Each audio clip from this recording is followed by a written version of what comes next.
And we are back. Hello, everybody. Duke, what's your opinion about time? Opinion of time? It never does what you want it to do. It feels far too long at the worst of times, and doesn't exist at the best of times. You had, like, one job there. I lined it up, because personally, I view time as a weird soup. You know, it moves, it flows, it doesn't quite spell out hi dad like you're hoping for it to. But you know what? Sometimes you just look at it, you look at that mess, and you see, aw, damn, this is the divorce arc. But you know what? Sometimes that soup leads us right back to where we were. And, you know, monthly, bi-monthly, who's counting? When you look at time, and you look at it with eyes filled with nothing but the purest 100% crystalline depression, really, what is time?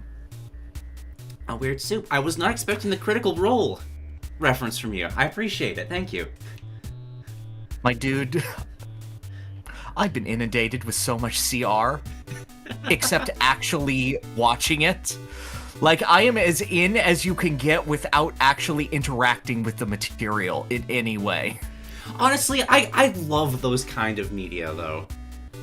When you're just get this weird, like, lost in translation, just exposure through exposure. I don't know. I'm tired. So, yesterday, my sister showed me a bunch of pictures of the Mighty Nine and said, "What do you know about this character?" And I went, "That's Fjord? That's Jester. I think she caused Firefest at one time? Oh, that's Caleb Widogast. He had a tragic backstory where he burned down his parents on accident because he couldn't contain his power." And they were like, "Can you tell which one you hyperfixated on? Can you tell which one you info-dumped on me?" I don't know why Liam makes the most depressing characters, but he's very good at it. From what I understand, Caleb Widogast is very well written. I wouldn't know about the writing of any other character other than Essek Thalis, but... I apologize to everyone for the delay. We've just had... Just a mess. Dude, I'll be upfront with it. Most of my editors moved on to other things. And I have had to find new editors, interview people, realize halfway through those interviews that those people were robots, which was very funny. It's hilarious when you have, like, this 10-minute conversation with a robot about Yu-Gi-Oh! And they have the weirdest opinions you have ever had about Yu-Gi-Oh! And then they go, "Do you think you could optimize your content to one video per week?" And I go, "Okay, cool." Lovely. As one of those editors, I'm sorry. You're fine. It's just weird that all of it happened at once. Which, side note, if anybody wants to do some editing work, designing for that direction, maybe. Dude. Yes, my Twitter DMs are open. On the other hand, I have prepped 4 new people. I am so tired. Just because this is the start, to give an update, Designing 4 is now going on a season-based release schedule, wherein I am not going to release videos when I finish them. I'm only going to do that for patrons. Instead, I'm going to get a bunch of videos all built up and release them in chunks so that they all actually have a chance to do well. Okay. So you will instead see, like, themed chunks from me. And hopefully, we will have videos up before Mario Party Super Jamboree happens. Hopefully. I believe. That's the fingers crossed. I believe, too. I'm dying a little. On my end, I've gotten sick twice this semester, and trying to do calculus and physics while having COVID is next to impossible. And it's fall break now. I'm fine now. but these last, like, 3 weeks or so have just been hell. It's just been hell. But I'm here now. Yeah, I can imagine so. I'm glad that you're alive and not like a husk of your former self. Thankfully, I've got a history class that's the most engaging shit ever. Instead of, like, traditional, like, lectures and PowerPoints, it's literally just role-playing the history. Like, you're given a character, given a setting, and just told, like, okay, this is the Council of Nicaea. Decide the rules of Catholicism. Go. And it's amazing. See, I was going to be really mean and say you came pre-husked, but I'm going to, like, table that and instead go, damn, that is, like, a baller teacher. If anybody, it's called Reacting to the Past. And I think there's, like, modules and, like, game books that people can just do it. If anybody has any curiosity about that, it's pretty goddamn cool. Nice. Is it better or worse than the Fire Emblem college class? You know what? I'd say better. I've been enjoying this a lot.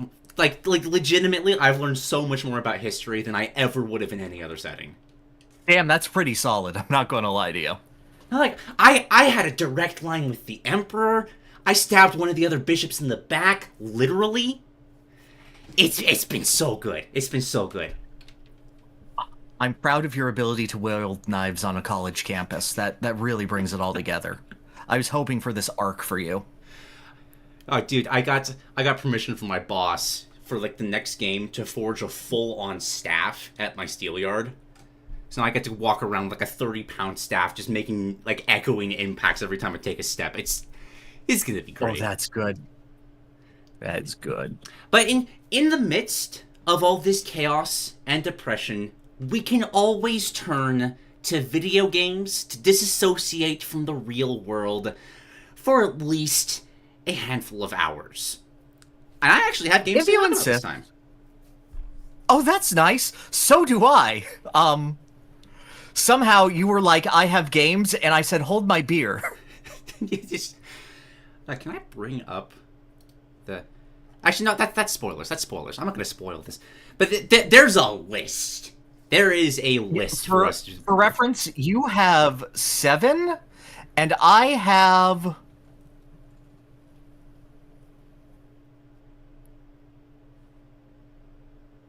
Still going. 27. 27. Okay. This is what happens when you leave me alone in severe depression for 2 months. I didn't even list the games that I only played for like 10 minutes. Well, I was so happy to have content, and now I feel inadequate. Are there Mario Party wins? No, I didn't even include Mario Party. Okay, well, with that kind of roster, you should probably go first. So I have broken my list up into 4 categories. And the first one is I need to issue an apology to one game. So, to the Nintendo World Championships NES Edition, I would like to apologize. I was not familiar with your game. I short-sightedly said that you were a bunch of menial exercises in which you expose the weaknesses of NES games. I am a part of the Geek Critiques Discord server, and he started posting his times, and I said to myself, I cannot allow a Sonic fan to have the Donkey Kong record in this server. I am disgusted. And so I went back and forth with him on that, and let me tell you, you know, this whole speedrunning thing, it's kind of good. It's kind of fun. Now, I want to reiterate, Donkey Kong for the NES is still a shit game. Like, yes. It is awful. Hate it. Speedrunning it is also miserable because it is an RNG fest. Some of the barrel patterns are random. But sometimes you get to the point where you feel like a genius because you found out secrets of the game that the other person hasn't yet, and you get to lord it over them for like 4 to 5 hours until they figure it out. Nice. And those 4 to 5 hours are delightful. The amazing feeling that you get when you can beat the Donkey Kong 25 meters 1 barrel cycle faster than them if you get here not frame perfect, but 1 frame below frame perfect midway up so that you don't hit your head on a passing barrel, but are allowed to instead pass the barrel and get past the next barrel without jumping is brilliant. Nice. We both agreed that once one of us figured out how to do the God cycle on 75 meters, we would stop. And then he did so while I was asleep. And he waited until I woke up to post it because I had beaten his time last night with my brilliant barrel cycle. But the 75 meter cycle is so difficult and requires RNG in order to pull off that the only way that we could possibly do it is getting that God cycle and beating Donkey Kong without pegging. If we do jumpless pegging on DK, which is frame perfect 8 times, we would be able to save cycles. But that was miserable and came a minute in, and we hated that. So Ouch. I gave up. I have lost my Donkey Kong record. However, I do still hold 1 record above him, and that game is fucking Ice Climber. You trained for this Mario moment. 2. It was Beat worth my something. Metroid. I didn't even try on Excite Bike. I hate Excite Bike so much, but I got the Ice Climber record, baby. Just this popo-shaped participation trophy as the Sonic fan carries away Donkey Kongs. I'm aware. Me, Diddy cradling Nana in his arms. But yeah, realizing that just going for frame perfection on even simple things like figure out how to kill this Hammer Brother frame optimally, and you realize that, oh, if I fireball him, he goes up, so that takes more time than simply jumping on him. How can I jump on him faster than I can fireball him? And figuring out how to eliminate it from that cycle. And then the chest spawns on whatever side you are not on. So figuring out how to be in just the right place where your momentum is carrying so you get that chest at the frame perfect cycle is shockingly engrossing. Nice. So all of that got me to wonder, maybe NES games are good? Maybe I'm just bad. So I played a bunch of them that I had written off. The first of which was Super Mario Bros. 2. And you know what? That game still kind of mid. I will give it.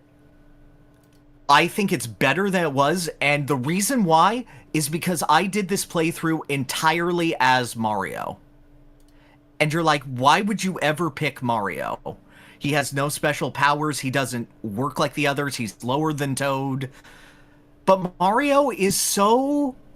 You get the feeling that the game was actually designed around him, so his momentum actually just works for its level design. Mm-hmm. Whereas Luigi kind of just fiddles around with it. Peach is like a pseudo-easy mode if the level is horizontal. It's fascinating how much Mario 2 works as Mario, wherein you're actually engaging with the levels as opposed to Kirbying around them. Mm-hmm. Or being Toad and being like, maybe I could speed run, I don't know. But sometimes I just can't do jumps and it feels bad. Mm-hmm. It's still weird. Hitboxes are really wonky. Momentum feels strange for some reason. It has a really weird issue where it wants to be labyrinthine, but every labyrinth is just kind of bad. But it controls reasonably well. And, like, there's a lot of interesting ideas.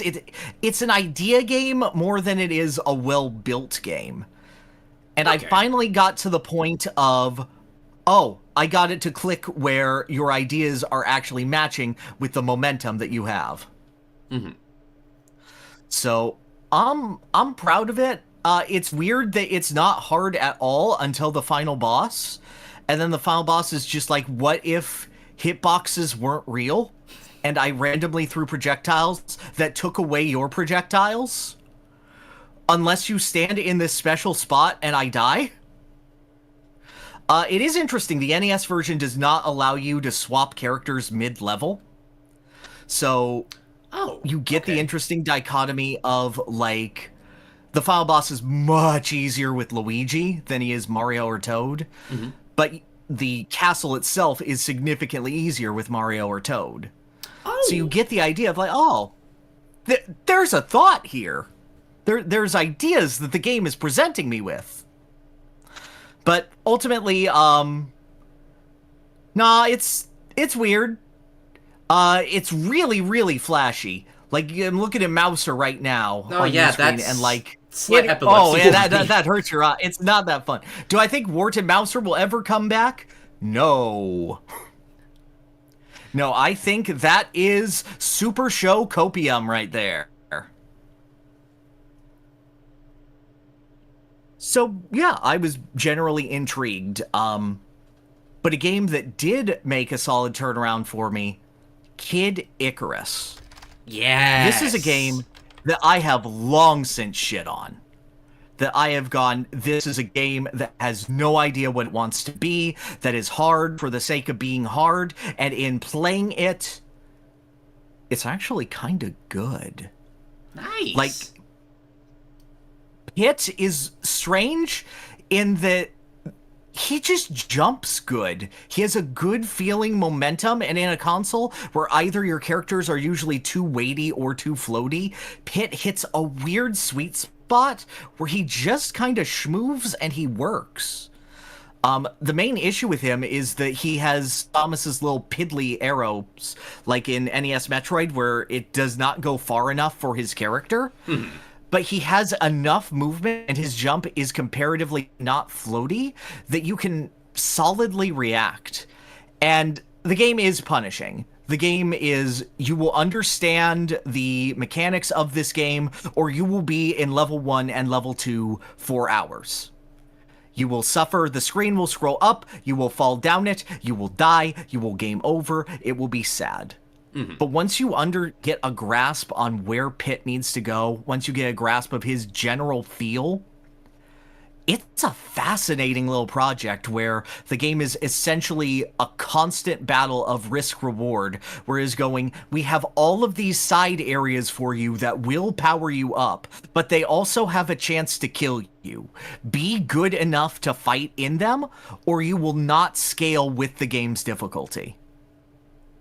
So it is a game where it starts miserable, and the more you play it, the more you go through it, the more the game actively rewards you and gives you a better power fantasy. Cool. Okay. Yeah, it's almost, in a way, like Hades-esque. Taking just, like, packs of punishment and the like. Mm-hmm. Or the Chaos Gates and whatnot. You can almost see it as something of a precursor to that, but with platforming that actually kind of works. And then it marries that with utterly labyrinthine dungeons at the end of each stage. I'm talking, these are like 64 screen grids that don't have a map unless you buy the map midway through the dungeon, and will have dead ends, and will loop you to other points of the dungeon that are also loops unto themselves, except this one little point. And you better memorize or be actively drawing out this dungeon, or you will be here for a while. If you know the path, it's like 2.5 minutes. So, it is so fascinating to me to have a game that rewards you for perfect play. There's actually a system in this game. Every arrow that you shoot that doesn't hit an enemy will deduct from a secret point total that gives you bonuses. Really? Interesting. Yes. Okay. So sometimes you can just get power-ups for your items, but if you miss too many arrows, God will not show up and will be like, this kid sucks shit at aiming. Why would I do that? Fuck you. Have your weak-ass arrows. And, like, one of the levels in World 2 is just, like, 4 power-up rooms that are a skill check of how good you were up to this point, where you can just get massively buffed. It is so weirdly experimental in a way that is unforgiving, but actively works. And then the last level sucks shit. I was just waiting. There's gotta be something. It's an NES game. Yeah, the last level is an auto-scroller that goes on for, like, 10 times longer than it should. There are, like, 5 separate points that you think, okay, this should end. But no, it goes on for, like, a solid 6 minutes of auto-scroller before you fight the final boss. No, it's awful, and it just loops the same things. There's just, like, 3 enemies that loops in the same patterns repeatedly. Oh, and it's like, lovely. Endure, I guess. This has nothing to do with the power-ups you've accrued. It's just a scroller. Go ahead. I don't think it's my absolute favorite game, but I went from hating it to going, this has a lot of weird stuff, and it's cool. Very nice. And, like, it's fun seeing this wild west of game design re-emerge and just going like, no, let me meet the game at its own level and enjoy it. I do not do that with Metroid. I still don't like Metroid 1.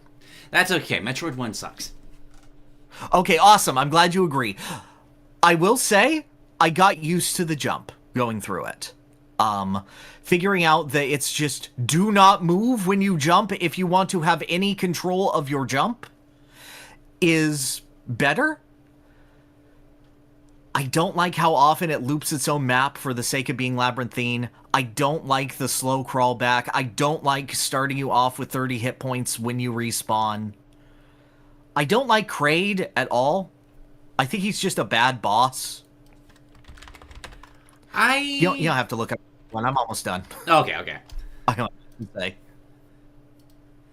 I think he gets better during later entries. Metroid Dread in particular was just a fun fight, but early Kraid is misery, and Metroid 1 Kraid shouldn't exist. I don't understand how he works. He just absorbs your projectiles as he shoots his hedgehog quills at you. He's just a weird dude. Yes, no, Kraid from Kid Icarus, of course. I didn't finish Metroid. I just got bored. That does happen, yes. And it's not like, oh, it's too labyrinthine. Oh, if you drew out your map, it would be good. No, I'm just not having fun, my guy. Mm-hmm. I like the individual concepts of it.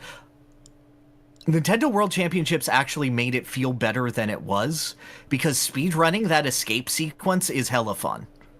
Yes, I think I enjoy Metroid the most when it is just trying to platform out of somewhere quickly.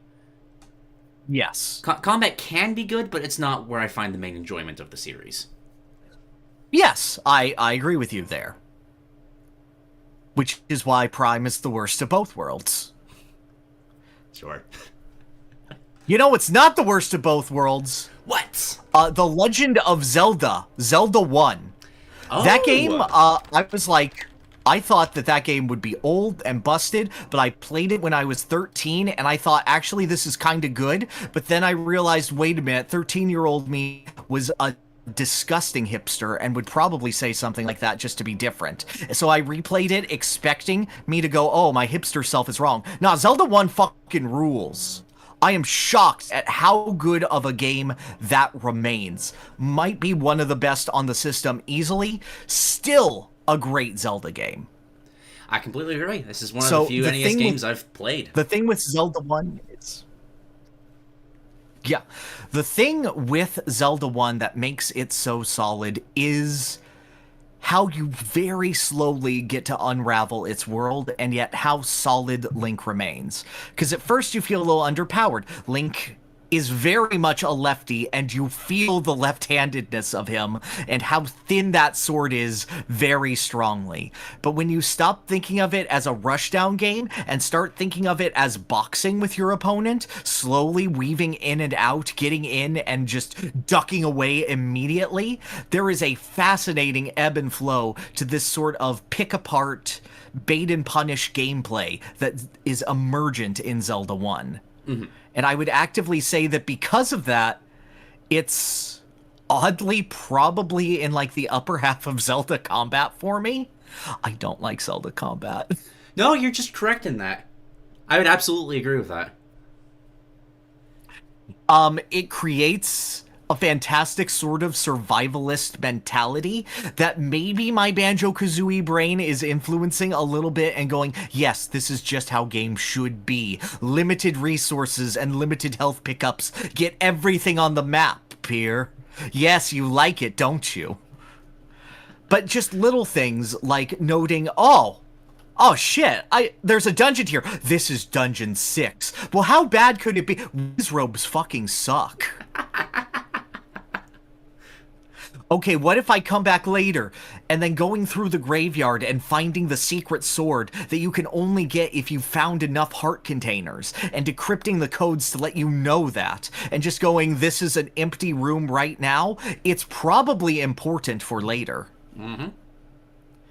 There is just this level of exploration and uncovering, and once you know where everything is, it becomes tactile. I understand that people are like, oh, how can you ever figure out where this thing is? Once you know where Dungeon 8 is, you're not going to forget where Dungeon 8 is. I haven't played this game since 2007, and I strongly remembered where the last 2 dungeons were. That is all I needed to complete the game.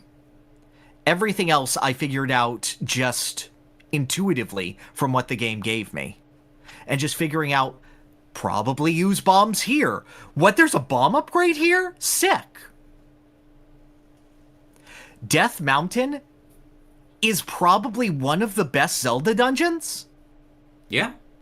Which is weird, but it's an interconnected gauntlet of constant new enemies, and the hardest enemies in the game that's like, okay, motherfucker, are you actually ready for Ganon?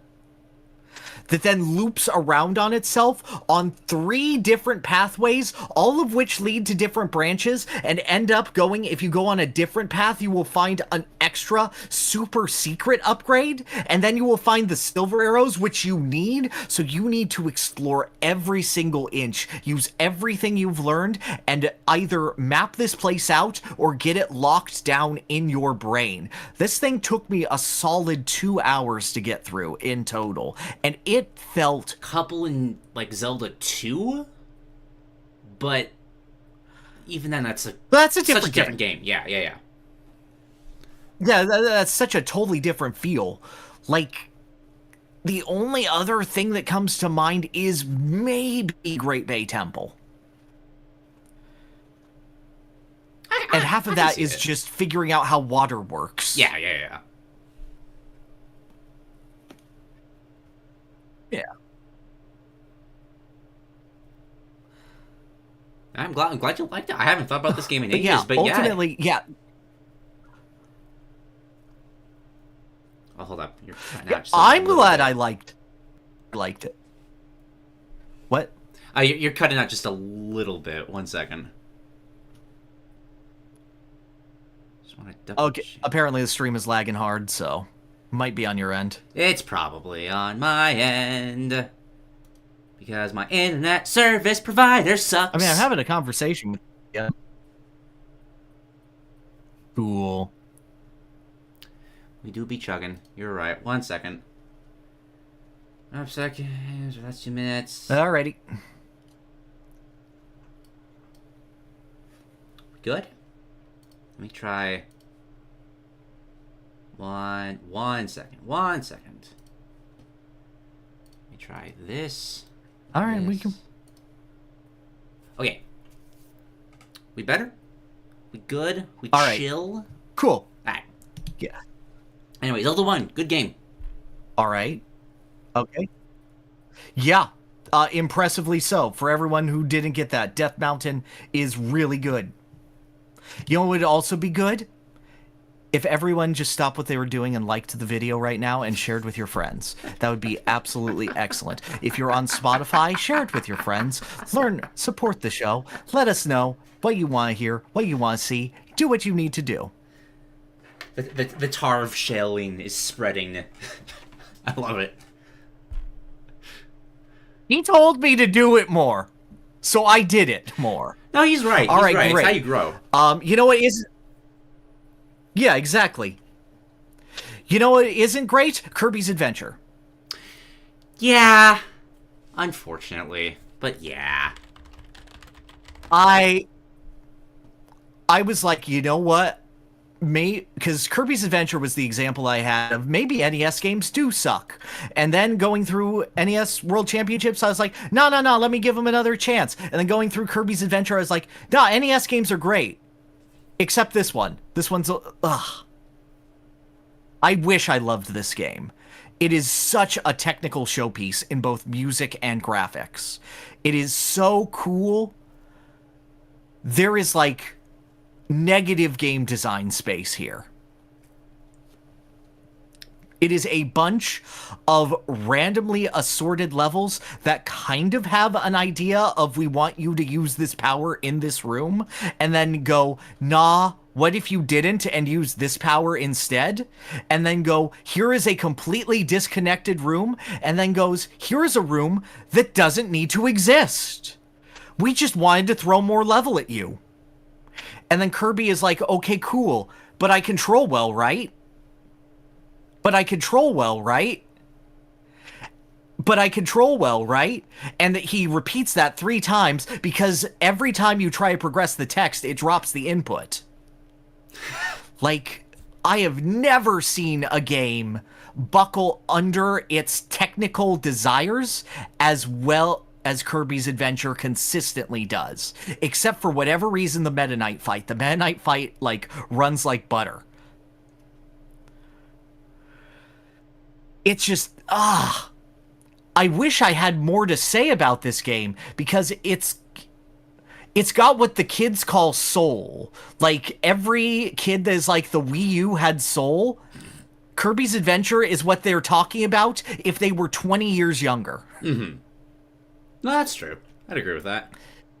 It is a bunch of really neat novelties and really cool technical showcases that don't actually amount to anything in the scope of game or level design.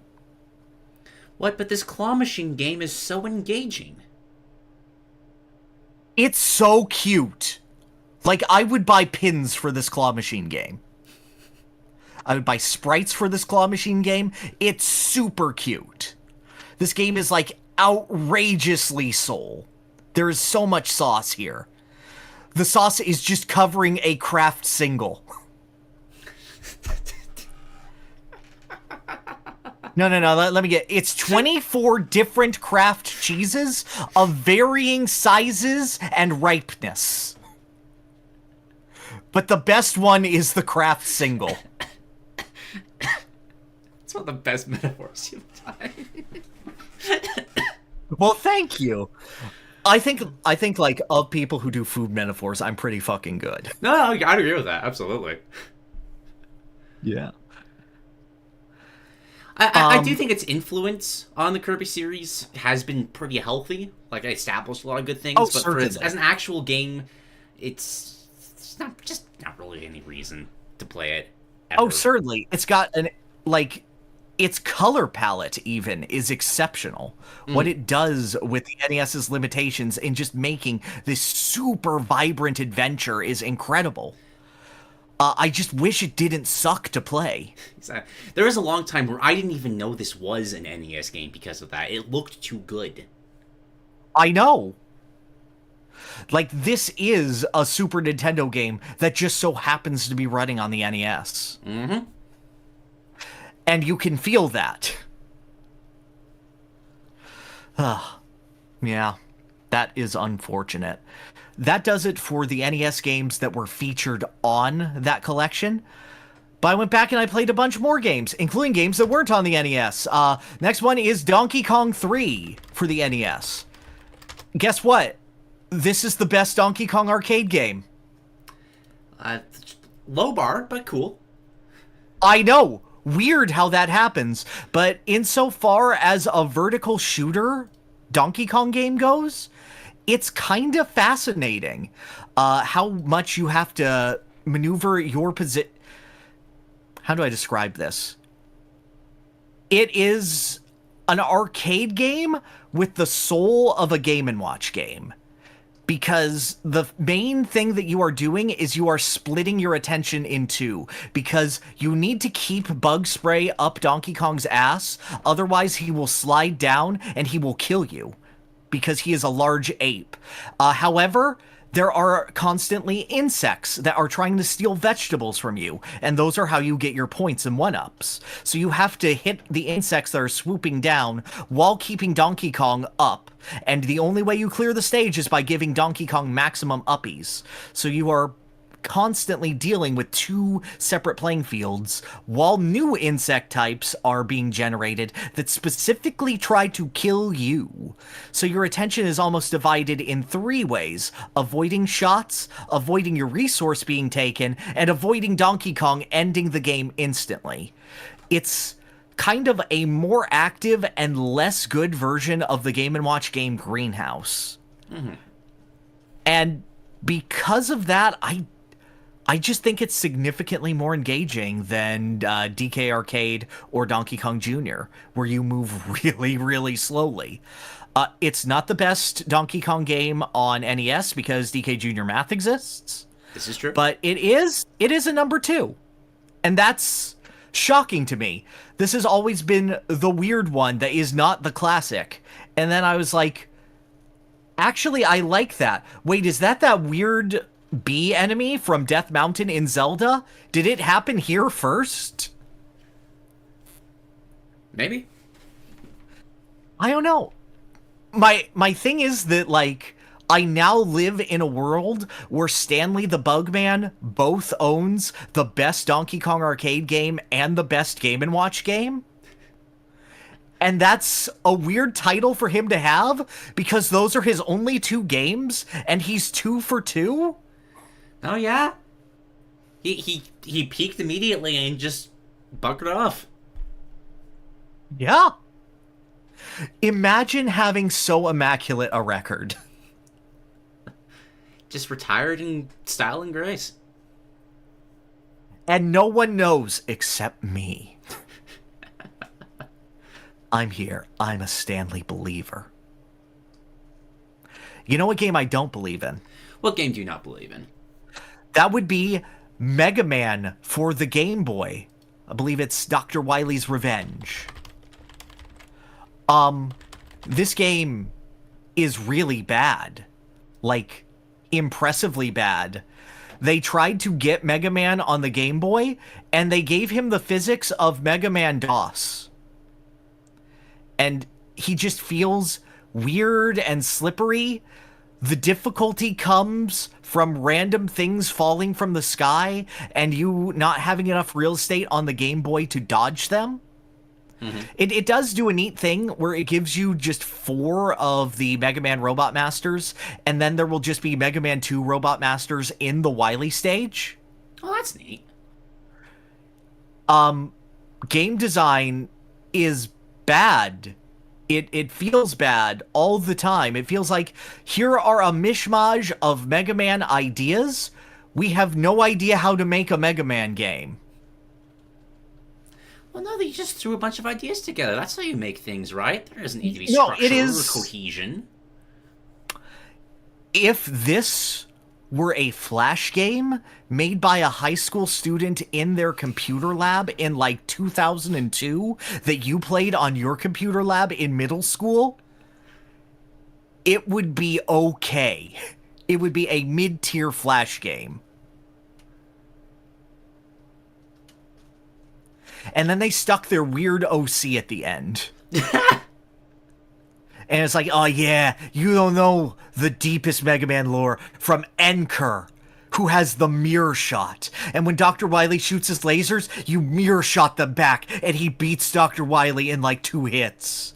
Yeah. As OCs do. Ugh. That's amazing, though. I love that. Yeah, it's incredible just how off this is. Like, intensely so. Thoughts on the Game Boy games that are a continuation of these OG Donkey Kong games? Donkey Kong 94 is good. It's not my cup of tea, but it's good.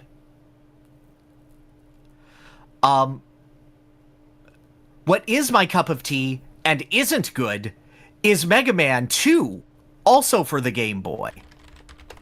And this creates a fascinating contrast to Mega Man 1. Because Mega Man 2, they were like, okay, we really fucked that up. What if we made the physics feel like Mega Man? And you go, and then they went, and we forgot how to do level design.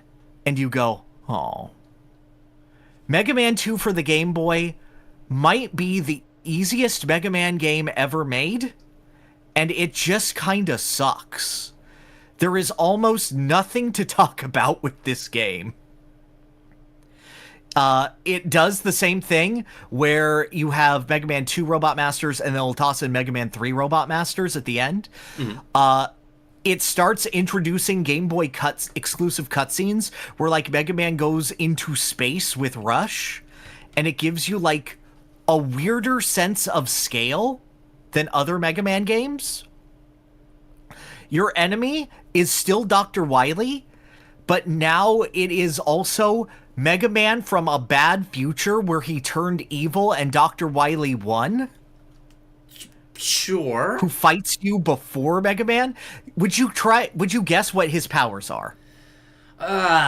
Dark Mega Man from a bad timeline. Gosh, how do you invert? I have no idea. Toss him at me.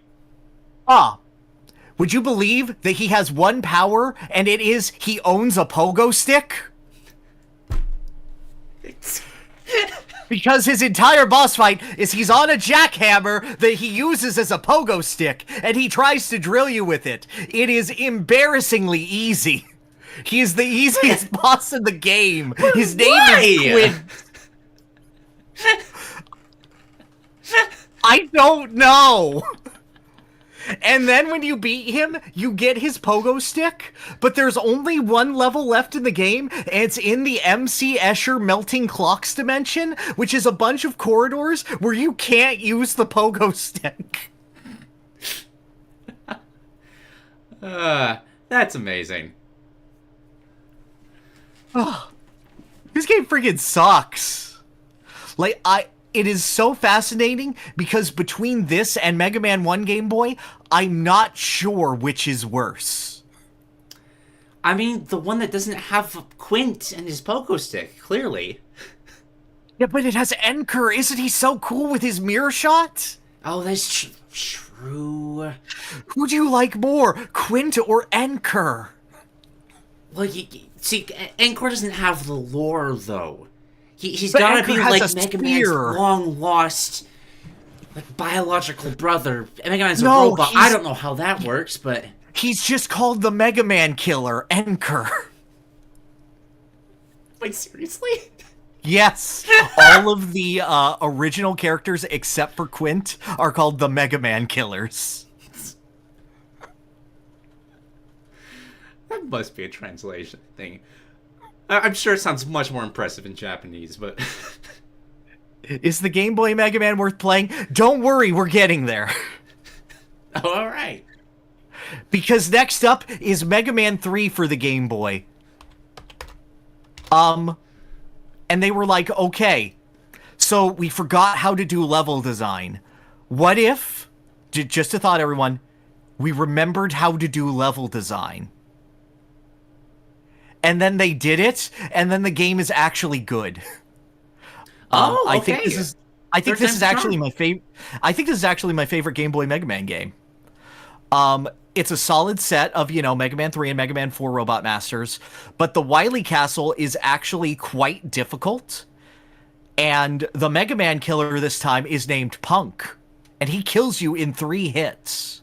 So you actually have a level of difficulty with his pattern, and he's just a big, bulky guts man with a mohawk, and his mohawk is a razor blade. Oh, It's that's great. fun. Yes. Love that. The game just decides what if we were good and what if we were hard, and I don't have much to say because it uses its screen real estate well. Level design feels good and tight. It introduces the slide back. I believe the charge shot is back in here and it feels good. Like, it's just a solid time. Like, if there were what does a good Mega Man game feel like? It's probably this one. All right, very nice. It's like, I don't really have much to say, but like, it's so odd because nearly every Mega Man game has caveats to it. Like, Mega Man 3 is a great game, except when you beat the 8 Robot Masters, and you can tell from the glitching on the tile screen that it's very unfinished. Mega Man 2 is an amazing classic. Ignore 2 of these bosses, please. Mega Man 7 is a great game when you get over how slow it is. Mega Man 8, oh god, why is it slow? Mega Man 9 is a brutal Mega Man game. I wish they didn't take away the slide. Mega Man 3 on the Game Boy is just good. It's hard. You nuke Dr. Wily from orbit? Like, he dies. Like, he's in an escape You mean pod. literally? You gun it down, and he dies in a skull-shaped mushroom cloud. He comes back for the next game, but I'm like, oh, we just shot him, and he died. Like, we killed a retreating man. So how does... What about... the continuity? Is there continuity? Yeah, the continuity is he lived, actually. Oh, okay. He's like... Him and Dr. Doom are equally as smart, except Wily keeps losing. Yeah, if you're playing a Game Boy Mega Man game, start with this one. It's good. Nice. And then I had already played Mega Man 4, so instead I played Mega Man 5. Would you care to guess where these Robot Masters are from? I'm going to guess the bottom of the Pacific Ocean. No, they're all aliens from space, and Damn they're it. all OCs named after the planets. That's kind of cool, though. I actually like that. No, they're actually like rad as hell designs. It is a completely original Mega Man game. It is taking influence from Mega Man 7, wherein there is a shop where you get points and you can actively upgrade Mega Man. The sprite work is the best it has ever been. The music is the best it has ever been. It's just kind of a really solid game. No, you're seeing the gameplay and just, you got salt water. Oh yeah, no, that one sucks. There are exclusive routes that you solve by using your Robot Master powers and bringing them to previous levels so that you can permanently upgrade Mega Man. Ooh, okay. Mega Man realizes that his Charge Buster is too weak, so Dr. Light upgrades him with the Rocket Fist. So now you have an alternate to your Charge Buster, whereas now He's got Rayman's attack. Yes. Oh, that just clicked. Yes. Oh, I love that. And you can upgrade it, where instead of it immediately returning to you, it will grab onto an opponent and choke them for a while. It's the energy thing from Rayman. That's okay. You might actually sell me on a Mega Man game. What is happening? Yeah, no. It's just a fun little time. I do think that level design is ultimately weaker than in the previous Mega Man 3 and 4. I think it is interesting and varied and branches out. I do think it is easier, and I think for being all original bosses, most of them are pitifully easy. Like, I feel like you should die to a Mega Man boss twice. Yes. And then never again. Most of these I beat first try, having not seen them before. With the exception of the final boss, who is rad as hell, because by the end of the game, I was cruising through the game. I had over 10 lives. It was just easy and simple. And then Sunstar comes down. And Sunstar is like an ancient galactic weapon who shows up, and Dr. Wily is like, yes, my newest invention, kill Mega Man. And then it one-shots Dr. Wily. Yeah. It's like, Mega Man, I am going to destroy the universe now. You got one shot. Bring it. And then he is a 3-phase boss fight with unique patterns that uses the motifs of all of the other bosses in far more difficult ways. And he has attacks like, I will drench this world in pure sunlight. Shoot me enough until then or you will die. Like, my man has solid enrage timers built into the Game Boy game. With 3 different patterns and 3 different health bars that go into different arenas. Like, this is a fucking Captain K rule at the end of this Mega Man game. Wow. And he's rad as hell. And he's like, okay, you won. And Mega Man's like, let me heal you, weapon of universal destruction. And he's like, what? And I'm like, yeah, I think everyone can be redeemed, except maybe Wily. And he's like, nah, dude, I'm gonna, like, go supernova. But Mega Man, you're, like, the hope of the universe. Like, that is the coolest thing. Maybe robots are gonna be aight.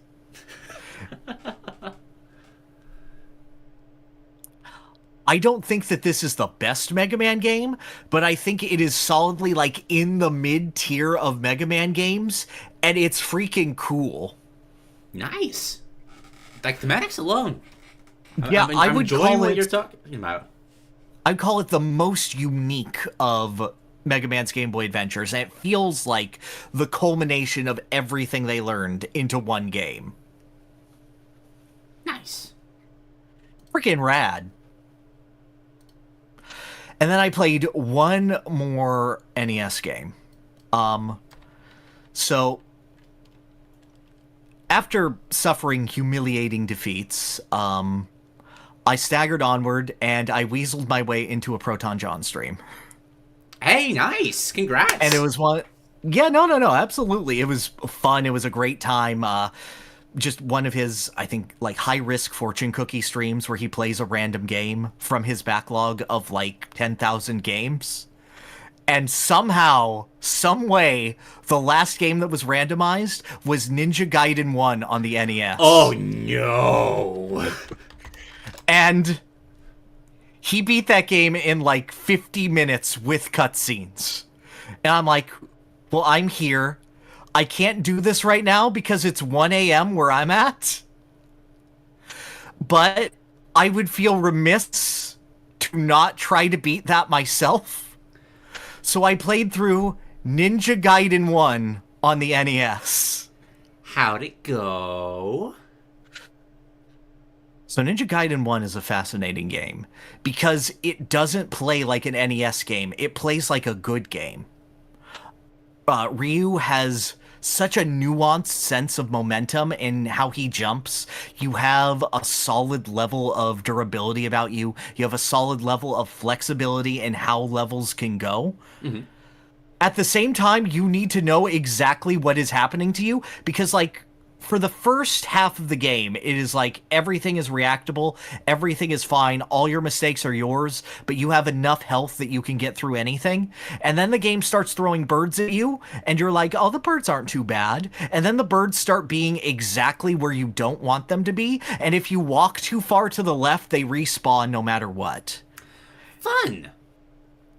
And if they are too far to the right, and you walk forward, they will respawn no matter what. If they are not, like, at least 20% of the way onto the screen, if you stand still and kill them, they will keep coming infinitely. And sometimes, you just can't do that. So you have to commit to your jump and hit them perfectly and not get hit by them, or else the knockback will hit you into the pit, and you will die. And it gets really hard, but you know what? You learn it. You figure it out because Ryu actually feels really great. There is a level of offensive flexibility that you have in this game where, like, your shuriken, the windmill shuriken, as long as you do not catch that shuriken that boomerangs back to you, it will go left and right across from you infinitely. Oh, okay. So one projectile, as long as you keep it going, as long as you have the right rhythm, it will kill everything next to you perfectly. But it is up to you to have this advanced level of skill in order to keep it going. So through attrition, you can get through, and then you get to the last world, and the last world is freaking brutal. Like, legendarily so. 6-1, not too difficult of a stage. It's a long hallway, but you can probably just damage boost through it. 6-2 is multiple screens of pain, where it is intentionally putting you in spots where the enemy will one-hit kill you and will stay in a spot where they are infinitely respawning. Ryu's slash is so pitiful in how long it stays on screen. It's actually a good range in front of him, but it's like stays active for maybe 2 frames. I was about to so say, you yeah. have to be insanely committal and ready for what is coming at you. If you get knocked onto a wall, you can wall jump, and that wall jump feels good, but you are stuck on that wall and you are forced to commit. If you are knocked into a wall, life sucks for you. Because that may be, oh, now I have to backtrack through the stage, and now the enemies respawned, but not the power-ups. But you get through, and you get to the final boss, and you die, and you're sent back to 6-1. Oh. Let me reiterate. It is not when you game over when you are sent back to 6-1. It is when you lose a single life to one of the final bosses. That's brutal. However, if you beat one of the final bosses, that phase is permanently removed from the final boss. If you get to phase 2, if you claw your way all the way back, no matter how many continues you use, you will start on phase 2. Oh, that's cool, at least. So I realized, oh, this isn't like a design oversight like I usually think it is. This is intentional, get good, learn level. This is the developer's intent for you. And I went, I can't lose to that. I can't lose a 5th time to this man this year. So I clawed and I fought. And I only use save states to practice the bosses because but after I did that, I let the boss kill me and send me back and go, okay, let's go. And I learned those patterns and I beat Ninja Gaiden legitimately. Yo! Congratulations. And it felt good to do.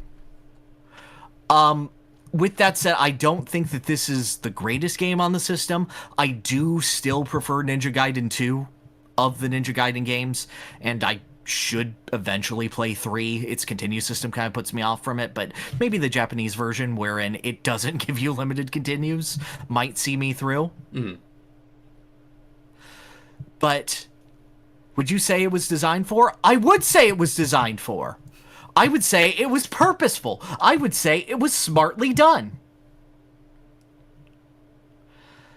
Yeah, I am impressed at how thoughtful this game is at both encouraging you to be better and being an absolute bastard the entire time. That's the reputation I know this game for. I know, but like sometimes you think like hard games are just because, you know, they're difficult for the purpose of being difficult. They're there to make you have continues, or it'll just be like, we threw 8 enemies on screen, suffer. Mm-hmm. No, this smartly throws enemies at you. It is like, I have put this here specifically to make you mad. And that I respect infinitely more than just, whatever. It is intelligently mean. Nice. And that's cool. Yeah. It is the Crash Bandicoot of the NES. No, I'm kidding. This isn't as good as Crash Bandicoot. I was gonna say. Actually, this game might be better than Crash Bandicoot PS1. All right. And that is speaking as me, man who loved Crash Bandicoot. Wait, that carries weight.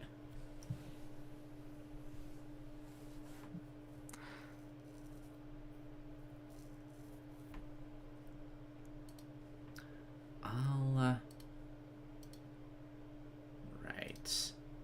All right, and that is every NES and Game Boy game I played. I still have a lot to go, so It's all right. We've only been streaming for an hour. Well, that's okay. We'll get through this. And only I've been talking. How about that? Yeah, would you look at that? Yeah, why don't you do your job? Okay. Okay.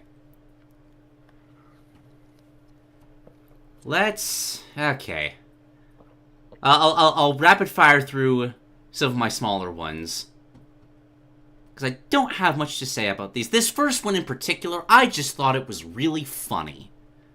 Okay. So you all remember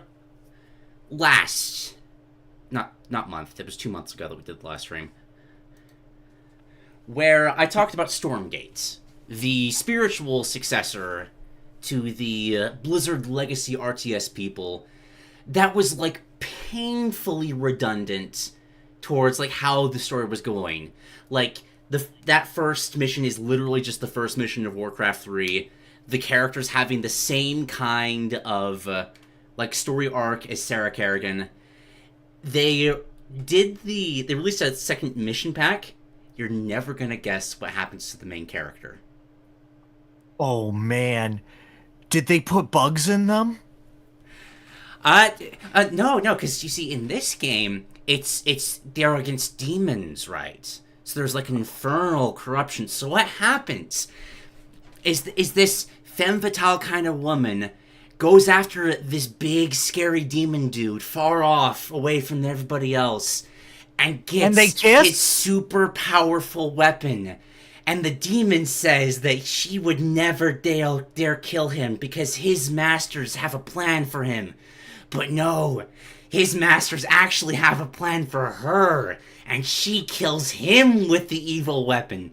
And then the evil weapon starts to corrupt her.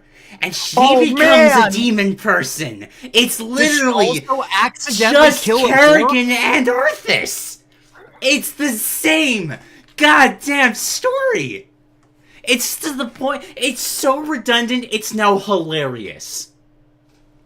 Does she kill Uther in, like, Chapter 2 of the next campaign? I'm sure that's what's going to come next. I'm positive.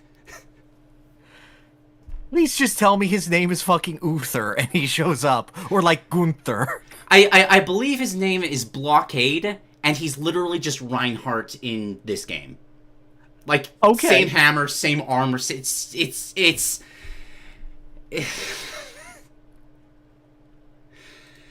It's funny. And I wanted to share that. Because it made me That laugh. is funny. Another thing, I continued on with the X.C.O.M 2 streams, which were going just so well until they were very, very much not. That sounds like X.C.O.M. Because what happens is that when you mod games like this, you're inevitably going to hit a point where you run into something that looks fine, but isn't something that you've seen before. So what happened was, there is a basic alien soldier, right? Mhm. Like, same kind of Yeah. armor sets. He's got a lot of health, but that's all there is. He's just purple. That's the only thing that sets him apart from the others. And previously, the game's been color-coding the soldiers just to tell, like, what kind of arsenal they have. The green ones have the minigun, the orange ones have a flamethrower, red ones have grenades, that sort of thing. Yeah. So looking at the purple guy, looking at how much health he has, I figured, okay, so this kind of seems like just a soldier that is a more constant presence. Like, you're gonna have to, like, be a little bit more careful, stay in cover, but, like, there's nothing bad it's going to here. After killing Usopp, Link, and Zuko, and, like, 6 others, but they don't have recognizable names, I had to Google this bastard. He's called a shock trooper. He's specifically designed to kill your soldiers. Like, you got an executioner buff. He does extra damage if you have no cover. Just straight up, you need to focus this target now, otherwise you are going to die. And sometimes it just happens when you mod games. But you know what? It was a memorable learning experience. I enjoyed it. The run is so over. Like, on top of all of that, like, half of the soldiers were also just captured. Like, Nitrous Brio is currently being tortured for information, unfortunately. That sounds right for him. I'm proud of him. But it's been a fun time. At the very least, 3XHS is going to write a really good story. He's been writing, like, little journal entries for his character throughout all of this, and I can't wait to see just the intense PTSD horror of watching all of his character's friends die from our perspective. Man, you have no idea how funny it is for Nitrous Brio to be tortured. You need to play more of Crash 4. Well, we might be able to save him. He'll come back with, like, 40% of his personality left. It's fine. Please understand, he has a parasocial relationship with Crash Bandicoot because he's been so beaten down by everyone else that he thinks, like, you guys who are actively trying to stop me are my only friends. Remember when we teamed up that one time? Oh, yeah. Well, in that case, it fits perfectly then. He's happy to be there. Every we did knife... get a comment that I'm curious about. Are you going to do another run, or do you feel like taking a break? Eventually, yes, but... Well, yeah. We've made enough progress that trying to start another run would be like 4 streams of redundant content, and I don't want to do that without a significant break. I'll probably... Understood.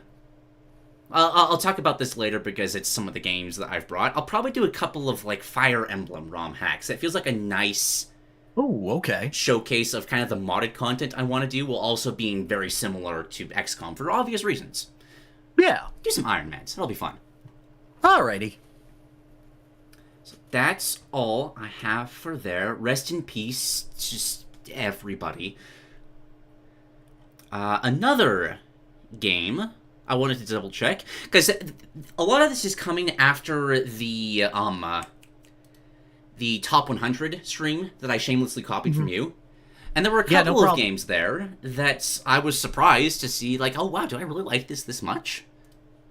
One of which was Control. From Remedy Entertainment, the same people that made Alan Wake 2. Yeah, please tell me more. This game is fantastic. It's like, it's Remedy, right? So you've got that same sort of super serious yet totally absurd at the same time. You've got, like, this general peril and unease as there's this weird infection possessing all the scientists in this building. But then you also have Audie the janitor, who really needs your help to eliminate his nemesis, the Clog, which is literally just a sentient amalgamation of shit that keeps trying to invade the facility through the pipes. And then when you help him with the Clog, he'll give you this mixtape that you'll put on, and the heavy metal "Take Control" is the only thing that can guide you through the maze area of this living facility. And it's just the stupidest but coolest stuff at the same time. I love this setting so much. It takes the absolute mundane of a 9-to-5 office job, but the subject of the office job is just the pinnacle of paranormal, fantastical alien invasions and ghosts and possessions and even weirder stuff than that. Yeah, dude, I love Chainsaw Man too. Yeah, like, you'll have billboards with, like, lists of office rules. Like, last person to pour a cup of coffee has to make a new one, guys. We've talked about this. But there'll just be a little footnote that says something along the lines of, oh, the coffee maker on the 7th floor needs to be given constant emotional validation, otherwise it will spit coffee at you. And it's treated with that same sort of just incredibly dry, bored, like, tone, that it just becomes an absolutely charming experience. Tell me about this fridge. I'm getting comments about a fridge. What is this fridge? So, is Indiana Jones inside? Maybe if he was left in there for a couple of million years. So there's a fridge. Damn, that was dated. I'm sorry. I gave like the most late 2000s response. No. That chat boo me for that. That was a fucking boomer reference from like early internet. That was like some nostalgia critic bullshit, and I deserve Kingdom of the Crystal to be Skull. wrong. That's not that old. That's like 2007 or 8 or something. Just somewhere around there. That is like if I went up to you and I asked you why so serious. Anyway, the fridge it has weeping angel rules. Somebody's got to be staring at the fridge at all times, otherwise it's going to start eating people. So logically, you go to the fridge and it eats you. And inside, you find an eldritch god, unlike the eldritch gods that are helping you out right now, which of course take the form of a pyramid, just a single inverted pyramid that talks to you through very garbled language. This one looks like a giant, what are the microscopic creatures called that can survive in space? Like water bears, something like that? Yeah, something like that, yeah. Yeah, just a big one of those that's been hiding in this fridge. And after you fight it, your inverted pyramid friends insist upon you that you should not serve that deity. Keep serving them yourselves, because they offer better dental benefits. Damn, I could use some dental benefits, not gonna lie. I feel that. Did I tell you what happened when last time I went to a dentist? Go for it, sure. I'm definitely Oh yeah, absolutely. So, got insurance because a YouTuber doesn't have insurance, so I have to get my own. Go to the dentist, am fully prepared, show them my insurance card, they go, can't do that. And I break down my plan, and I look at them, and they turn it around, and they have highlighted, this dentistry is only for pediatric care. And I go, how do I get that?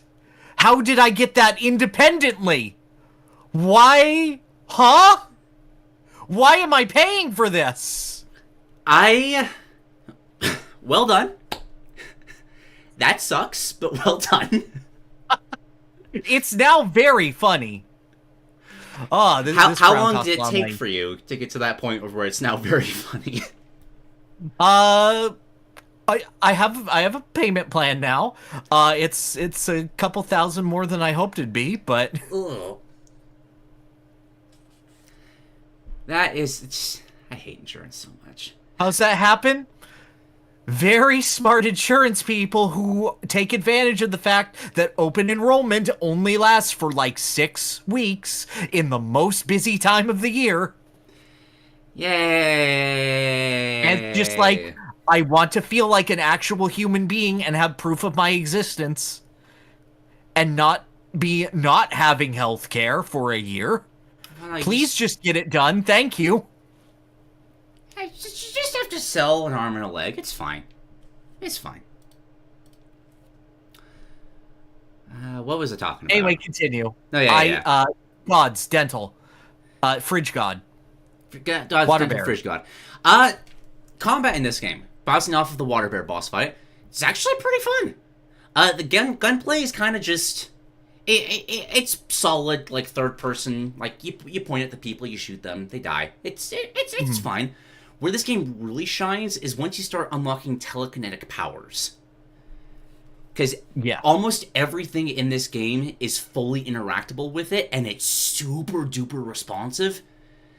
So if you see a horde of zombies coming towards you, you can literally just flick your wrists, and the fire hydrant that's on the wall will instantly just bounce between all three of them and kill them all instantly. It's extremely satisfying to just slowly feel this literal god complex just start to awaken in your main character. I'm only like 30% of the way through the like ability progression in this game. But it already feels absolutely incredible just to pick up these like explosive zombie creatures and toss them at these flying ones and just perfectly line it up to a point that they explode on contact. It's really fun. Exploration is great. I said in the stream that this is my favorite Metroid Prime-like game. Partially because I just really enjoy the setting. It's a really fun... it scratches that itch of uncovering lore through exploration of an area, which I really appreciate about this sort of genre. Yes, absolutely. Character growth is satisfying. So it's got solid combat. And just... Oh shit, what's her name? I was about to say, I really like this character, but I can't actually... The main character's name is Jessie. Faden. That's okay. Yeah, Jesse Faden. Love Jesse Faden. Fun character. How do I, the person who's never played that, know that and is knowingly terrible with names? Most of it's internal monologue as she's talking with the third, completely separate other elder god that has possessed her and is helping her through this establishment. So it's not much talking to someone who's saying her own name. It's mostly talking to the voice in her head. Okay. But yeah, I like this game. Would highly recommend. Top 20 for me. Good. Nice. Last small one I want to talk about. This one really surprised me, because I actually had, until this stream, a negative Steam review on this game. Oh, really? Yeah. And this is They Are Billions. I think I may have talked about this game before. I don't remember. I'll try to keep this somewhat brief, just in case. Because despite having a ton of just really stupid design decisions in the single-player campaign for this, which is why I gave it a negative review on Steam, there's just something about this game that just clicks, that feels amazing, that no other game like it does. And upon playing it again, I realized what it is. So, this is a real-time strategy game. It's a single-player exclusive real-time strategy game. Adorable cat. Love the cat. Thank you, yes. I think the gameplay is blocking it. Say hi to Basil, everyone. Or is it? There is a single ear that was very barely visible. Got it. Basil, say hi to the people. Say hi. We're listening about They Are Billions. Basil, hello. I'll make you. Yeah, okay. Anyway. Continue. Yeah. I'm going to be occupied. It's alright. It's a... So it's single player only, which you never see that with a real-time strategy game. Its whole claim to fame is that through some technical wizardry bullshit, it figured out how to have tens of thousands of active enemy units on the screen at the same time without melting your PC, which is really cool. That's very satisfying to fight in an RTS format. But it also opens up the door for gameplay shenanigans that make this game feel just absolutely amazing to control.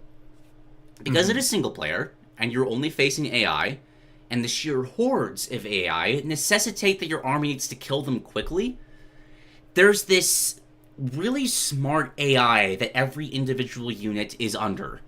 If a unit is aiming at something that will be killed by other units that are already aiming at that target, it'll switch its target.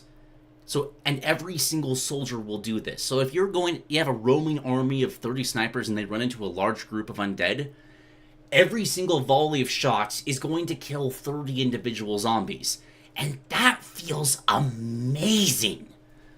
It is so satisfying to watch like hordes of hundreds and hundreds of units running towards you, and just watching them hit a point where the entire front line just starts to collapse over and over again. Because your units are smartly picking their targets. And that's literally it. That is the only reason This game speaks so strongly to me. It cracks my top 50 with this one little design element. Doesn't work in any other RTS, because, you know, it removes the point of trying to out-micro an enemy if your units are just going to optimally attack them. Right. But against, like, this unending AI horde, this just feels good. It feels really, really good. Sometimes that is all you need. Like, when I look at my top 100 games, I'm at the point of, like, going, this game has an excellent story, it fundamentally speaks to me, I understand everything it is going for, everything about this is good, and some of it is just like, this one cool gameplay aspect is so good, I get it nowhere else, I need more of this in my life. For sure. For sure. And this is definitely latter category for me. I feel you there. Alright. Alright. Continue chipping away at your list. I've spoken for half an hour. Time for you to have another hour. You got it. Absolutely. Don't worry, this one will be quicker, probably. So, I went this last week over to MAGWest, and I'll continue speaking of it, but I want to speak on some of the indie games that I played over there. Because in all MAG events, they have a large room that's devoted to indie showcases, usually just projects people are working on like itch.io, that are planning to be Steam releases later. First one I want to talk about is just a small one, which is Amadeus, A Riddle for Thee. This is a hand-drawn point-and-click visual novel. The simplest way that I can describe this is I sat down with the creator and we talked about it, and they went, what is your familiarity with visual novels? And I went, not too deep. I've played through the When They Cry games. And then they pulled out their laptop and there was a sticker of the portrait of Beatrice right on it. And I went, good. We have an understanding here. Yeah, just a hand-drawn VN style. You play as a werewolf looking to cure their lycanthropy before they fall victim to it. You play a very smart character dealing with it and having to deal with abstract concepts of witches and demons, and it's a VN with choices and overall trying to figure out. You ever have those conundrums where, like, you're trying to develop the best genie wish possible without any loopholes? Mm-hmm, mm-hmm. This is a figure out the dialogue tree so that you present your request of genie wishes to unknowable, ethereal beings so that they don't fuck you over. And I think that's really cool. Sounds neat, yeah. I think insofar as you go for visual stylings, if you like the look of this, if you like really nice discordant cello music, that's really cool. Yeah, I'm looking at gameplay and, well, at least the trailer for it, and, like, this is nice art style. Isn't it? It was cool. And we sat there, and the station that they had positioned was right next to the free play of Rock Band. So, partially through mine, you just sit there, and sometimes you just hear out of the headphone that isn't in, just a small town girl! Oh, I'm sorry, Basil, that upset you a lot. No, don't leave. I won't sing anymore. Okay, you can go to the bed.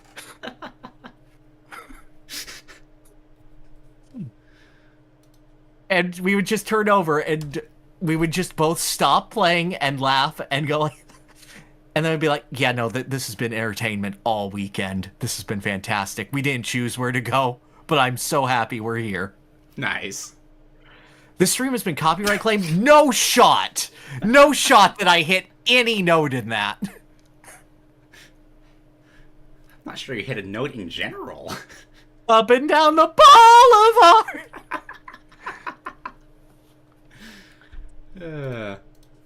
Nice. No, see, I know how to do it. I know. if you're just bad, copyright can't hit you. This is true. This is true. It's not real. Another game, which is actually fully released on Steam, is called Love Ghostie. And this is... How do I put this? This is a Harvest Moon type game where you are a ghost inviting people into your haunted house as renters, and your job is to ship them with each other, haunting them so that they think that they get cute gifts from each other. That's adorable. Isn't it? Oh, premise alone. I'm seeing... Oh, the art style, too! Oh! Isn't it adorable? It gives you, like, 24 or around 20 different characters. Each of them has unique reactions to being shipped with another person. You have to figure out dates for them to go on as you slowly uncover their personality traits. And then figure out, well, they would like to go to the ice cream shop because they are sweet. Should I ship the two people who are sweet together? Or would it just be for this one person, and the other person is just there to make sure that they have a good time? Is that in their personality? Would you like to ship the cute wolf and the little robot boy with a top hat? Would you like to ship the flower person and the klutzy penguin? And you only have enough actions to do like 4 things a day. Maybe you can sell stuff on Ghost eBay, and all of the tutorials are done in like Reddit threads. They're like, help, I sold the apple. What do I do? It's okay, they'll have an alternate. Lol, you sold the apple. And then just like a meme of new time player has just sold the apple. It's so cute and so knowing and so of the time. I just think it's an aggressively cute game.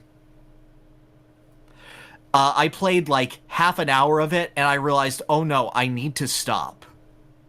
Because I will just sit here and take up all of this dev's time.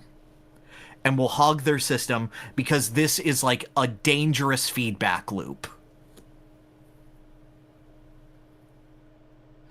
I don't have much else to say beyond the concept.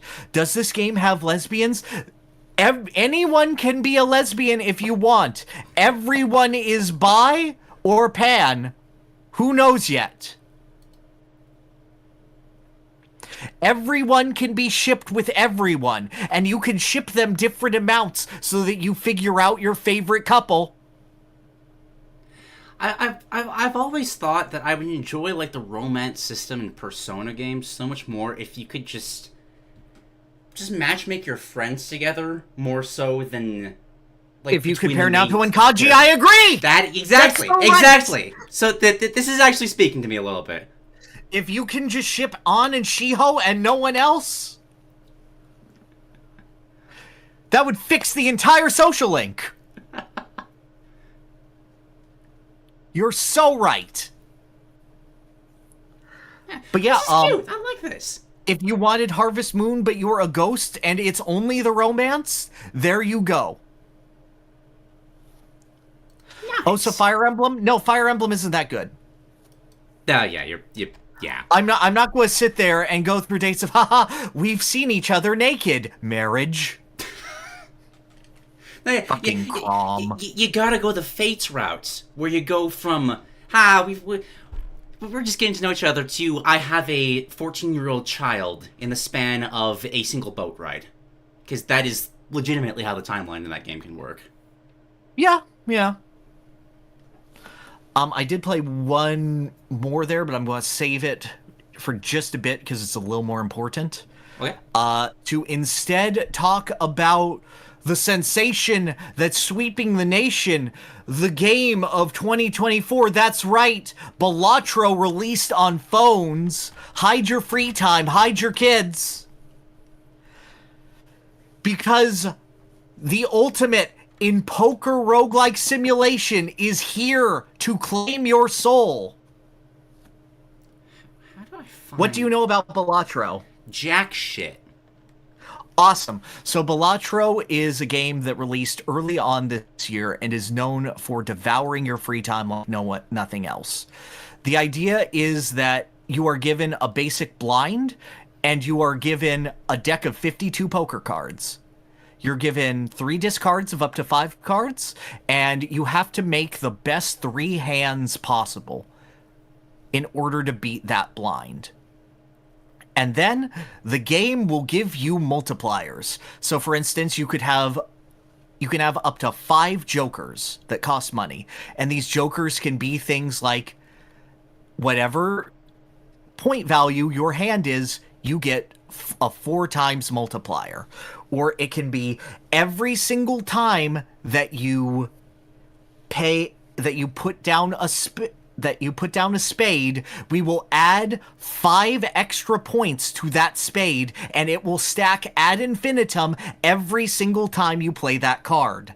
Sometimes you can get tarot cards, and each of the tarot cards will affect your deck differently. For example, it'll be like, this turns it into a lucky card. It has a 1 in 20 chance of multiplying its own value by 20.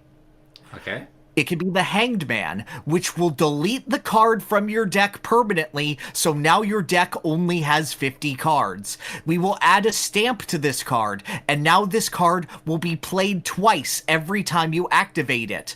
We have summoned the Astral Plane, and all 10 of these cards have magically turned into hearts.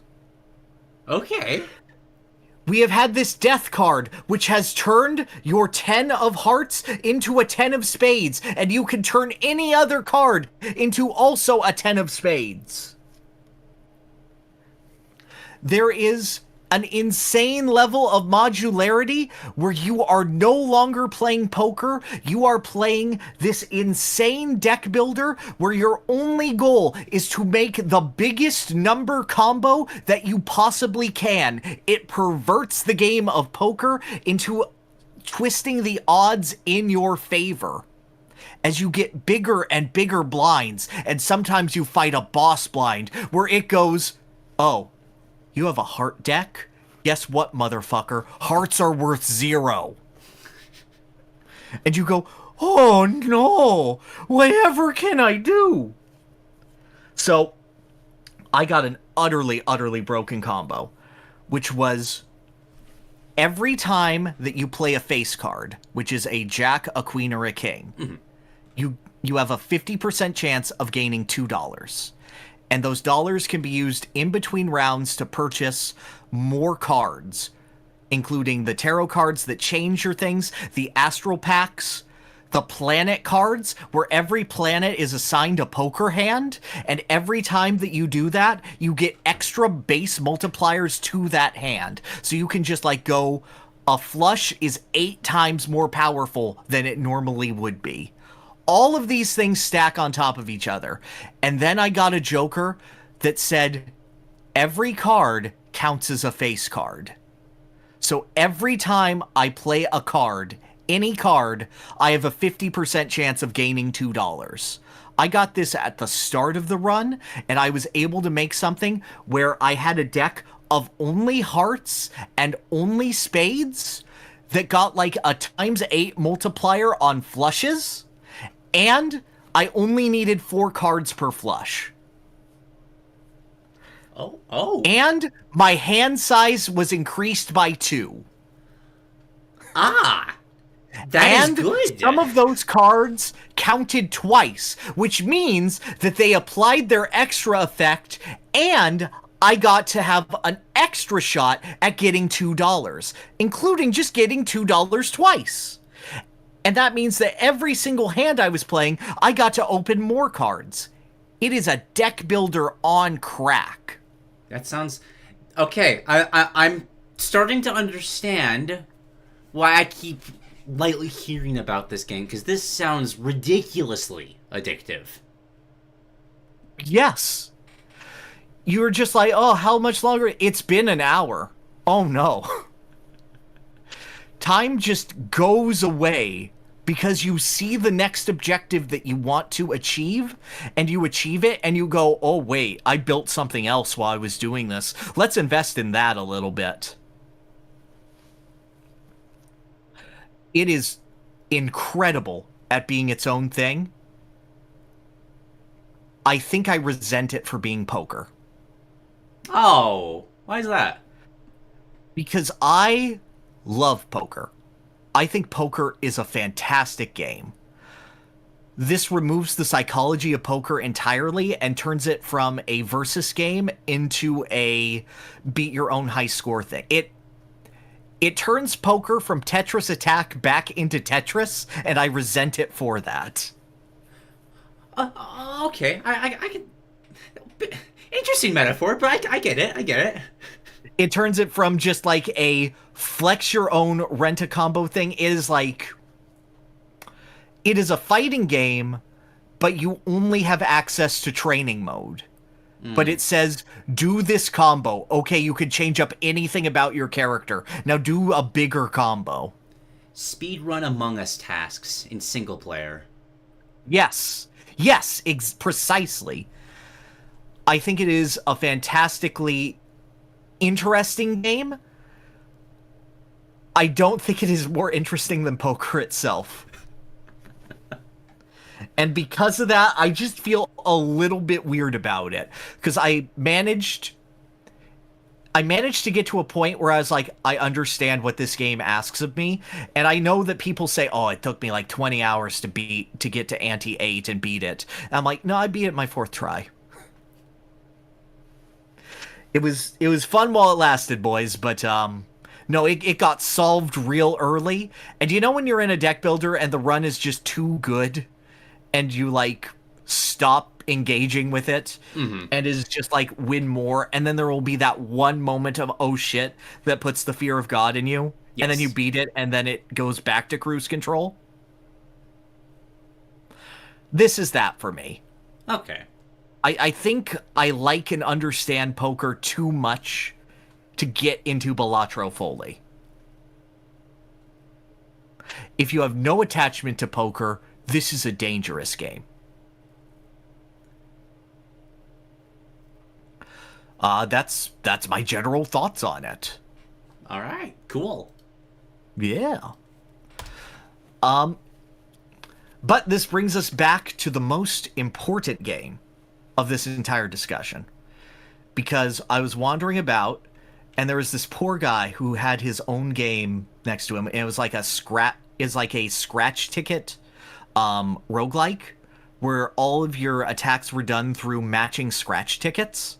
And it was interesting, but right next to him, the game that he was watching for his friend was sitting right there, and that game, which I streamed yesterday in its entirety, was Frasier Fantasy. Are you familiar with the television program Frasier? I know it by reputation. I have never seen it. Are you familiar with the video game Final Fantasy? That one I do know. Have you ever wondered what a sitcom about a radio psychologist would be if it were a turn-based RPG in the style of a Game Boy Color game? Well, I am now. That is what Frasier Fantasy is. The biggest compliment I can give it is that I could hear the dialogue in all of the actors' voices in my head. I could hear the moments where the laugh track should have been. This is a pure parody game, but it is utterly brilliant at it.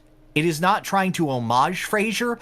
It is trying to write its own version of Frasier within the confines of a Game Boy Color game. And that, I think, is beautiful. There is turn-based combat in this game. You have two skills: Therapy, which does psychic damage to your opponent, and Droning On, which puts them to sleep. Or you have your basic attack, the Freudian Slap. Okay, sure. There is a boss battle against a Star Trek fan who works at the office, and he goes, "You are a formidable adversary, Dr. Crane. Tell me, what is your favorite Star series?" And you can say Trek, and it will give him an energized boost and make his day, or you could say Wars, and he will cry and miss his turn.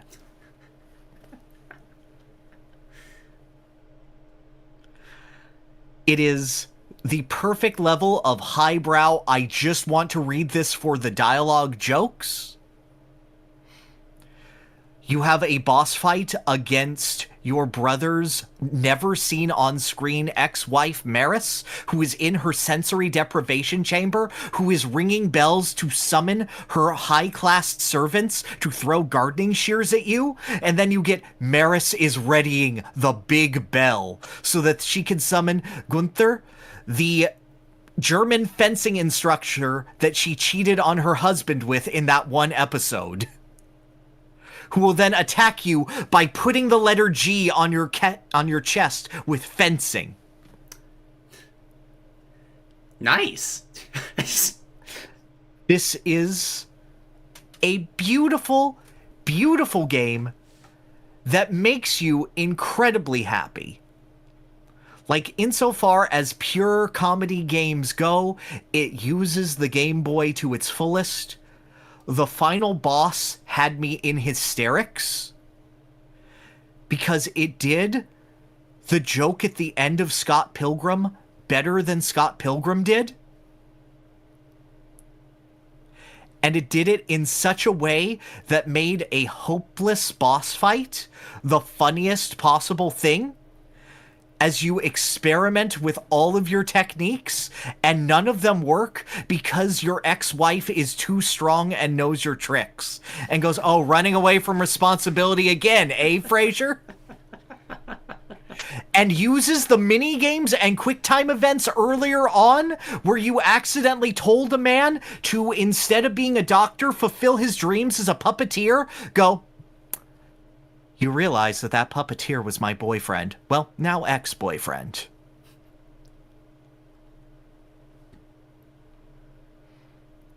This is a delightful time. Oh, good, you're good. You're at the Maris boss fight. Yeah, I'm watching the Maris boss fight now. And no, not Gunnar, Sherry. G. Love that. I am wounded. Yes. Was Basil in the background? Basil, you lounging? You have a good time, Basil. This is a short 1-hour game. It is still being worked on because the demo I played at MAGWest had additional content that was not available on the online version. It had an entire Game Boy game in the Game Boy game. Sure. It's fun. I really enjoyed that.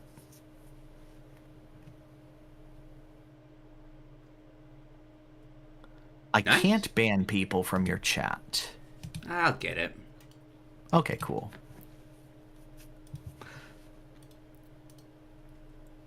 Mods, kill that man. Thank you. Yeah, just light rules. Trying to bring up serious topics randomly in unrelated situations, it's not a good way of communicating with people. Let's go. But yeah, back to the good part. Frasier, fantastic. Had a wonderful time with this. Cannot recommend it enough. You can play it in your browser. None of you have an excuse. Yeah, this full playthrough looks like it only takes like 40 minutes, so... Oh, yeah. You might as well. Might as well. It's fun. It'll give you something to put on your backlogged account. It's great. And then there was one other game to discuss that is an indie game, so I can wrap up this indie segment. And that is UFO 50. Have you heard anything about UFO 50? I saw the Donkey video. That is the extent of my knowledge. Then you know about UFO 50. This is 50 games created for a fake video game system. Is taking the 50-in-1 cartridge idea and is expanding it into 50 original produced titles that show the history of a fake video game company. It starts with a crummy 1981 adventure-style Atari 2600-styled game, vaguely modeled after Metroid, and progresses all the way to 1990, where you can actively... Oh, thank you for being a standard moderator. I appreciate that. Where you can actively see the technology improving game to game. That's amazing.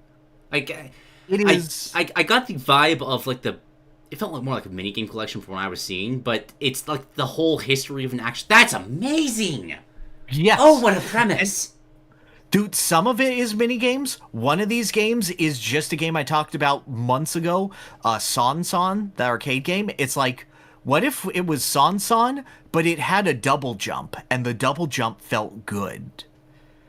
There is a platformer, which is impossible to do in one life, but every time you die, your corpse remains and gets to serve as an additional platform. Yes! Oh, yes. There are NES-style real-time strategy games about being an ant and creating your own ant colony. Love that. To overtake the other ant colony.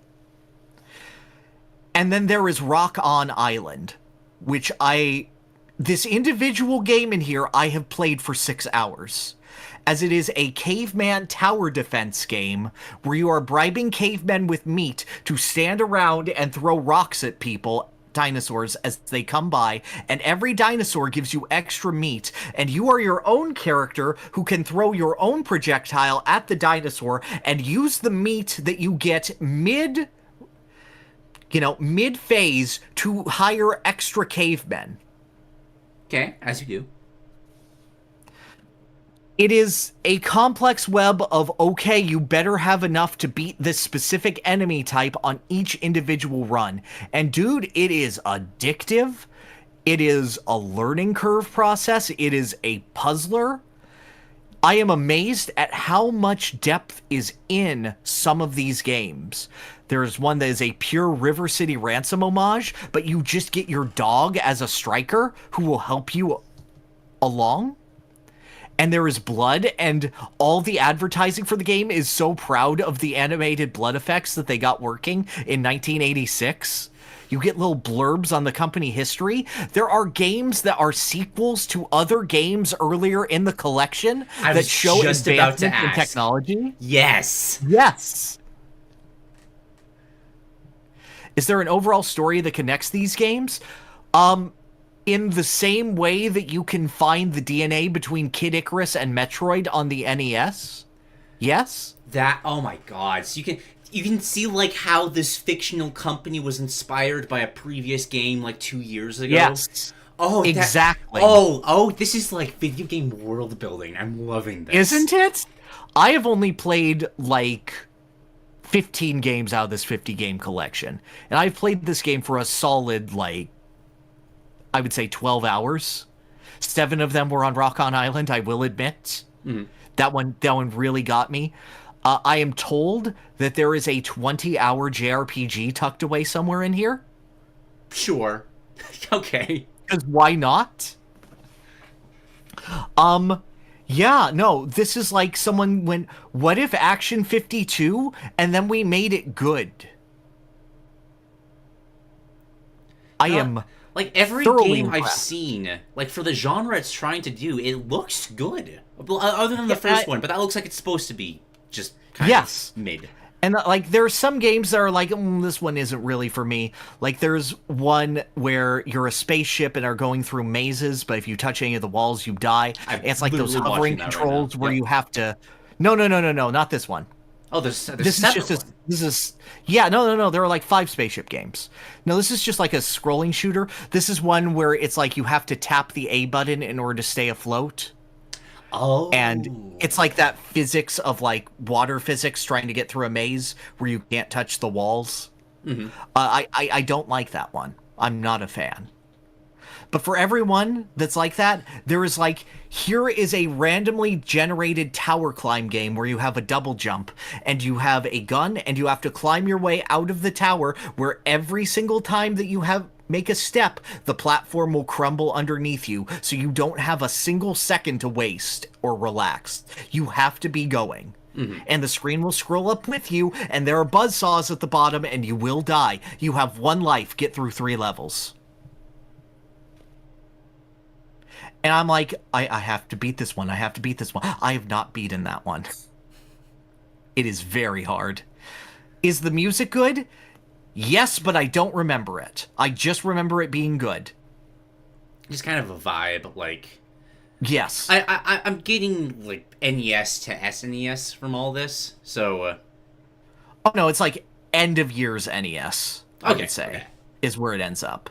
I would say it ends up around the Kirby's Adventure level.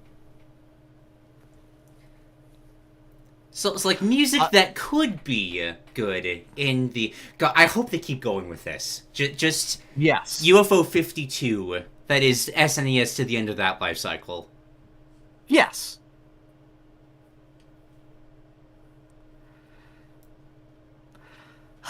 But yeah, those are my thoughts. I've barely scratched the surface of this game, and I've already put a lot into it.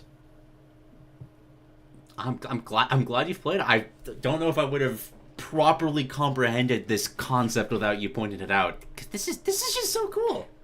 Isn't it? I like it a lot. Okay, and that is all of the indie games I played. Okay. I only have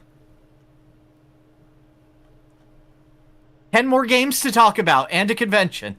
Great. I have 5, but 3 of them are kind of the same thing. I'll rapid fire through the 3 first. Okay. Because you talking about this game started getting a bit of an itch in the back of my head. It's been like, oh, I've missed this specific chapter of this series. So I have gone back and I have played every single Fire Emblem GBA game. Damn, dude, those are chunky. Those are like 30-hour games each. Yes, but I have the spacebar for an emulator speed up, which significantly cuts down on that time. That's true. That's true. Right, so, starting from worst to best. Binding Blade. This is the first time I have ever played and beaten this game. Going off of the English translation patch. So I will try to be a little nicer to the story in regards to the fact that it might have just been oddly translated. But this game fucking sucks. I hate Binding Blade. How could it suck? How could it suck? It has the man, the myth, the legend, Gonzalez. Gonzalez is, I have a note here, Gonzalez is the single, like, crown, like, the diamond in the rough of this game. So we'll talk about Gonzalez first. Gonzalez is one of the very few recruitable, like, brigand units, like the stereotypical bandit people that you have to beat in, like, the first 3 chapters of any Fire Emblem game. Kind of a Frankenstein's monster-esque character. Just, like, huge, 8-foot tall, very stupid, but just a heart of gold. One of the funniest units that has ever existed in Fire Emblem. Because he has so much strength, so much speed, he can kill just about anything. He has shit skill. Yes. So he might kill what he's trying to hit, but there's like a 45% chance that he's actually going to land his attacks. And that is a hilarious dynamic. Love Gonzalez. We stand Gonzalez in this household. Absolutely. Thank you. That's all I need. Okay, continue shitting on the shitty game now. Every fucking map is a siege map. Meaning that every single boss is standing on a throne or a gate. Meaning that every single boss is getting a colossal defensive boost, is passively healing, so you've got, like, at best, like, very, very best, a 60% chance to hit them. I've left every single mission with a terrible taste in my mouth because every final battle is so obnoxious. It's not difficult. It's never difficult. You're just standing in circles around the boss because you're doing like 2 points of damage unless you specifically have like an armor slayer or magic, which, God forbid, one of your units dies holding that. Mm-hmm. And it's just so unbearably tedious. And it's not like the maps are fun in the first place. At best, they're forgettable. At worst, they're enormous for absolutely no reason. But then there's shit like, here's a desert map with Fog of War at the same time. And the enemy has dragons and Manicheets that will one-shot just about anybody in your army. Awesome. There's the Gaiden missions where you've just got shit like, oh, here's like half of the tiles are on fire, or there's little vents in the wall that will spit poisonous gas at you. Or I remember water those. will just That's where I randomly quit. sink. Or there's these pillars of light that will shoot down. And all of them take so long and are so annoying to go through. Mm-hmm. Again, I will try to be nice to the writing, but 80% of it is just Merlinus going, but Roy, we need to do the objective. And Roy's just going, but Merlinus, we must help the people. And then you got Princess Guinevere in the corner just being like, oh, I've got such a tragic backstory, my poor brother, which she explains like 2 sentences at a time through each chapter. It's such a nothing story that is stretched to the absolute limits. Marshadow is right, though. Roy is our boy. Is he? Not in this fucking game. Not in this game. Is he? Roy is one of the worst lords I've ever encountered. Everything you've heard about this kid is so much worse. He will, like, max out around chapter 13 or 14 or so, and is just useless for the rest of the game. He's not even a good unit when he's maxed out. Yeah. To the point that I think the Binding Blade gives him, like, an insane plus 10 to strength or something like that, because he is so shit that you need this uber weapon to be your lord for you. Yes. True. There's so many just... like, there's status staves with a bazillion range, so you're getting berserk, sometimes in Fog of War, so you can't even see where it's coming from. Mm-hmm. The unit balance is in this really weird... This might have just been bad RNG on my count, because I just had really shit level ups for so many units. But so many units are either so much better than what you've been training that they kind of just invalidate the units, like Pent to Urk kind of levels. Just like, why train Urk when you get Pent later? Yes. Or they're so shit that you're kind of shocked. Like, why am I getting a level 1 armor knight on the 10th chapter? Why does Wendy... Why? And then you get Sophia later, who's a level 1 dark mage, like 6 chapters later. I get the allure of trying to train shitty units, but this isn't a game that really allows that?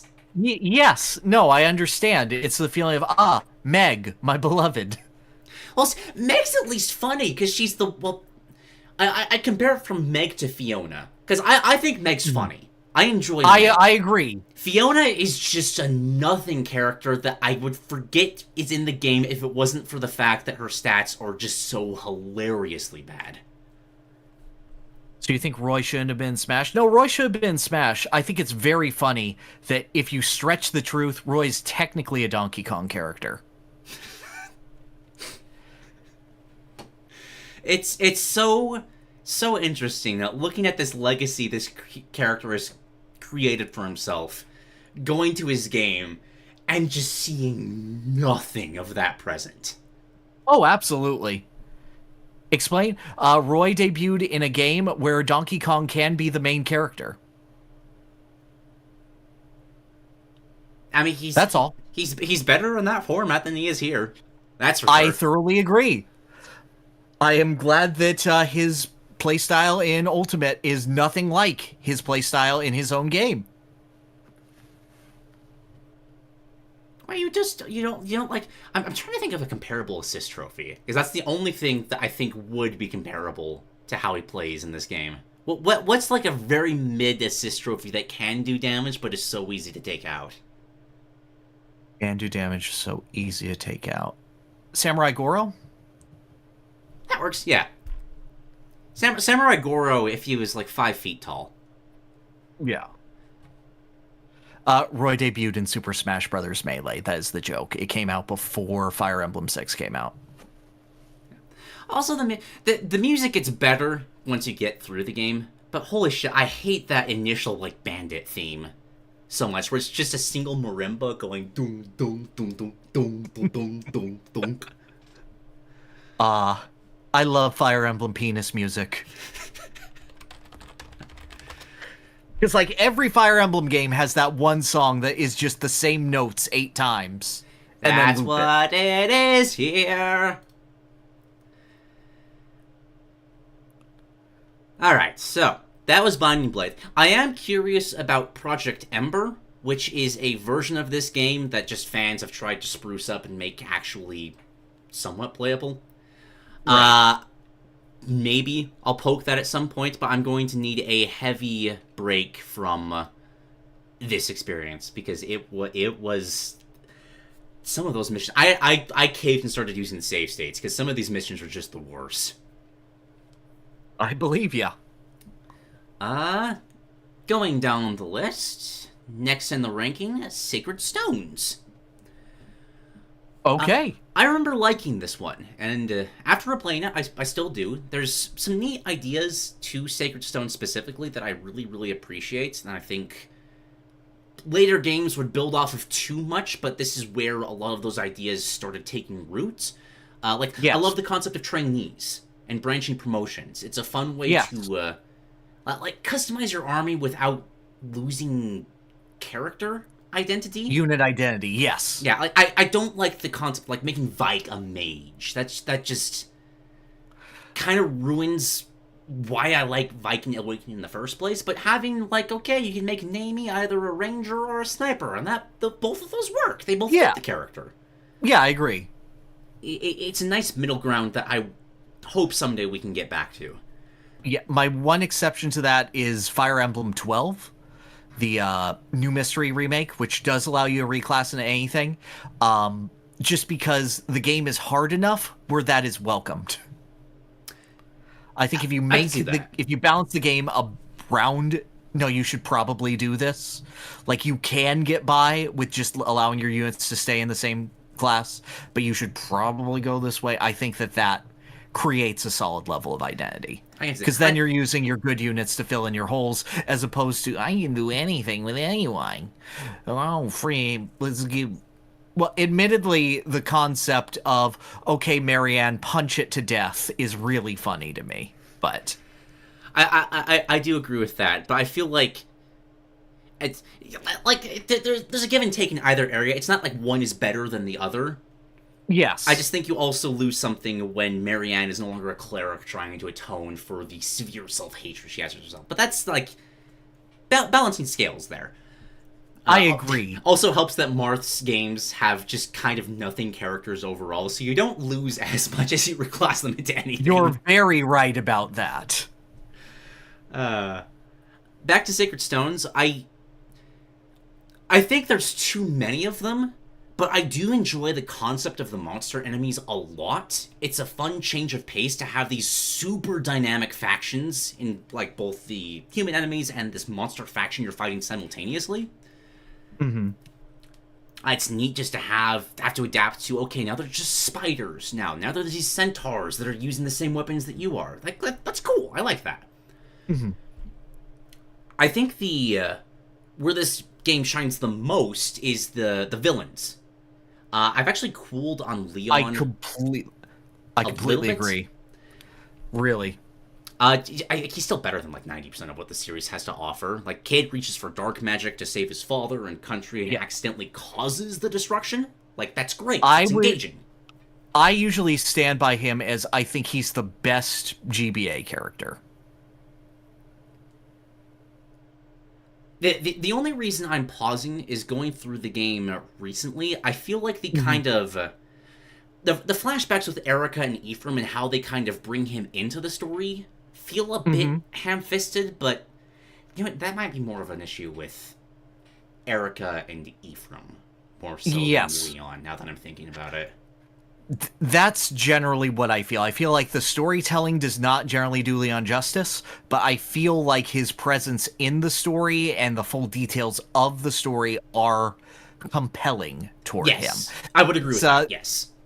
It's the same way where, like, I don't think the storytelling of Radiant Dawn does Peleus particular justice, but I do think that Peleus is an excellent and compelling character, so to speak. Agreed. Okay, yeah. Well, we're on the same level. All right. But I want to give a shout out to some of the other villains as well, because people talk so much about Leon that you don't get to them as much.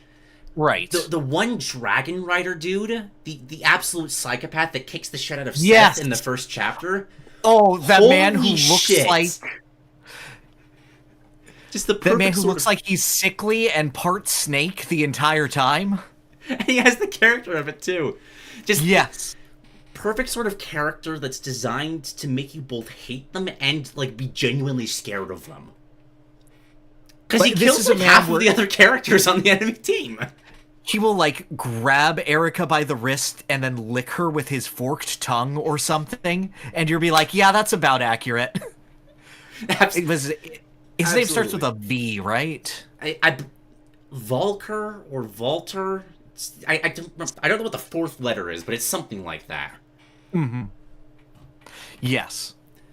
Another character I can't remember the name of, but Joshua's, like, mercenary partner, like the hyper-ambitious dude, that conversation before the duel between him and Joshua is just straight up some of my favorite dialogue in the entire game.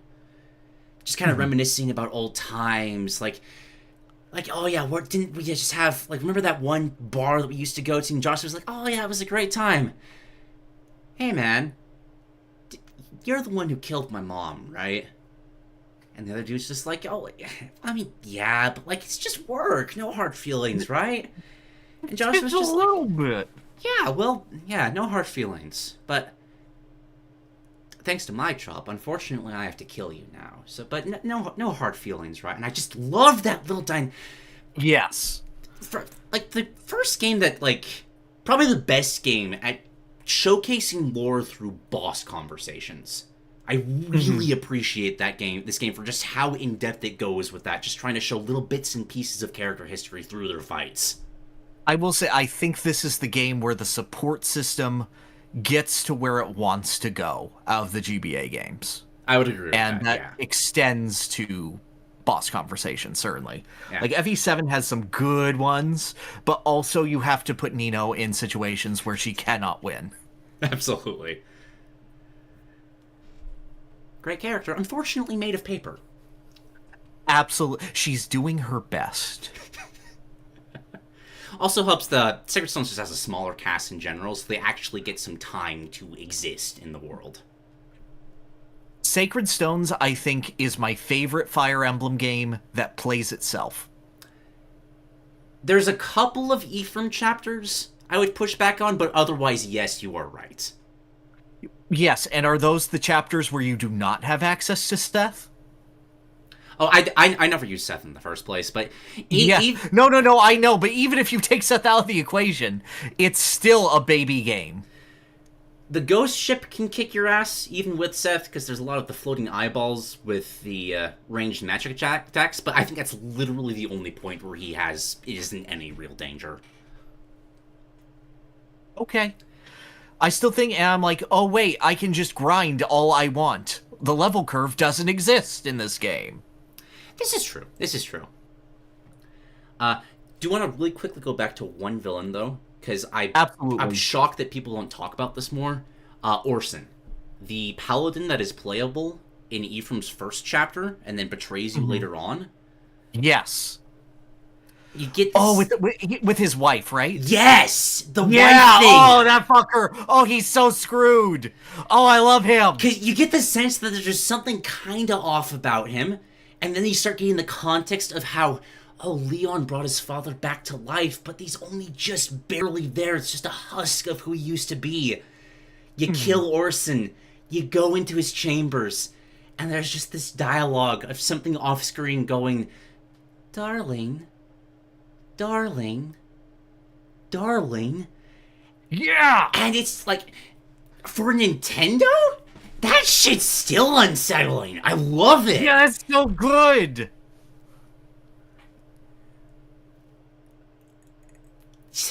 Like, there's so many ideas in this game that I love, but I do think that even disregarding the ease and how the level curve can be completely circumvented, there's a lot of stuff that just kind of feels bland. Like, I enjoy the support conversations, but most of the characters kind of just feel sort of been there, done that. Like, here's this trope, here's this trope, here's, like, kind of almost cookie cutter a little bit. Now, would you say that is because you have played multiple other Fire Emblem games, or would you say that it is true even with the context of this being the second Fire Emblem game released in the West? I think it was especially potent because I played these games in order. Like, I went 6th, then 7th, then 8th. And hitting 8's storyline after 6 and 7 just dragged me down. Mm-hmm.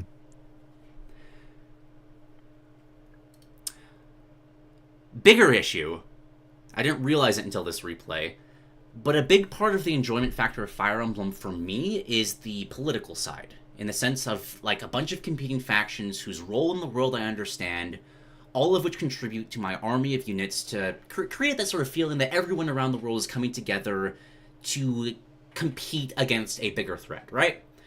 Yes. There's a lot of games I think do this really, really well. It creates interesting support dynamics, as these different backgrounds collide. Like, stuff like the mercenary Pegasus faction in Fire Emblem 6 and 7. Burn being this super militaristic Germanic knight sort of feeling. Literally everything about the Tellius games. Yeah. But Magville, a world so bland I had to Google what the hell its name was? You just don't get that. Like, I like Joshua. He's my favorite character in this game. I love this concept of this random mercenary you get is actually the future heir of this other faction, and you just don't get any sense of that until you hit that point of the story. Mm-hmm. But it's hard to care when I don't know what that kingdom is. I don't know who's from it. I don't know what its role in the world is. It exists to have a sacred stone attached to it, and that's it. Yeah. Yeah, no, I agree with you. The actual personality of the world and its culture and whatnot is severely downplayed, even from FE7. Absolutely agreed. Absolutely agreed. Like, this doesn't feel like a world where hordes of monsters are bearing down on the people. You don't get a sense of that terror and how you interact with the world. It's kind of just... like, it benefits Leon to be the focus of it, but you lose so much of... Like, the world should be a character in a story like this, and it just isn't in Sacred Stones. Mm-hmm. There's a bunch of geographic locations for MacGuffins to be. Still had a decent time overall. Ephraim's route, if you treat it like a go from mission to mission to mission and just ignore the monsters roaming around, it's actually pretty fun. But I don't know if I could play it again. I have been thoroughly burnt out on what Sacred Stones has to offer. I could agree. It feels like something that needs challenge modes in order to make it continually engrossing. Agreed. That's why I hear that most people's mods of the game are, like, they'll put in, like, passive enemy buffs or something of the sort. Gotcha. And then, of course, rounding things off, we got the Blazing Sword. You already talked about this one last time, so I'll keep this one very brief. Definitely my favorite of the GBA games. I would be interested in your thoughts on the ending chapters, because I didn't get to those, and now I've gotten to those, and I have thoughts. But please give your thoughts before that. I'll just quickly echo a lot of the things you said. I like the stories a lot. The main trio of lords is pretty engaging. I'm surprised by how much I like Ellawood. Like, he's a solid character for a stereotypical main lord of these games.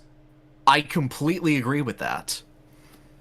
Again, like the setting. I enjoy the faction dynamics of this. I think it's called the Lieb, the world of 6 and 7? Okay. Yes.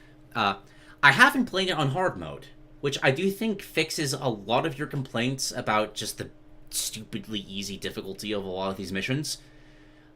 Hector Hard Mode in particular has some hilariously nasty maps.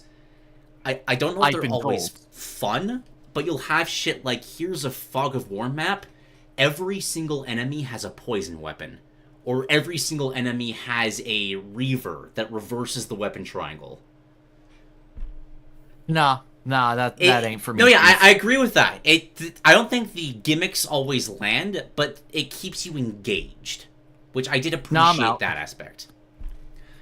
It's a lot harsher with timed items. Thieves show up sooner. Villages get destroyed quicker. So you have to get out on the map a lot quicker.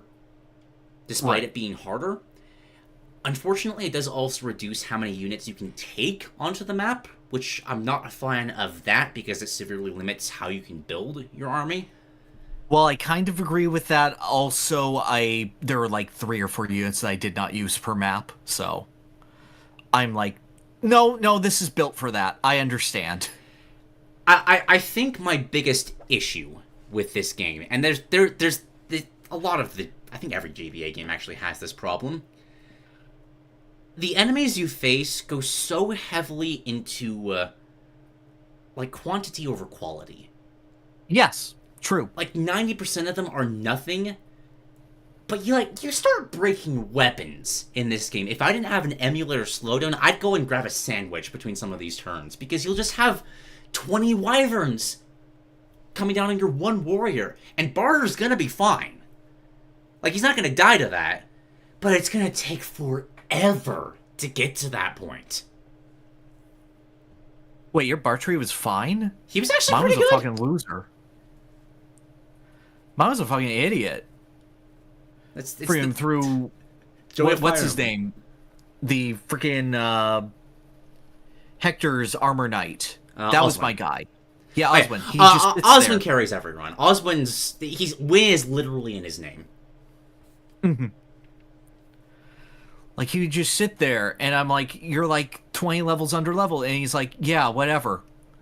And then Guy or Raven, what's his name? Fucking there's Hector, Guy man. and Raven. Are you talking about beefier dude or super speedy sword dude? Revenge on Hector, man. Raven. Yeah, no, he would just be like, nah, I'd win. And then he wins. I'm like, you guys can handle half of the map on your own. Everyone else have fun. Yeah, that's just what happens in these games. What are your thoughts on the late game chapters, now that you've finished it? So I think that a majority of the larger maps are okay, but they become a lot of dick measuring contests between Balliste. And I'm not a fan of just, like, teasing and poking in that sense. Mm-hmm. I think that there's something cool about the ones where you overtake them and then use them yourself. Or don't, because why would you use a sniper in this game? But overall, those larger maps are fine. I hate the final map. I think that map sucks. I think it's an insanely cool concept. I think it is insanely shit to go, okay, give out the holy weapons to everyone, and Athos, you sit there and you need to participate in this map. This random man shows up and is like, I'm gonna kill all these motherfuckers. Mm-hmm. And just Dumbledore's his way through the army. He's the safety net for players that did not perform well enough to have a good unit. Well, he's not even a safety net. It's just a matter of the legendary weapons are such a buff for the enemy that he exists and you need him to hit the dragon. Mm-hmm. Your ability to play the game is completely different for this final chapter. It's not a solid send-off for your army in the same way that the Tellius games are. Mm-hmm. Wherein it's just constantly challenging you and is going, here is what would be a chapter boss as a mini-boss in the middle of the map. Deal with it. It is going, whatever. Here's freaking... What's the mercenary leader's name who dies and gets... He sounds like he's... Like everyone else has a fantasy name and he's just like Spencer or someone. know exactly who you're talking about. I can see the He's like- Legault conversation in my head.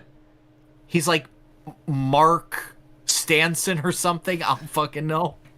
But he's just like a regular dude's name. Mm-hmm. Who this feels like a character who won a contest to get your name in the game. Like Brad something. I think it starts with a B. I think you're close. Yeah, I think so. And he just shows up and he's like, no one can hit me unless you have one of 5 weapons. I feel like it just stops being a strategy game and starts being a hit the thing with its weakness that you got from the last guy that you hit with its weakness. That you got, I hope you leveled Ellawood. Mm-hmm. No, yeah, especially compared to the context of Radiant Dawn letting you choose which weapon gets blessed. So you can choose your arsenal to deal with all the late-game bullshit. Yes. It's just... No, yeah, you're absolutely right. I love the concept of a rogues gallery of here's all the bosses that you fought before, fight them simultaneously. But they kind of walk into the meat grinder. Narratively, it's super rad. Yeah, bit of an unfortunate finale. Yes. Still a fun game, though. I still enjoyed it. Oh, I agree. Yes. Fucking Athos showing up with the, what if I had the boss-killing final tome that is specifically designed to counter Nurgle? Well, it's not just that. He also brings, like, 3 other weapons so that Hector and Lynn can still participate as well. Yes, and he has 2 different weapons just for him, and one is just very slightly stronger than the other one. They were just having a lot of fun with the cataclysmic sprite animations for the final spells. And they're just like, let's do one more. Why not? God, freaking hate Athos. Shitty character design. Well, you don't like basic bitch wizard? You don't like the clip art? From 1980? No. I'm shocked. Shocked, even. Oh, I'm sincerely shocked that you enjoy the game where Gandalf comes in at the end. Wow. What, riveting stuff. That's just the plot of The Hobbit. I don't know what you're talking about. I'm aware. Shocked. Oh, there was one last... I poked a ROM hack called Vision Quest. I got like 5 or so missions in. That's probably something I will stream, because it's just the GBA presentation, but with Radiant Dawn skills, which is awesome. No, that's rad. And you play as, like, farmers resorting to banditry in order to just fend off horrible attacks. Like, it finally gets away from the stereotypical royals. Writing was a bit off, but I like the setting. I'll probably explore that in a stream at some point. Nice. Overall, GBA Fire Emblem games are fun, except for Binding Blade, which is trash. These sprites are still the best visual presentation Fire Emblem has ever had, and I miss them. Nice. Mostly, except that one. Alright. You got some more games. Hit me with them. I do have more games. Let's fucking go, my guy. Alright. I got the Neo Geo Pocket Collection on Steam, and this is just a category called Other, which is all of the other games that weren't on the NES or indies that I played. Okay. And this is SNK Gals Fighter. This is a crossover game of all the SNK series with super cute Pocket Fire sprites, but it's only girls.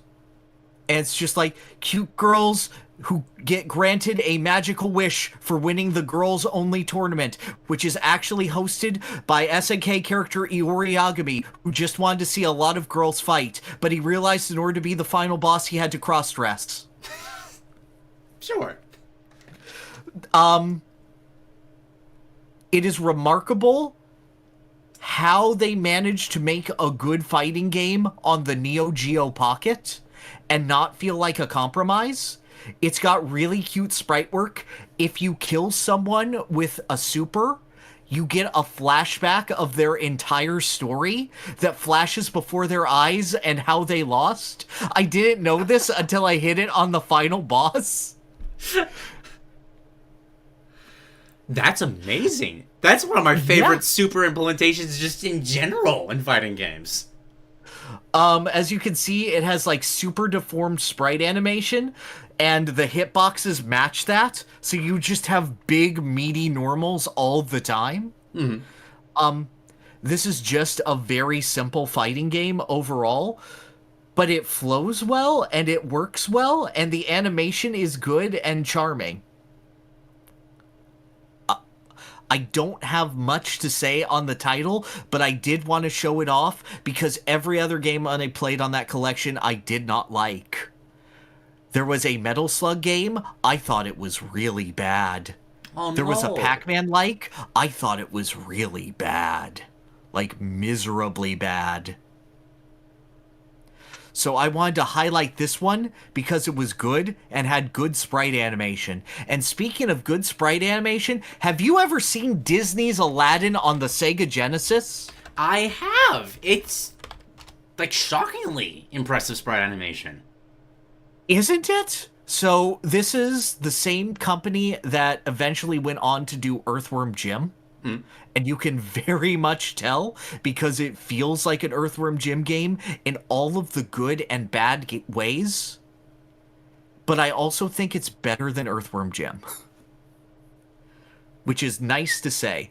So this game was actually developed hand in hand with Disney.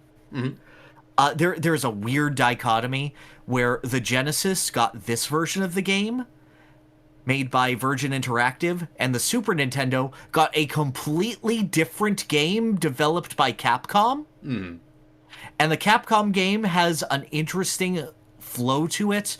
Aladdin more acts on his acrobatics.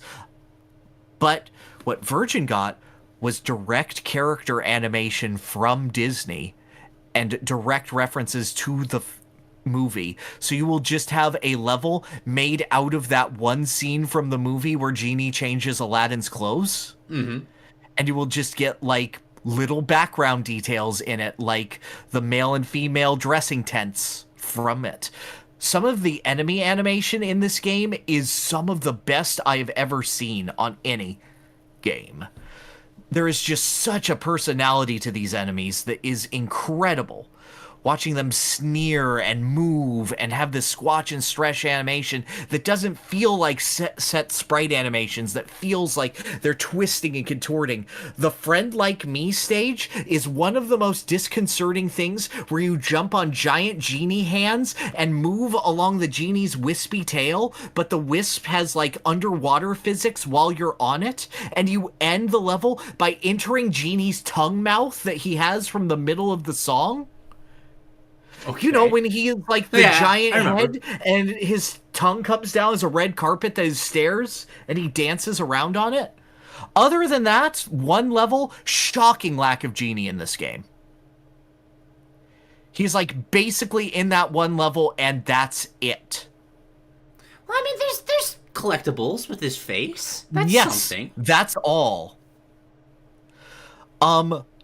Riveting Cave of Wonders level, wherein you are riding on the magic carpet, and it is as you would expect, a minecart sequence that is just a beautiful mess of colors. Like, I don't think any other game of this era uses the colors red and yellow half as well as this game. There is just a vibrancy to this. Well, yeah, they had to, because the one direct-to-VHS movie, that was the only colors they had left. Yeah, bro. Just a shocking level of visual clarity for this game. Hitboxes suck. Hitboxes are terrible in this game. Your ability to hit hitboxes is weird. Aladdin, you're seeing him going through the ropes right now, has a very small window. Like, you have to be centered on the rope on his left hand, and when that matches up, you hit up and he'll grab on. Otherwise, he'll miss it. Normally, this isn't a problem, but sometimes the genie will have a level where you're platforming from rope to rope over a bottomless pit, and that sucks. Sometimes you'll just get hit by 4 times for no reason. The Jafar fight is terrible. Did you know that Iago is immune to swords, but isn't immune to apples? So you have to hit him with apples? There is no proper feedback to Iago being immune to sword. So sometimes you'll just go through a boss fight where you're doing nothing, where Iago is on his magical ghost summoning machine, and you have to avoid the ghosts, and you're not sure if killing the ghosts does damage to Iago. Guess what? It fucking doesn't! Well, that explains it, though, because he's part ghost type, so you need to get that a different type of attack into there.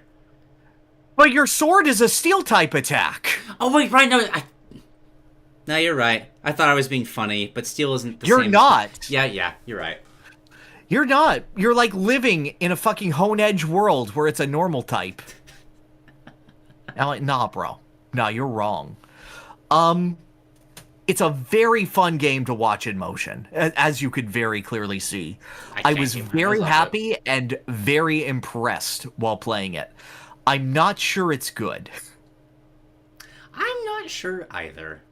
Just kind but of I had fun playing it. It's like the lowest 3 out of 10 I could give, where I'm like, I had fun. I think my love for Aladdin is causing it to be a little more fun than it is. But interestingly, this was on a collection with The Lion King. Mm-hmm. And included in that collection is behind-the-scenes interviews for when they were making the game. Mm-hmm. And their direct correlation with Disney, which gives you a Tommy Tallarico jump scare, which is awful, and I hated that. But it also lets you play the trade show version that they were peddling out before this game released. Really? You get to play its Game Boy D-Makes. You get to play every single version that was ever publicly available of this game. Even versions that were only available for like 5 days. Wow. Okay. Cool. And I think, from just a pure history standpoint, that is way cooler than I expected of Disney. You even get, like, the 90s blockbuster VHS package, where some white kid is telling you, well, we're going to see Aladdin. No, not Aladdin, a movie. Aladdin, the video game. But it's like you're playing the movie. Wow! I can see the advertisement right now. Yes. Just the kaleidoscope of colors with that, wow! Here we are in the movie theater, going to see Aladdin, the video game, Disney's latest blockbuster. You gotta have that specific tempo of speech. Exactly. There's also a level where you're in the dungeon, and you just see the skull of Mickey Mouse in the background to imply that he's died in the dungeon. Sebastian, the crab, is tied up, ready to be tortured. And I'm like, they would never get away with this shit. Like, little details like that make me go, wait a second, I think I really like this. No, yeah, you sold me with that too. You see a skeleton, and it has a Mickey Mouse hat. And it's clear he's been waiting in line for something. Oh yeah, he's right there. Hi, Sebastian. Yeah. Oh, that's so good. Isn't it? Like, as a technical showcase, this might be the best looking Genesis game. I earnestly believe that. What even competes? I don't think anything can. There's some effects in Adventures of Batman and Robin that are really good, I guess. Fucking Vector Man, I don't fucking know. But yeah, I just really wanted to talk about this because, like, I think this is much better than the Lion King game that everyone played at some point and didn't like. Mm-hmm. And I think it's slightly better than the Toy Story game that I had and also didn't like, but has that level which has Nightmare Buzz that everyone remembers, where you have to fight Woody's insecurity of being replaced by Buzz. And yeah, I think it's neat. Cool. And I say this because this is a game with maximum levels of sauce, but not really good gameplay. But what if there was a game with actually perfect gameplay and zero sauce? That would be an accomplishment. That is the experience of playing Picross S Plus for the Nintendo Switch. So this is a Picross game, and it is the most Spartan game I have ever seen. It has that very specific DS aesthetic, where it is just black and white, very clean presentation of glowing white panels. It feels uber sterilized. Oh, I suppose. Wow, yeah. Okay, that's yep, that's 2010, right? This game has absolutely no personality to it whatsoever. It has the most doctor's office waiting music sort of soundtrack to it. It's also only $5 and gave me like 40 hours of gameplay. Mm-hmm. And all of it was good. All of it was... We have heightened the Picross experience to be as streamlined as possible. We will auto-update you on every possible system this game has. We will give you an active hint system if you want it to tell you what moves are available on what lines, but you can disable it if you want. We will tell you if you have made a wrong move, or you can set it that we won't tell you that you've made a wrong move. And you can tell us exactly how you want us to tell us. If it is immediately reactive, or if you will wait until you have made an illegal move, and we will tell you that later on down the line you have made an impossible move on this row. Mm-hmm. It eats time like nothing else. Like, Balatro was pretty good. This will be like, do you want to spend 30 minutes on one puzzle for no reason? Okay, sure. You barely finished that. Surely you'll do the next one faster. And you're like, sure, why is it 2 a.m.? Definitely get that with Picross. It's Yep. a very much a weakness game that, like, it doesn't feel like it should have that effect. But you just kind of look up, and then it's Thursday when you started on Tuesday. What the fuck? I know. And then you have those moments where you're just staring at it and are like, there are no moves. No moves exist here. What do I have to do? What sort of math do I have to conjure to prove that there are two spaces here and there's a 50-50 between them, but I can't definitively pick any one of them? Mathematically, can I prove that any of them work? No! Okay, let's table that for later and move on to the next line. Oh god, I forgot which one 5 minutes ago was what I was working on, and you'll spend like 5 minutes trying to think of one move to do. Mm-hmm. This is that to the umpteenth degree.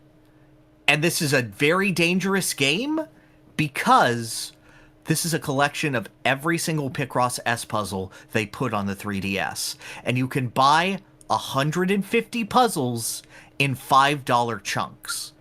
And there are 10 of them. Ooh. I just did the first, and then I went, I can't do more.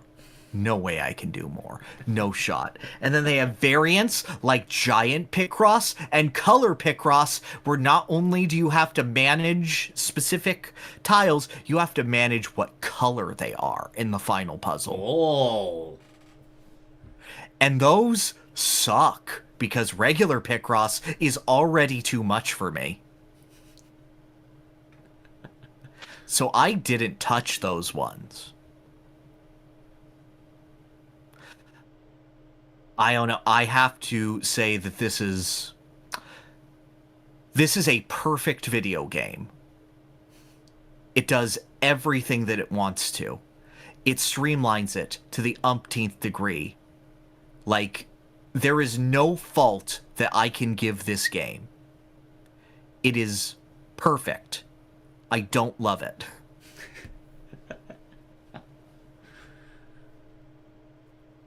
I mean, like you said, zero sauce. I know. It is just amazing on how much the argument of this doesn't have any soul rings true. What the fuck is this player doing? They can eliminate 2 blocks from the end. They have the 5 match already done. Just do it! This has been agonizingly slow to me. Like, there's so many shit that, like, that 2 to 5 was free the entire way through. I know. Why are you figuring it out? Okay, now mark the blocks, and now you have the 3, and... Yes, just do... They get there eventually. Moving on. You know what game is 0 gameplay and all sauce? A lot of them, but which one are you talking about? I am talking about the Netflix special, which should barely qualify as a video game, Escape the Undertaker. I don't know if you could put this on stream. I don't because it is just a Netflix. It is just a Netflix movie. So this is an experience that I recommend to everyone, because this is professional wrestling tag team The New Day going up to the Undertaker's house, who is a zombie a zombie wizard professional wrestler. No, that man has negative riz. Let me make that clear. You go up to the Whistler Undertaker, and they're like, you have the power of the urn, and if we mixed it with the power of positivity, we could have ultimate power. So it is just 3 overacting tag team wrestlers investigating a spooky mansion, and you get to make point-and-click adventure choices, which are baby's first point-and-click adventure choices of, do you want to follow the character that is very clearly tempting fate down this pathway, or do you not want to do that? Do you want to take the key item, which is a bottle of drugs labeled power in Crayola marker, power down the side, or do you not want to do that? And it has the brilliant experience of watching a company with probably the largest practical effects budget in the world zigzagging in between immaculately designed, intentionally bad horror sets, and The Undertaker levitating with all of the power that Sony Vegas can offer him, with glowing eyes and lightning bolts straight out of a Channel Awesome anniversary special, using his force lightning on these professional wrestlers who really like video games and clapping their hands. That is beautiful. That sounds like the best sort of like -9 out of 10 experience you could possibly ask for. It is occasionally painfully acted. Occasionally it is just boring. Sometimes they will just stand there and be like, no, I don't want to go near that fog. And one of them will be like, it's just fog. No, that's Undertaker fog. The Undertaker's going to come out of that. It's like, no, I touched it with my hand earlier. We'll be fine, guys. Look, it's just fog. It's just regular air, but spooky. And then the Undertaker will come out and grab the person by the throat and drag them into the fog. And they'll be like, man, that was Undertaker fog. I'm glad we didn't go in there. Xavier's fucking dead, guys. But we got the key, and then the New Day music will come on, and they'll start dancing. Yeah! Let's go back and unlock the urn, guys! Yeah! And they'd be like, isn't Xavier dead? No, he'll be fine. He'll be back. Absolutely glorious. I never would have heard of this if you hadn't brought it up today. Thank you. It is my pleasure. It is 30 minutes long. Any of you can go down it. There are bad endings if you want the New Day to forsake the power of positivity and join the Undertaker because he is controlling their greatest fears, which range from the existential horror of everything that has ever gone wrong in your career and never being able to escape your station, and also a box of spiders. You get the choice if you want to follow Kofi down the existential horror route, or Big E in the I'm locking you in a box of spiders, big man. if you join me, I won't dump the spiders in your box. Roughly equal. All right. Yeah. If you want some junk this Halloween, I strongly recommend Escape the Undertaker, the Netflix special. Lovely.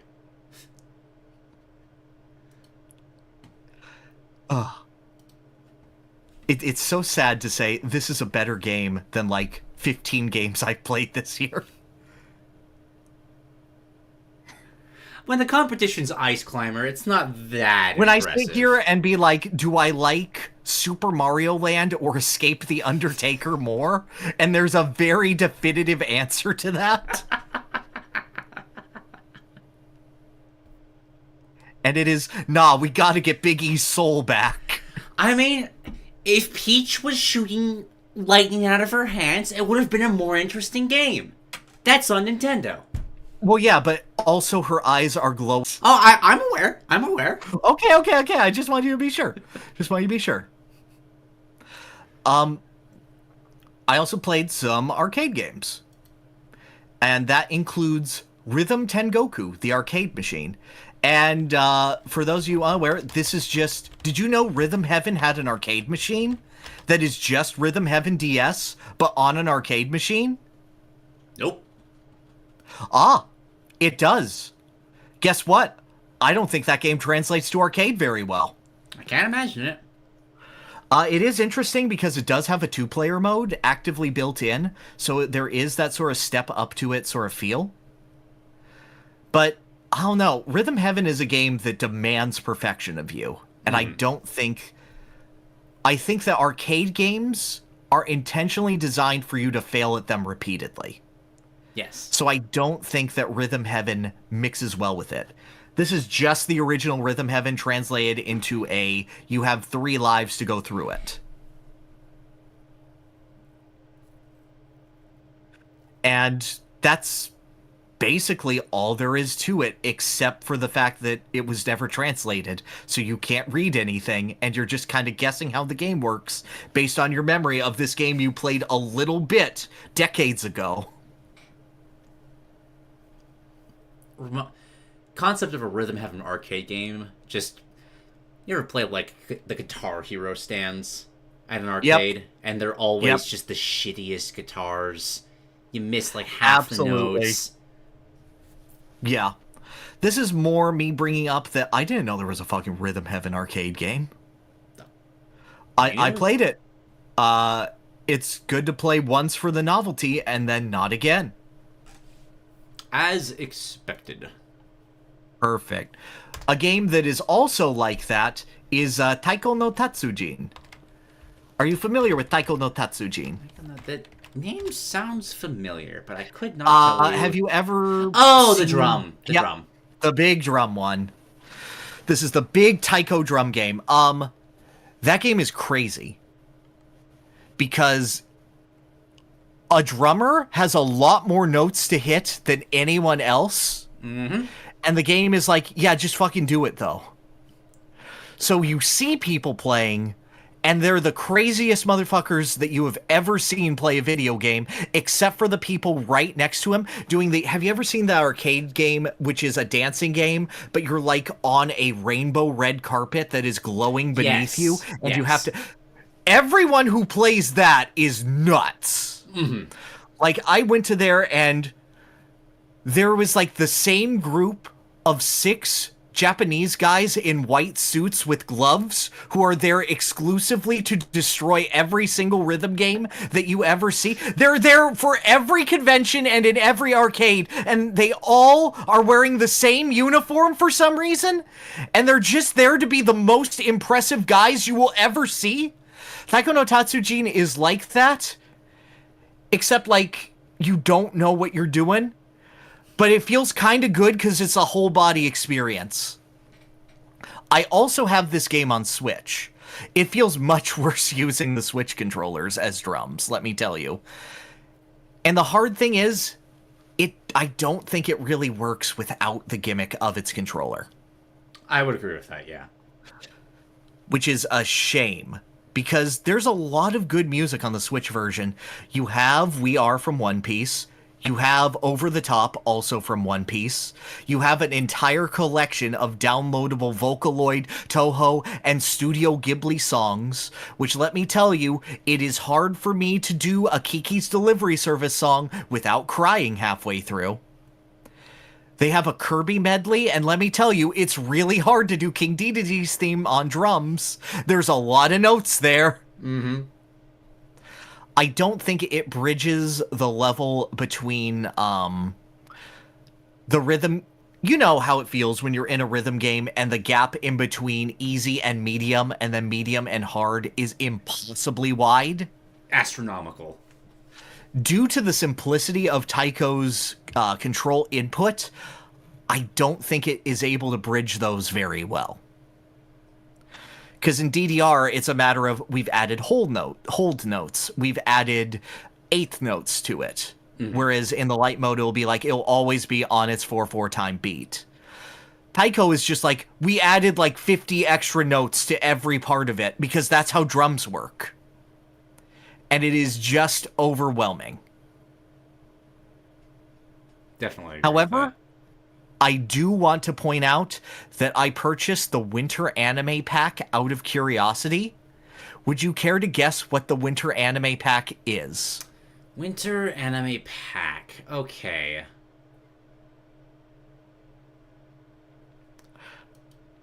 Is it just... Is that one hockey anime? Or is that's too easy of an answer for you to be asking the question in that way? I will give you, it is something you have 100% heard of and might not consider anime. Still, Rise of the Guardians, the DreamWorks movie? No. Santa Claus? No. What? These would be Japanese versions of Do You Want to Build a Snowman and Let It Go, the Winter Anime Pack. From the famous winter movie Frozen. The famous anime. Sure. Which was very funny to discover. How do you play Let It Go with drums? Very dedicatedly. With a lot of effort. It's always been a weird game for me because I actually played percussion in middle school and high school. So I can do the movements with an actual snare drum, but having to it's like I've talked to guitarists that have the same problem with Guitar Hero. Just be like, wait, no, I can see what you're doing, but that's fundamentally not quite how that works. Yeah. No, I feel you. And then also nostalgia was there, so yeah. It is incredible how bad I am at that game, except for the auto song. There is me fumbling around, farting on a keyboard, and then I'm like, okay, I got this.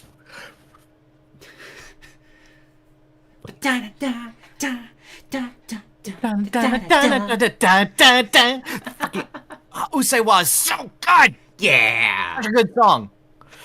And then there were consoles available. And on those consoles was a very special Genesis game. That game was Shaq Fu. Yeah! And Shaq Fu surprised me because I thought it would be much worse. And instead, it is just mediocre. And it disappointed me because I was expecting a barely functional fighting game. And no, they have some basic fundamentals of fighting game principles. It's horribly balanced. You have to play it as Shaq, and he is the worst character in the game. He doesn't have a projectile or good grapples. So you basically have to rely on the fact that he is really tall. And therefore has really good normals. It has a weird space jump.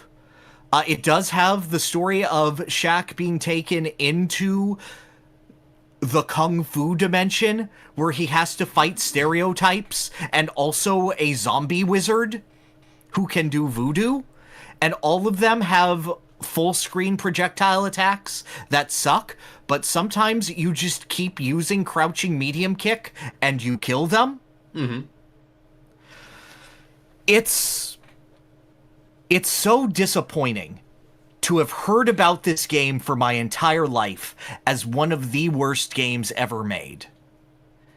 And to play it and just go, yeah, it's not that good.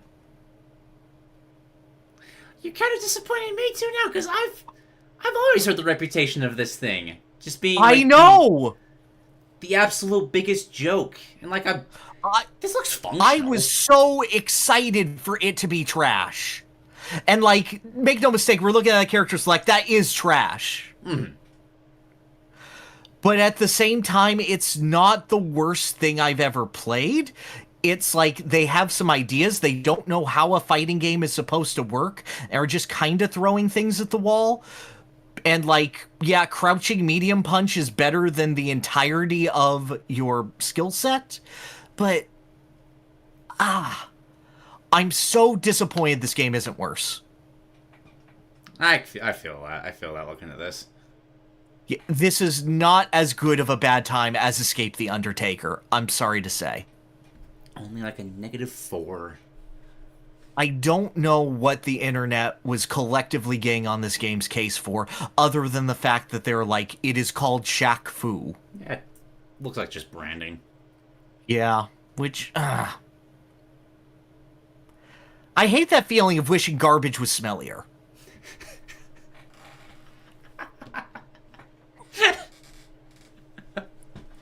Right? Trash but not a dumpster fire. I like that wording. You gotta find some fuel. Exactly.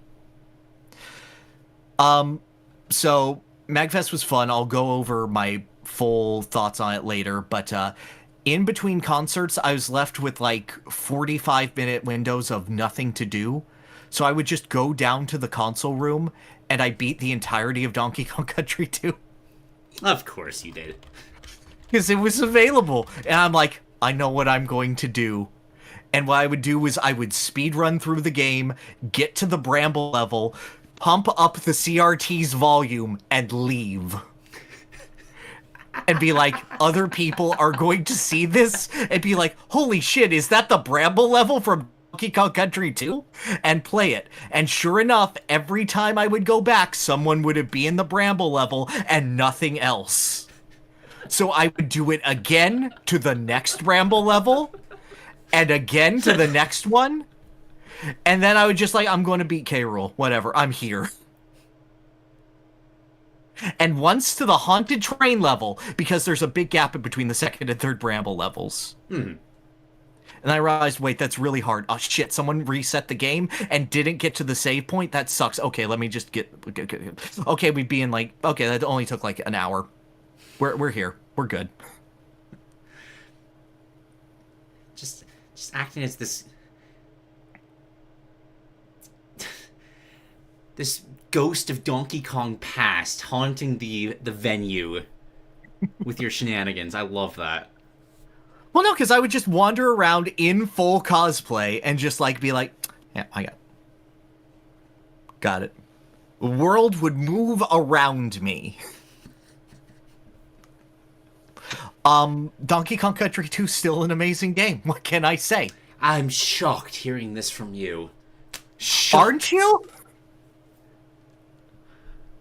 It's so good. It's pretty fun. It is. Even someone who doesn't like platformers should like this game, because it's good. I mean, I enjoyed it. Exactly. It was a solid time. I'm speaking from experience. Huh. But now I have a story to tell. Okay. Which is that when I was a kid, I had a single issue of Nintendo Power. One. And I read that cover to cover repeatedly. And that issue featured 4 specific games. Those were Mario Party 1, just how full breakdown was the cover page. the Big Goron Sword quest from Ocarina of Time, which was the only context I had for Ocarina of Time other than Kokori Forest, Kokori Village, for the longest time.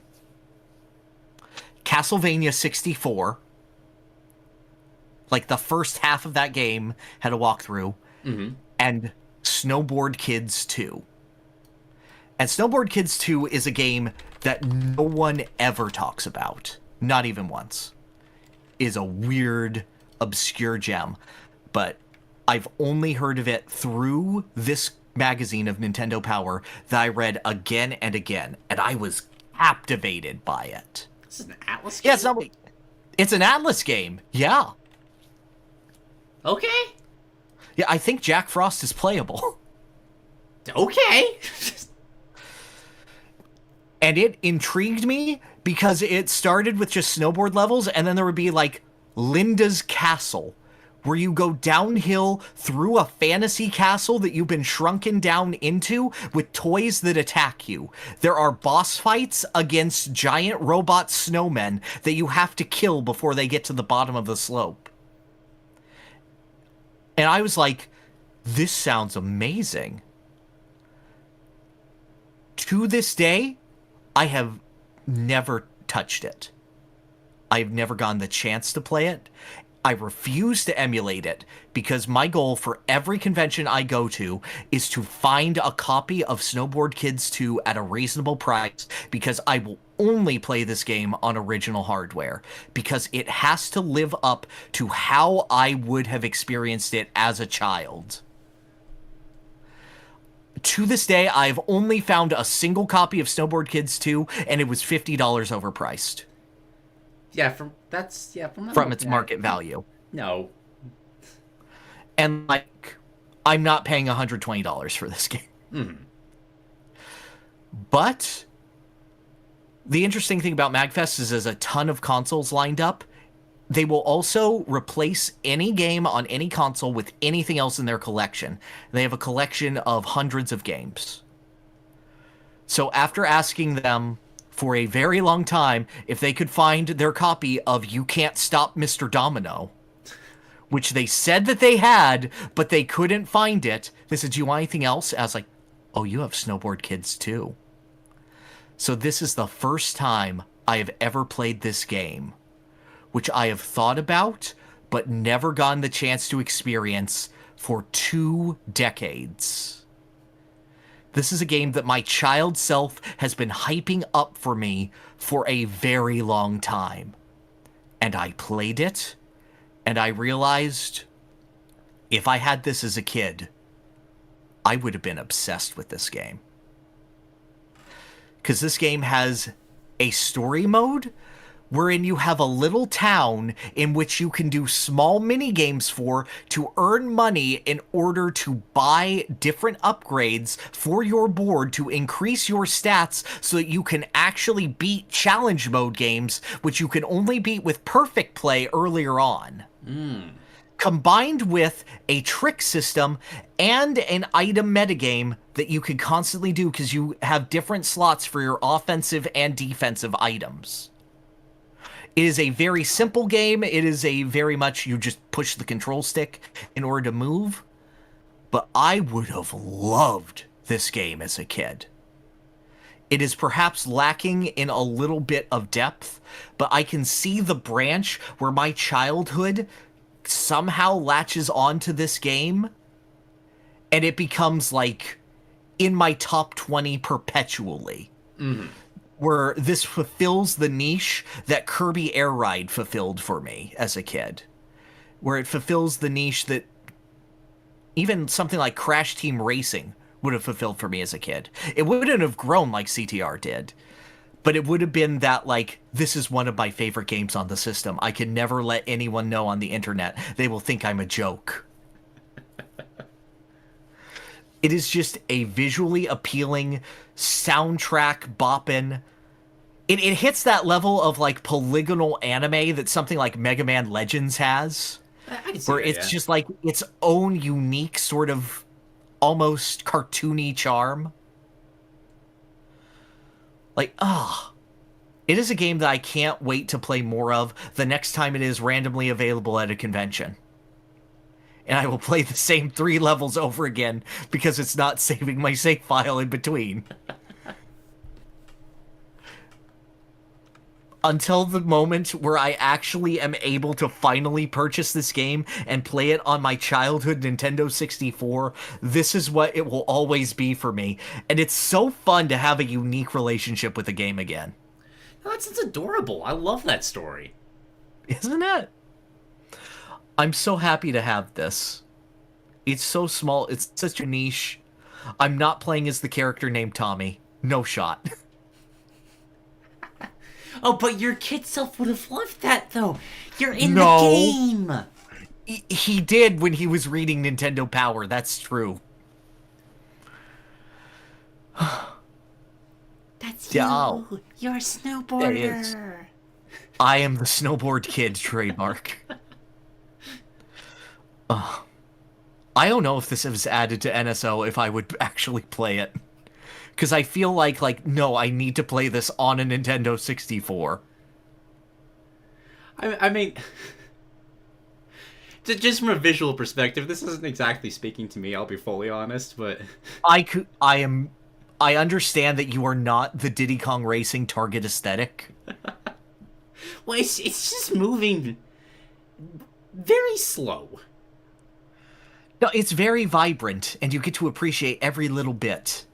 That's true. That's true. Please understand that I think he's on a balance board and is like the acceleration type right now, so. Ah, okay. But it's also a very heavy item play game, so.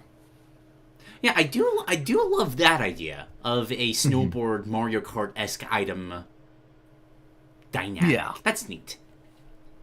Yeah. Oh no, dude. This is such a me game that I never got to experience. I'm glad you've at least gotten a taste of it now. It's cool. Yeah. Yeah. Absolutely. But we have one more game for me to discuss at the 3 hour and 15 minute one more? Okay, mark. I still got 2, man. I know. But it's okay, I have a convention to do. So I figured I would do that in between your 2. So, and that game I played on stream yesterday. This is the story behind this game for me. I rented it at Blockbuster. This is the first time I went to Blockbuster. Because my mother didn't really like rentals at the time. I don't know why. Mm-hmm. I got it. It came time to return it. And I decided this character would never return a game that he rented. So I kept it, and we never went back to Blockbuster. But I was such an honest child that the guilt crippled me, and I refused to play it again because it was a tainted game. For this game? This game. Oh my God. Yes. This game is Shadow the Hedgehog. You did a sin! I did! I committed sin! I have so many sin points!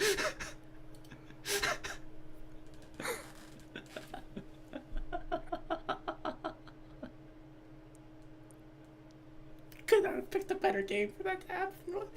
It's a tips. You need a second?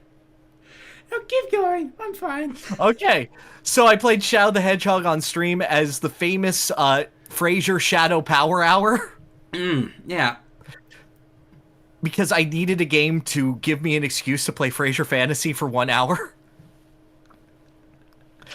Oh. Anyway, in honor of Shadow the Hedgehog coming... Are you alright? You're like twitching, buddy. I've had COVID twice now. My lungs are bad. It's fine. Oh, no. Oh, but yes, Shadow the Hedgehog is a video game where you know what it wants to be because when you hit the A button on the title screen, you hear a gunshot. And you realize that every selection sound is a gunshot. And Shadow the Hedgehog is amazing because it is a game that is almost good in every category, but all of it combines to be absolute garbage. How does Shadow control? He controls badly. He's weirdly floaty, and you don't feel confident in his momentum. However, you can get used to it. And it is very easy to eventually adapt to, okay, I'm going to land in the approximate location of these platforms, and it'll be fine because I have a lot of momentum behind it. The gunplay is not very good, but it functions. And you get to feel the joy of Shadow the Hedgehog mowing down people with a chain gun, in which you can get hundreds and hundreds of rounds and just mow down soldiers and government officials. Its level design is very poor. However, it is built around Shadow the Hedgehog in unique ways, where it gives you opportunities to just stop and shoot everyone on the screen. However, that means if you play it like a Sonic game and go really fast, it will stop you. And you can't really stop very well because Shadow the Hedgehog is weirdly floaty. If he could stop a little faster, or was a little faster, he would be able to go through it fine. But because it controls like it does, which is adequate, and because the level design is the way it is, which is only okay, they mesh together and end up fighting each other, and the mediocrity combines to make shit. Mm-hmm. The game feels incredibly unfinished in areas, including sometimes enemies that are required for you to kill to beat the level will just despawn, and now you can't finish the level.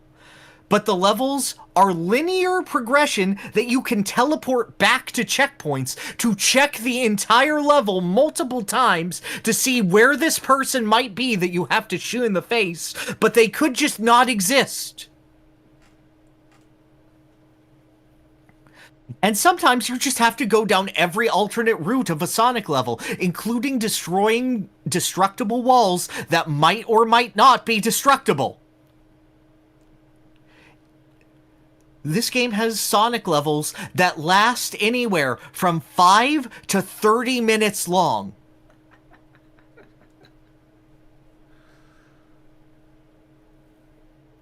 Sometimes you have labyrinths in levels where all of the level geometry looks the same, Maria. Shut up! I know we have to kill the artificial chaos. Why do you, small child with NIDS, want me to murder everything your grandfather has made? Why is that the hero mission? Because of the emotional connection to Maria and her pure heart that inspires Shadow to do the right thing and stop the villains. Yes, but there's also the level where the president is escaping and you have to shoot down Air Force One as it is escaping, taking it down more dangerous pathways. Well, he's trying to get the orange GameCube. You have to stop him. I can't tell you the level where the demon objective is kill the enemy leader of the United States. I can't tell you how funny it is to play that in current year. He's on eBay right now. Dude, it doesn't even need the fan dub. Like, the fan dub is fantastic, but sometimes Shadow will reach the end of his story, and he will realize, I was a horrible mistake. I should never have been born. Everything that I have ever done has been a blight on humanity. And he just sighs. And Vector comes in behind him and goes, hey, don't think that way! Yet! I don't actually know most of, like, the original dialogue. That's Don't amazing. go there yet. Bruh, it is garbage. Some parts of that game are miserable. Other parts of that game are Charmy B fawning over Shadow and me role-playing as Shadow, trying to get Charmy into anime that he is way too young to see. Just, Charmy, have you ever heard of Elven Lied? Charmy, I know you're cool, right? So who's your favorite Berserk character? God. Yes, Charmy, I know. It's the Wii. You went Wii, like your favorite console. And guess what? The Wii was mid. Name 5 good games for the console, Charmy. Mario Galaxy? Okay, that's 1. Mario Galaxy 2. Fucking child. Zelda. There were no good Zelda games on the Wii, Charmy. There were none. But what's one of the good? House of the Dead Overkill, Charmy.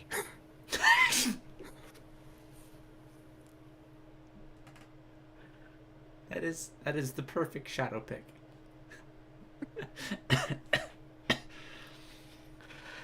Oh. Yeah, this game is actively bad, actively unfinished.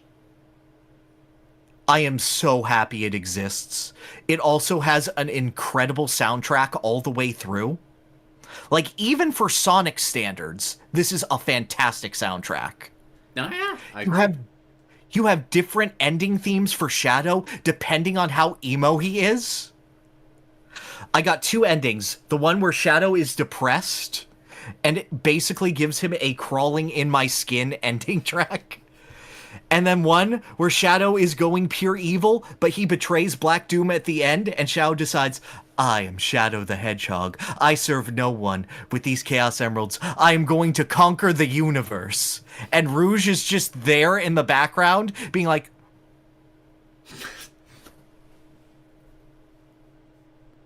I have made a miscalculation.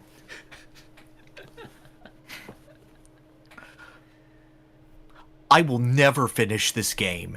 You have to beat it 10 times in order to get the final ending. I thought it was just 3. I thought you get an evil ending, a good ending, and a neutral ending, and then the path opens. Nope. No. You have to get to every final level and do it both ways. It's got such complicated endings that they essentially financed Light Arrow moving to the States. Yes. It was a bad game. God, it was a blast to play. Yeah. I will not play it again. I'm not surprised. Like, you know, there are bad games that you would play again. This is not one of them. I am happy this exists. And it makes me excited to see what this game could be if it were good. There's bits of it in we have generations. The opportunity to see that, yes. And that is so intriguing to me. We shall see. Alright, I'm good. Go to space. Okay. And by go to space, I'm actually going underground. True. There's another game that I was not especially surprised that I like it, just surprised by how much I did in that top 100 stream. Everyone knows it. Very popular game. We're talking about Hollow Knight. Cool. Sell me on it. Alright, so I bounced off 3 times. I am aware. I think that might have actually been what surprised me, because that's the only thing I've been hearing about the game for the last, 8 months or so. Mm-hmm. Ranked this 21 on my list, which is another surprise for me. Played it again, realized I was wrong. I needed to jump up 5 more places. For context, that beats Baldur's Gate 3, Dead Space, Control, and Hades. I fucking love this game. I think Hollow Knight might just be the most beautiful game I've played. And I'm not using that in terms of oh, what a beautiful sunset. I love this visual. Their style's pleasing. But I think in terms of presentation as a complete package, the game is just omnipotently good at evoking emotion from me by simply existing within this game. Be it the story themes, the environmental storytelling, the sound design, the music especially. If I walk into the City of Tears for the first time, walk up to this window where the rain is splattering against it, probably top 10 moments in games in general for me. I get choked up in those moments. Not out of an actual sadness. I'm not heartbroken looking out over a city of corpses, but it's the feeling that the song is trying to pull out of you. It's an environment that's constructed to draw out that feeling of loneliness. Just hearing the rain pitter-pattering on the window, of just reminiscing over something that was lost. And it successfully draws that feeling out of me by simply embodying what that feeling feels like. Man, there's an alternate universe where you got really into Silent Hill as a teenager. Probably. I've heard stories about it. I'm just speaking to the sound design. No, I know the reputation of that game. I think it would click with me. Just wrong period of my life or two. Yep. This setting might be my favorite setting in any video game, period. The simple premise of feudal society but bugs is already really fun, but it goes just so much deeper than that. Takes elements of like the life cycle of insects and arachnids, of metamorphosis, of hive minds, of just like parasites, and then fuses it with a medieval society to create just this. I love how much thought was put into this, of portraying like this sort of hive mind control of a bee queen or an ant queen or what have you as a religious fervor to kind of get into that Catholicism that was all over feudal Europe. I love the thought that's gone into how gruesomely bugs in power would treat those underneath them, because bugs can have hundreds of thousands of offspring. In a society like that, it makes sense to kind of just use them as fuel or experiments or what have you. And there's some fantastically fucked up moments of this, of just environmental storytelling, entering an environment and it's just corpses everywhere.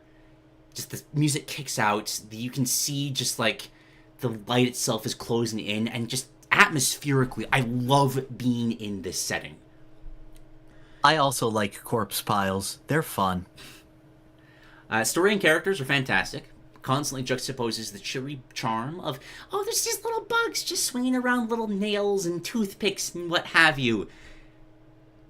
Combined with, this one is just fighting, hoping they'll die because a loved one is gone and they just want to meet them again. Or this one is living a lie because he can't handle the grief of all his friends being dead. There's just little nonsense voice clips that they all have that is delightfully charming, but then you run into enemies where it sounds like the voice actors gargling nails while being tortured to make the sound effects of the enemies. Some of the most horrifying sounds I've ever heard come from this game for some of the creepier bug enemies. I believe ya. It just perfectly captures that theme of both, like, the beauty of a butterfly versus a spider drawing its prey into its nest. Mm-hmm. And I know you don't like the jump in this game, but this is my favorite 2D game to control by a very wide margin. I love just how responsive every single action in this game is. Be it you're dashing, you're attacking, you're jumping, everything comes out almost instantly, and you can act instantly afterwards. I actually had this thought when you're talking about Zelda 1, with that sort of boxing. Mm-hmm. There's a very similar system that goes along with the combat in the later stages of these games, because you have to be in melee with them. That's how you get your soul meter, your magic juice. Mm-hmm. But you're so small, the bosses are so much bigger than you, and they hit so much harder, so there's just this constant, effortless dance as you're trying to overcome foes that are so much stronger than you. And it gives you all these cool evasive tools that you can just nimbly bounce across the screen. You know exactly where you're going to be at every single point of that, because every single, like, pogo with a nail, or every second jump, or every second dash, it just comes out instantly. And you... I'm repeating myself, and I'm starting to lose my voice a little bit. I'm sorry. No. I get you. No, it's been tough here, too. I'm at the point of just thinking I might need to approach this as I would not a Metroidvania, but as a Ninja Gaiden game, to me. You know what? Maybe, because there's a similar sort of... your attack is only on screen for a few frames. You have to be super precise in when you use it, how you use it. Like, it's a Ninja Gaiden game where you can also poker around like Scrooge McDuck. Right. I'm just at the point of thinking I need to think of this less as exploration and immersion and more as looking at it as individual levels and challenges and whatnot. I think that I am getting a strong disconnect from what I like about both of these. And that is not the game's fault. That is my fault for not understanding its game. Do you know whereabouts do you bounce off of it? Just out of curiosity. I always give it about 2 hours from the start and then lose interest. Okay. Usually I'll go down a couple of difficult platforming challenges that, like, you're not supposed to go to yet, but I'm like, yeah, right. And I'll do those for a little while, and I'll progress through what I assume is the main path, and then I get bored. Because this is a very fun game to sequence break. I don't think it's wrong to try to take those paths that you're not supposed to take yet. I agree with you. I think I need to, just for my sake, approach it more linearly. Yeah, maybe try to get a guide to at least, I'd say, the Mantis Claw. The ability to jump off a ledge and then keep jumping up that same ledge to sort of climb up any vertical surface. That's a good power-up. Once the verticality starts kicking in and you can really start just existing above bosses eternally, I think that's really when the combat system of this game starts to shine. And when you get the ability, I can't remember the name of it, but the spell that causes you to dive down gives you super armor as you're using it. And it is extremely satisfying to just burst down bosses by armoring through attacks like that. All right. I think if you hit that point and you're still not feeling the game, then it's a game that's not for you, and that's fine. But for what I value out of the thematics of a game, world building, and just I find that 2D games like this, I need tools that respond to me immediately, regardless of what I'm doing at any given moment. Terraria ranks really highly for me for that same reason, because the grapple hook just comes out instantly. You go in whatever direction you're shooting at. Right. I need those panic buttons of I need this to do this now, regardless of what mistake I've made, and this game gives me that.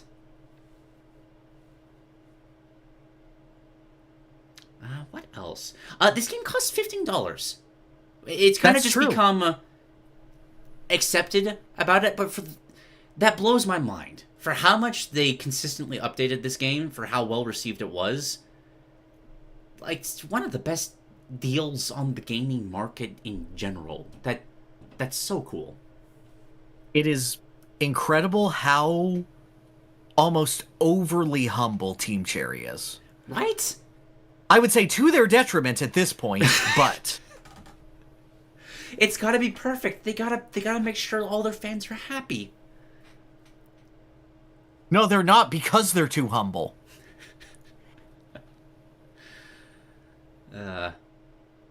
I'm sure I'll love Silksong when I finally get to play it when I'm 40 years old. It's gonna be great. Damn, you think you're going to make it to 40 with Silksong in hand? Well, one of you, I think, will not make it to 40. That's fair. I hope that you're the one who makes it to 40, to be clear. Yeah. I absolutely respect if this is just isn't your cup of tea, but I think there's so many things this game does well that I would... This one and... What was the other one that I know? This one and FTL. Those are the two that we've talked about, where these are just ones that... I think there's something here that you would like. I agree. I don't think I've ever been in the right mindset for them to click, but... That's fair. I feel like there's a lot of games that you just have to try again and again.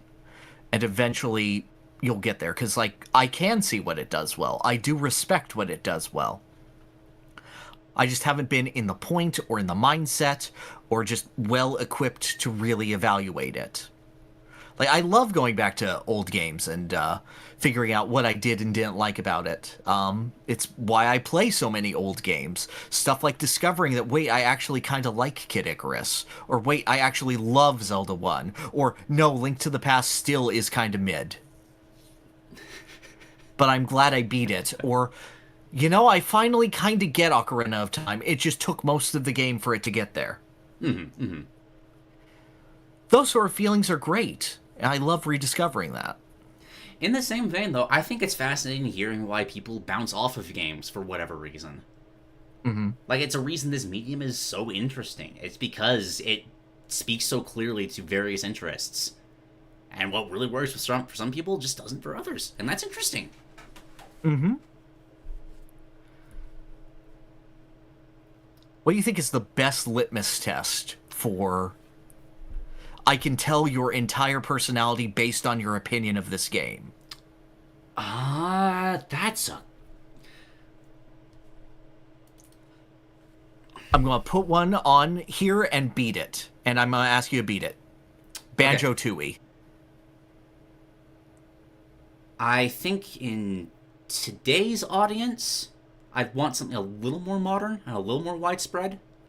That's fair. I'm just asking you to beat it. I'm just saying one-up it. It can't be super mainstream. Like, I wouldn't say Minecraft Correct. or anything like that. Yes. What? I love this question. I want to take some time on this. Mm-hmm. Anybody in the chat wants to... Yes, please. Play along in the chat. Play along at home. Leave a comment. Like the video. Like the video. Subscribe. Like the video.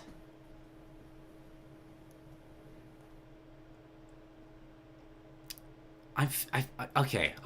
I feel like I wouldn't want something Nintendo, because that's its own little corner. Although there are several strong Nintendo ones that you can figure stuff out within that audience. Last of Us isn't bad. Last of Us that's is, interesting. I think that's the best. Hades is pretty decent too. I feel like Hades is too beloved universally. Yeah, I would agree with that one. I feel like Hades has the consensus and the hot takes. Mm-hmm. And I know I am in the hot takes category of Hollow Knight. Yeah. What exactly was the question? What's a great litmus test for somebody's personality, hearing what they think about a game? Did I interpret that right? Yes. Yes, you did.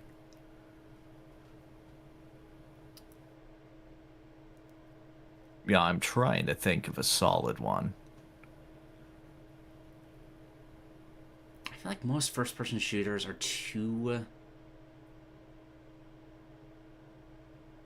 out there. Fallout New Vegas is interesting, but I feel like that's a little too... That's just a litmus test if you're trans.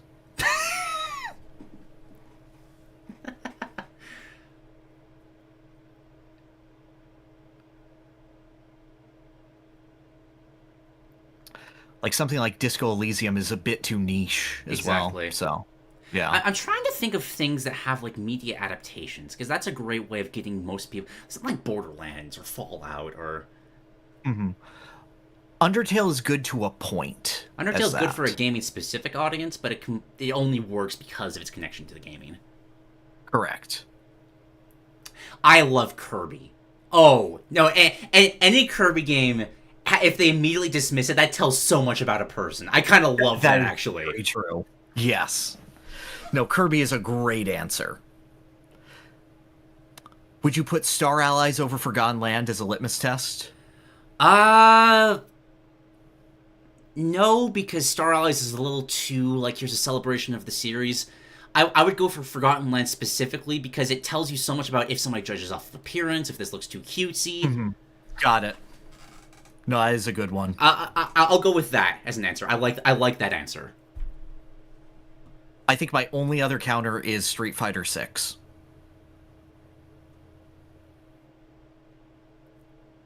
I can see that too. I don't know why it immediately jumped to my mind. Have you seen that Devil May Cry 5 clip of someone just going like, "This game just confuses me," and then he just immediately starts dancing to Michael Jackson? That's also a pretty decent one if somebody can handle a bit of absurdity. Mm-hmm. All right. Good question. I liked that question. Thank you. Thank you. Talk about all MAGWest. of you who... All right. Can do.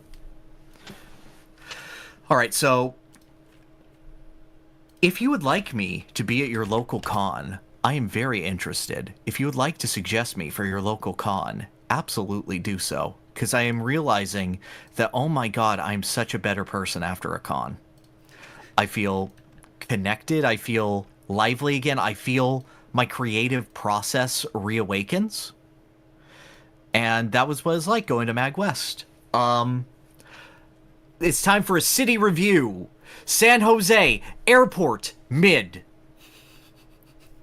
It is a very long strip of not very much interesting going on. All of the interesting features in it are in the TSA area for some reason. Actually, being in that airport is boring.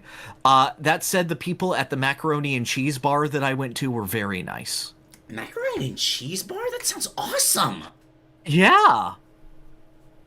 Like, it wasn't the best quality because it's difficult to get good shipments of liquids into an airport, including sauces and whatnot, but it was a cool establishment to waste 2 hours in waiting for my flight home. Because I got through TSA way faster than expected, let me tell you. San Jose in general, to everyone who has been to California, it's like Pasadena, but less.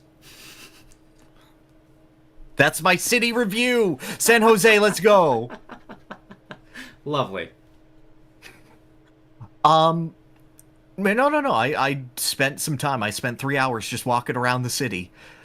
It was funny going from the tech district to the I feel like I will be in danger when it is later at night district to the this is slightly nicer to Japantown. And then back. But yeah, MAGWest as a whole, it was fascinating to go to because it is a con that felt smaller than it was. Because there was a lot there. There were main stage performances, people performing on a variety stage, a marketplace, a full console room connected to an indie room, connected to an arcade, which, yes, is about a quarter of the size of MAGFest's offerings, but it was still a lot of stuff crammed in to one area. And then the rest of the hotel just kind of existed, and in the corner was the panel room and the tabletop room. It was just a very odd vibe. I've never been to a con that was as polite as MAGWest was. Wherein everyone in every panel and every single performance I went to took about 10 minutes to warm up. And we're just like very polite. Where no one approached you for your cosplay, but just like kind of looked nice and just like talked to their friends over your shoulder as you passed. And I didn't just notice this with me because I knew that like, oh, my Paper Mario the Thousand Year Door cosplay is going to be so well known here. No, I got 3 people to go up to me. Not a single goddamn Mario cosplayer that entire weekend. I'm like, I need one person to do a stupid bit with. And it is the safest bet for a video game convention that there will be fucking Mario there. Guess what? No. Never won? Not a single Mario. Wow. 2 Luigis, 1 Toad, no Mario. Nintendo's gotta pick up some slack on the branding, man. He's fading. My Grubba cosplay in shambles. It was also the first time where I hosted a panel. That'll be available. It was filmed when MAGFest releases it onto their YouTube channel about video game villains. And that was fun hosting a panel. I love doing that level of performance. Again, a bit weird with the sort of just warming up the crowd for 10 minutes sort of feel. And then I realized, oh god, is it me? And then I went to the other panels and went, okay, it's not me. It's everyone. And I'm like, okay, no, but the fact that you got as many laughs as you did, you like pat yourself on the back for that, my guy. There is also the existential horror of realizing everyone is very polite. They do not want to do trivia because of this. And you just trying to hype up a crowd to do that. I appreciate everyone here in chat being in attendance for that. As I did say, attendance was mandatory. What did you think of the panel, Duke? When you attended? Yeah, I was definitely... I think you carried the crowd very tremendously well. You got great charisma for that sort of work. Thank you, I appreciate it very much. What was your favorite part? Favorite part was, like, it's always great hearing you talk about K. Rool. Like, your kind of passion for, like, Donkey Kong in general just perfectly shines through on that. Which version of K. Rool did I talk about, Duke? Because I only talked about one of them. Shit. Captain...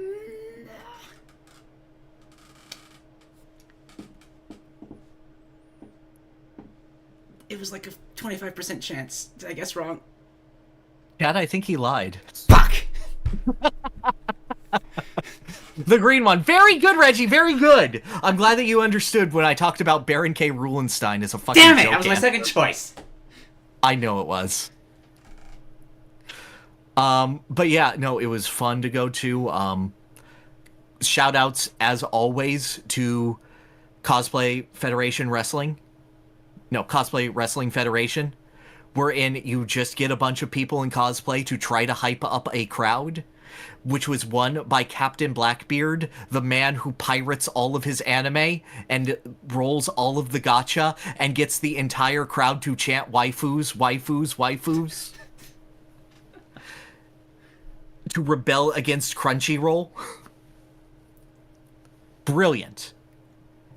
Actually fantastic performances.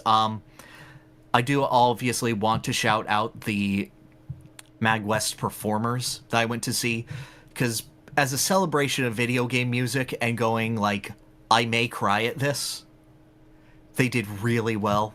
As always, shouts to Lacey, who killed it with her set. Yeah! Who I had to go up to her after, and I say, you're bullying me? Shut up. Stop that. You can't do a Persona 4 medley into Reach Out to the Truth. You made me cry a little. Anyway, good set.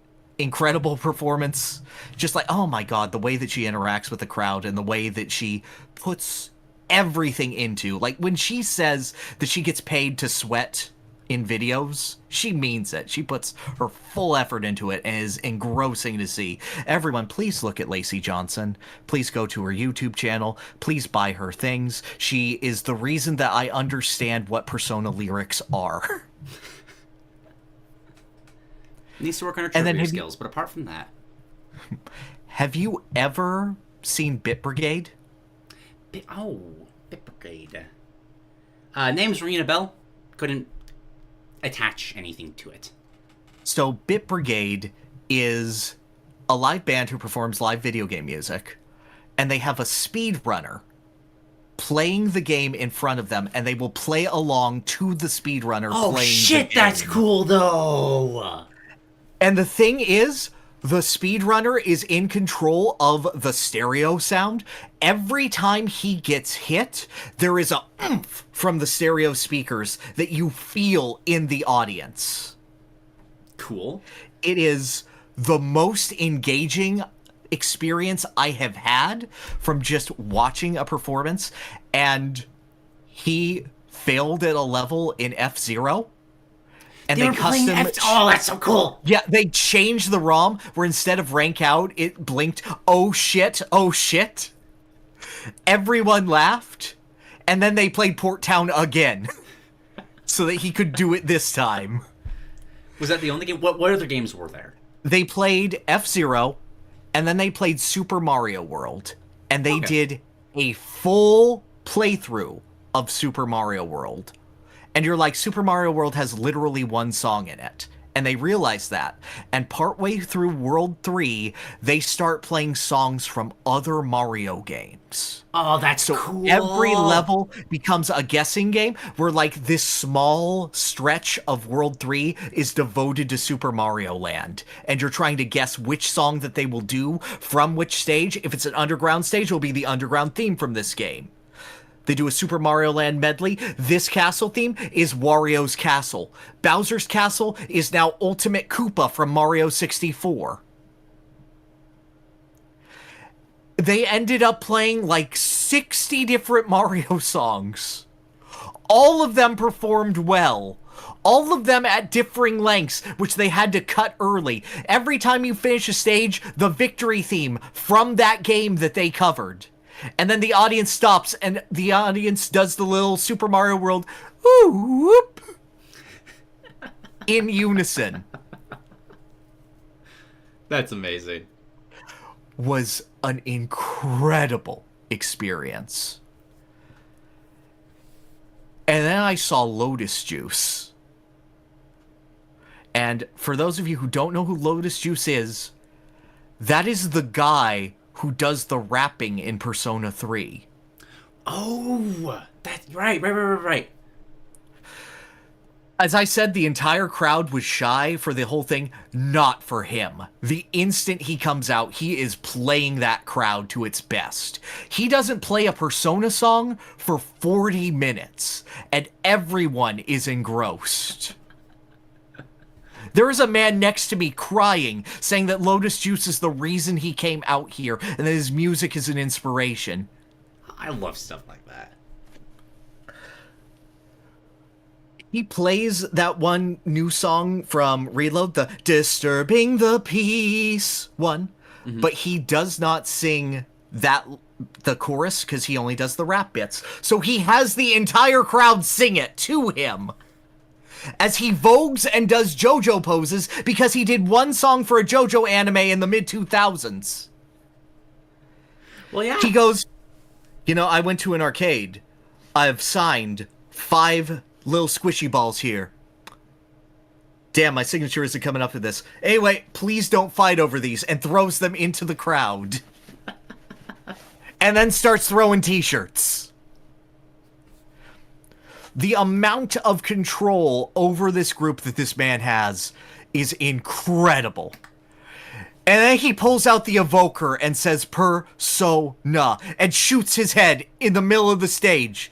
And then baby, and it is deafening. Until you have been in a group of 100 nerds all singing Persona songs together, you have not lived.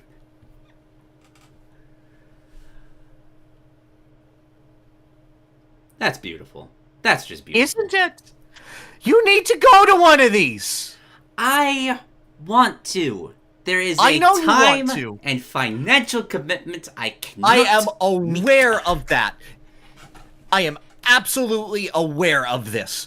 To anyone who views any of my streams in the future, we will have an active MAGFest fund tally going on. So if you would like to contribute to that in order to help both Duke or myself reach this place so that we can enjoy this together as it fuels our souls and our inspiration, absolutely. Only if you have the opportunity and only if you have the means, of course. But together we can absolutely create magical experiences for each other. If you have local cons that you would like us to go to, please suggest us to your local con runner. Thank you very much. You would go anywhere in Canada? Good news for you. I'm going to HowlCon in less than a month. Because guess where Tarvold lives?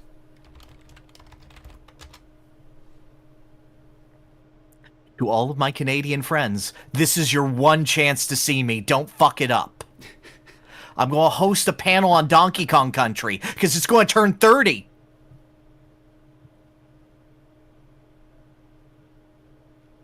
You got one shot, guys. Do not let me down. We're in Canada. It's Halifax. You said anywhere in Canada. That doesn't matter. You already made the...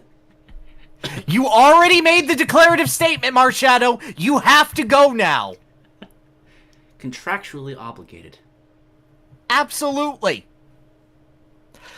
But yeah, that was the time. Overall, I would say that Lacey and Bit Brigade were the absolute highlights, but the whole con in general, outside the weird de-emphasization of cosplay, just not a lot of cosplayers there, and a bit of an awkward group. That said, the gentleman who cosplayed as Dale from King of the Hill and remained in character the whole weekend was fantastic. Love that.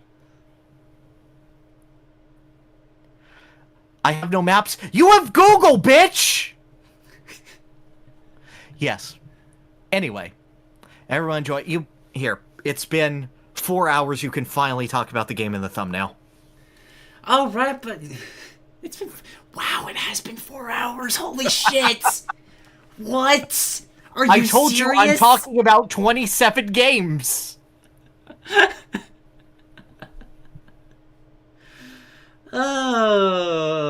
Okay. So let's talk about what is, in my belief, to be the best video game remake. Age of Mythology Retold. And I want to clarify immediately when I say that, I do not mean it's the best game overall in that category. Like, you got the Final Fantasy VII remakes. Those are super impressive, massive labor of love, completely different games. Like, objectively, they're more sequels than anything else. Yes, Resident Evil 2 completely. remake. Glorious upgrade. Completely different genre, thanks to how they changed the gameplay.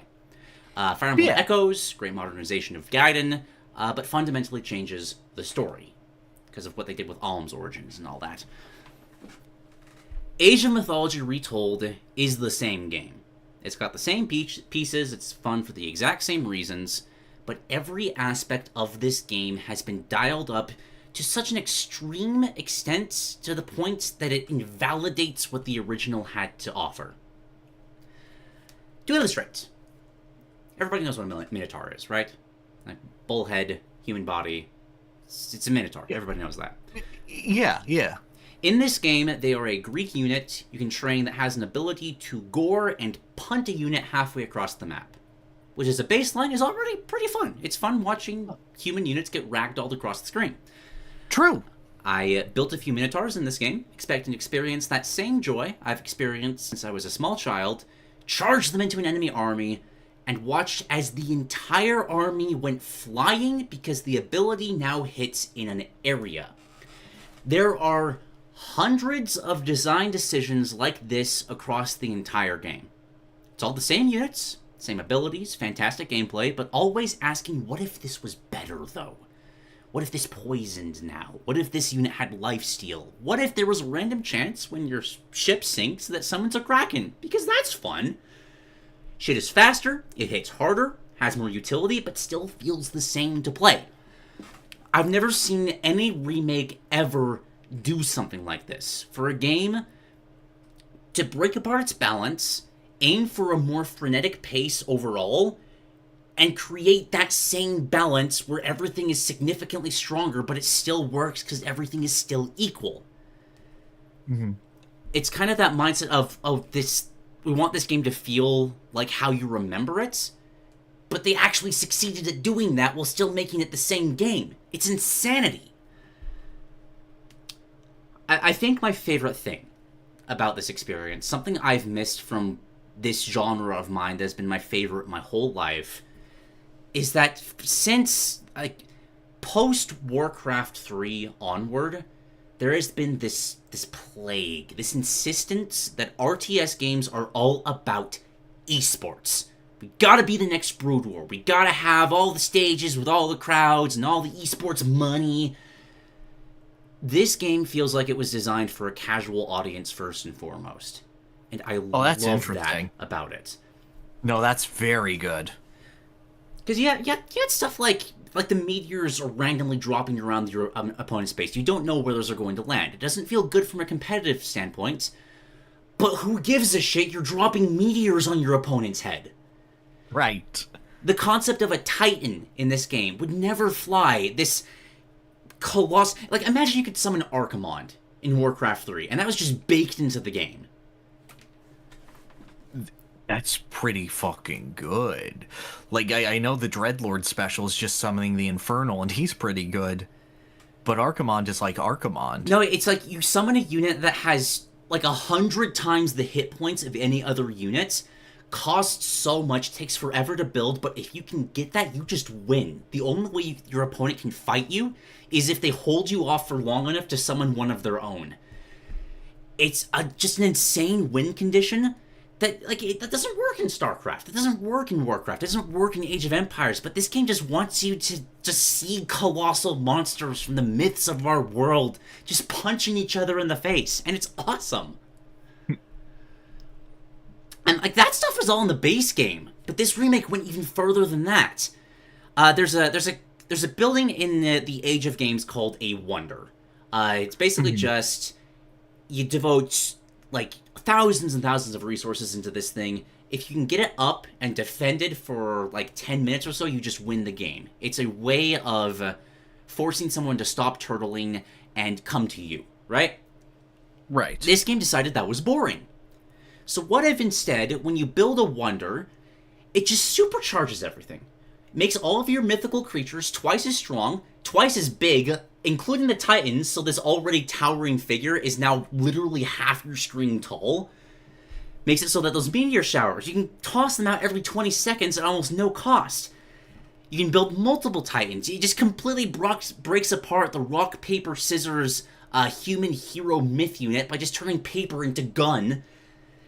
And has that same effect of the Wonder being a win condition, but now it's because you can just nuke the entire map. You just get to play a god game where you can just drop fireballs and lightning storms wherever you want to. That never happens in a competitive game, because you can never get that many resources and defend that for so long.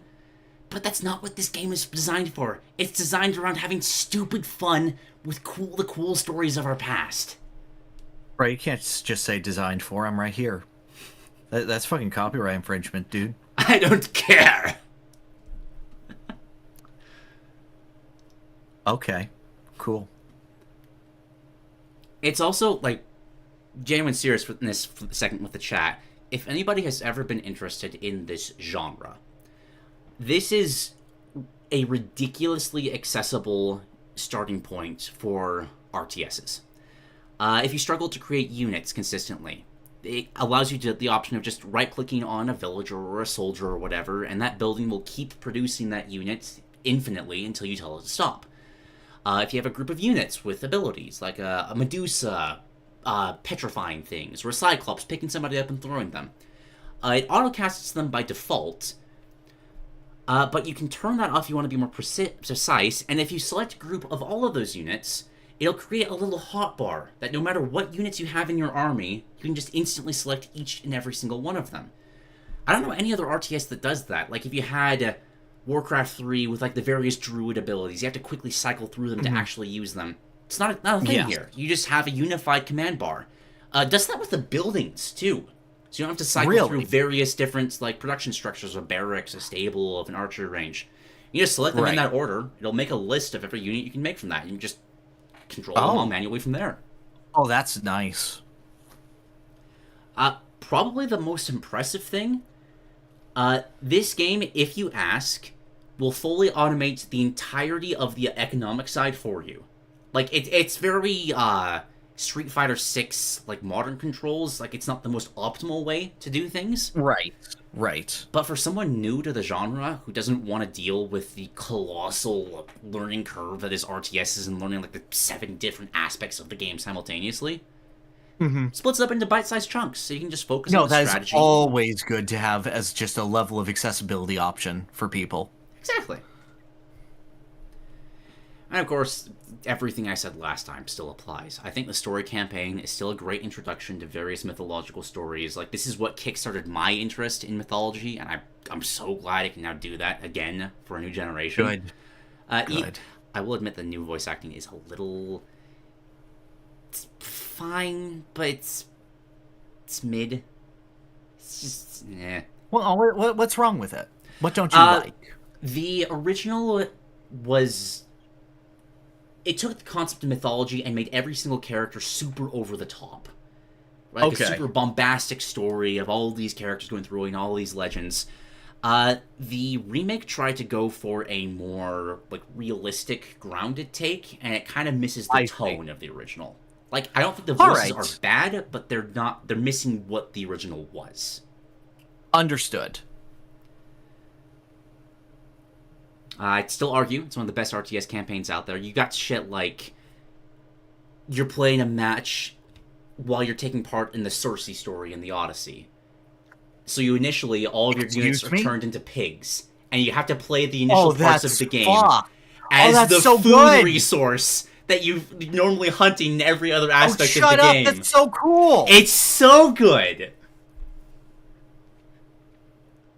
Well, that's just a brilliant concept. Right? Do you want another designing for video of an RTS mission? Yeah, why isn't there... Oh god, that would perform like shit. No, it absolutely would. Why isn't there like a smarter YouTuber who has already like said, here is the Cersei mission that is proof of good game design?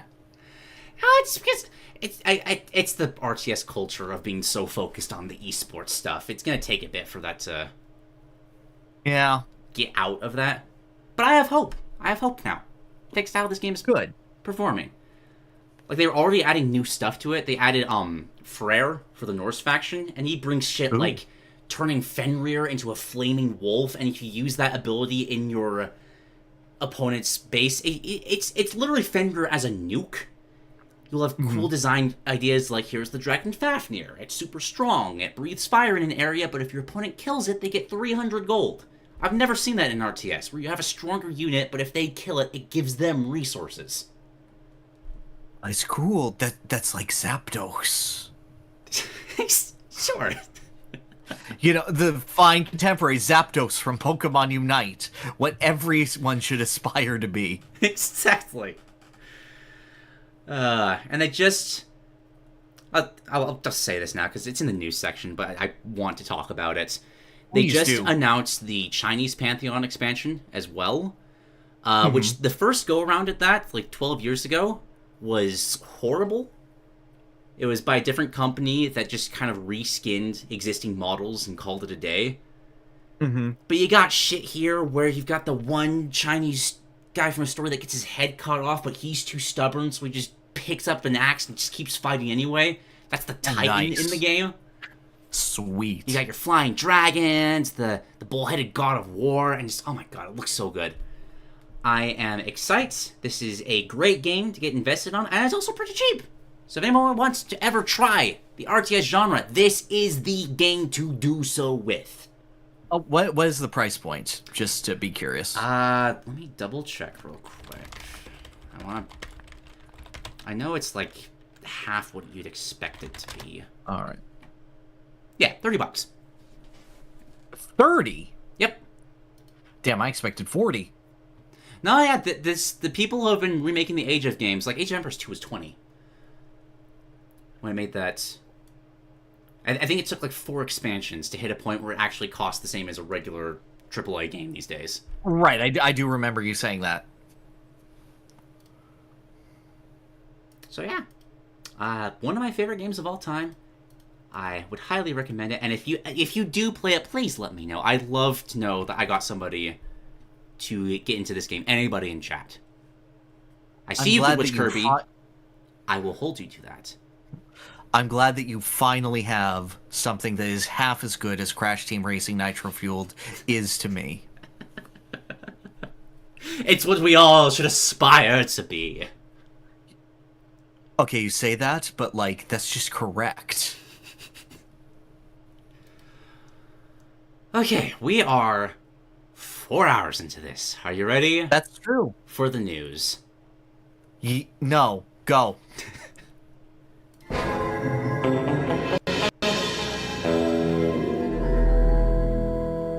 Future Sight! I love that one shot of Spider-Man 2 is always going to be the face of this segment, because I'm never going to go back to change that. Good. I don't know what the news is, because I got really depressed looking at the stories. I went, I can't. I just can't. So I asked Duke to do this, so he's in charge of the news for this podcast. I will toss out to the chat that I'm positive I missed stuff, so there's important things that like, wait, hey, Duke, you forgot X story that we gotta talk about. That's okay. I have exactly one important story to always bring up here. So, in your opinion, what do you think will save baseball more?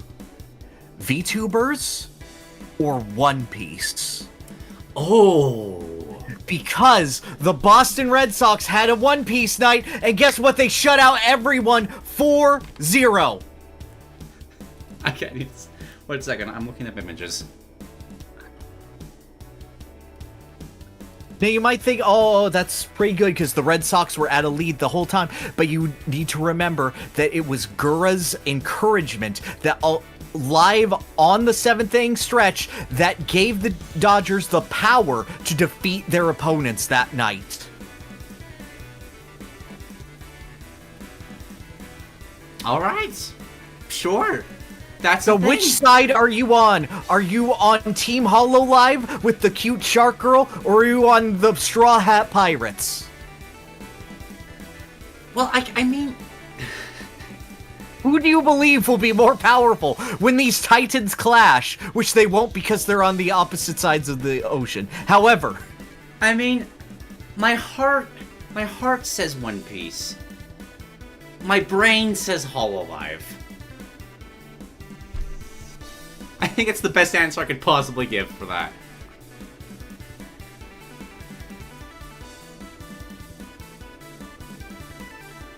That's still fun, though. Who do you think? I'm glad that baseball has finally found a niche it can exist in.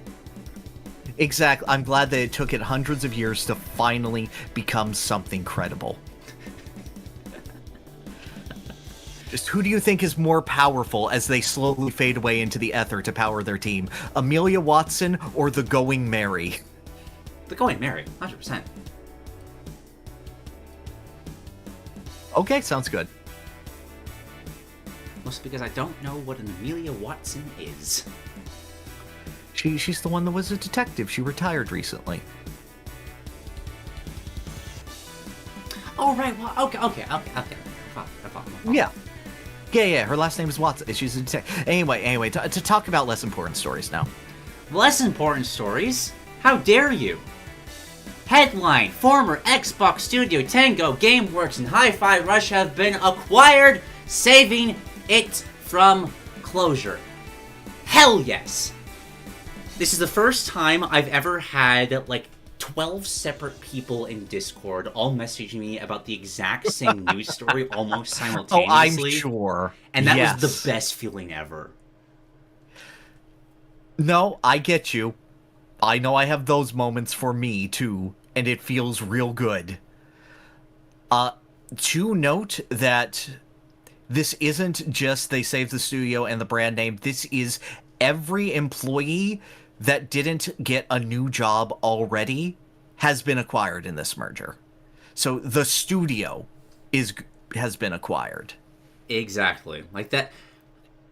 What a roller coaster of news stories, but given the situation, that's about the best thing that could have possibly happened, which is so fucking rare in this industry. I know. Which also means that Hi-Fi Rush 2 is essentially confirmed. It went from absolutely never happening to it's just a matter of time, and that is the best thing. Does Microsoft still have Hi-Fi Rush? No. Nope. They dropped the ball so hard that they also gave up the IP. Mm-hmm. I do still have Evil Within, unfortunately, which is a bummer for that franchise. Teacher, that's not looking good. Oh yeah, obviously not. But at the very least, like, Hi-Fi Rush was one of the most delightful surprises I've had in a long time for a video game, and I'm so glad they're going to keep that creative energy going. I want to see what else they can do with this kind of concept for a rhythm game. Even as someone who only found Hi-Fi Rush pretty good, except for the vibes, oh my god, the vibes, holy shit, I still am super excited to see what they'll do next. I've seen interviews from Krafton talking about it, like, straight up not expecting it to make money. They just want to strengthen their IPs. and seeing how this is the same studio that helped publish the God, what the hell was it called? The Callisto Protocol, the Dead Space spiritual successor. Wasn't that great? But that was because they gave the creator complete creative control. And you know what? If they keep that vibe going, I've got high hopes. Exactly. Moving on, I am unfortunately not as good at moving from story to story as Pyrr, so we're just going to go from headline to headline. Just add the words, do you know what? And then just think of something. God,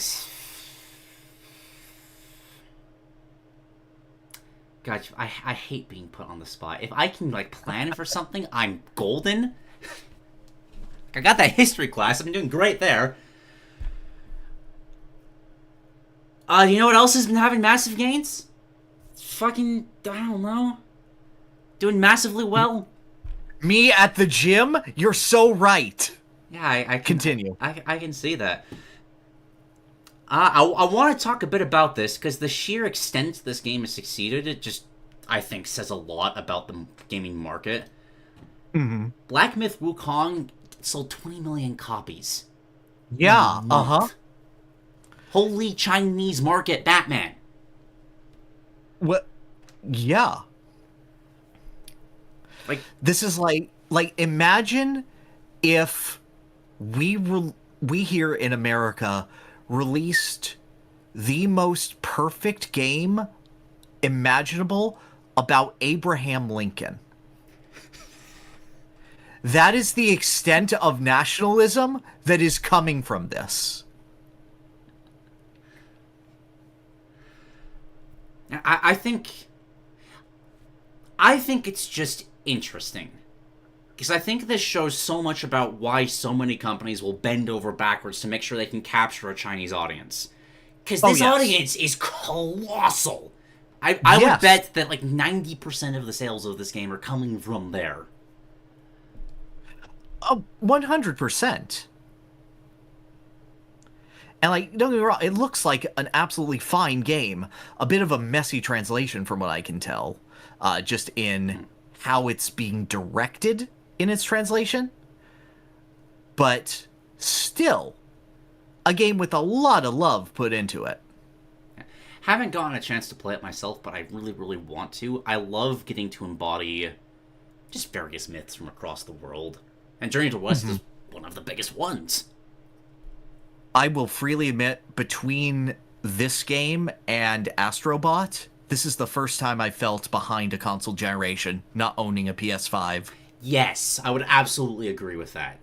I still don't see it from a lot of the games coming out in the future either. Apart from Monster Hunter Wilds. Monster Hunter Wilds looks impressive, but like just watching this game in motion is insane. See from Goodwitch Kirby. Hopefully this won't make the games industry simp for China like the movie industry did. You're kidding yourself if you don't think that's already happening. Like, it's already there.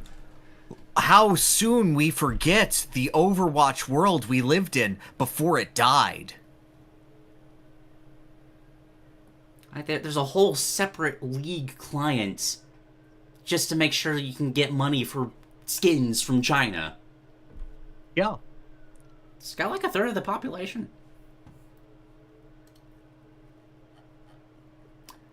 All right.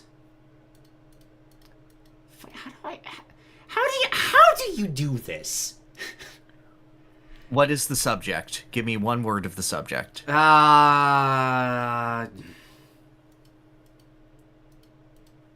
Direct. You know what also gets people of a great person who are obsessing over one specific thing to all clamor about? Sure, let's talk about the state of play for a second. Who is consistently misreported about. That's right, King K. Rool is in the Nintendo Museum. He is on one little piece of artwork on their collage. We made it, everyone! K. Rool Watch is real! K. Rool, Nintendo Museum. Is this actually a thing?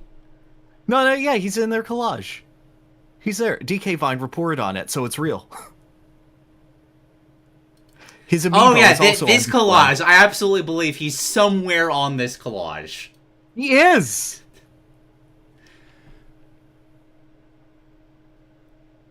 Give me just a second.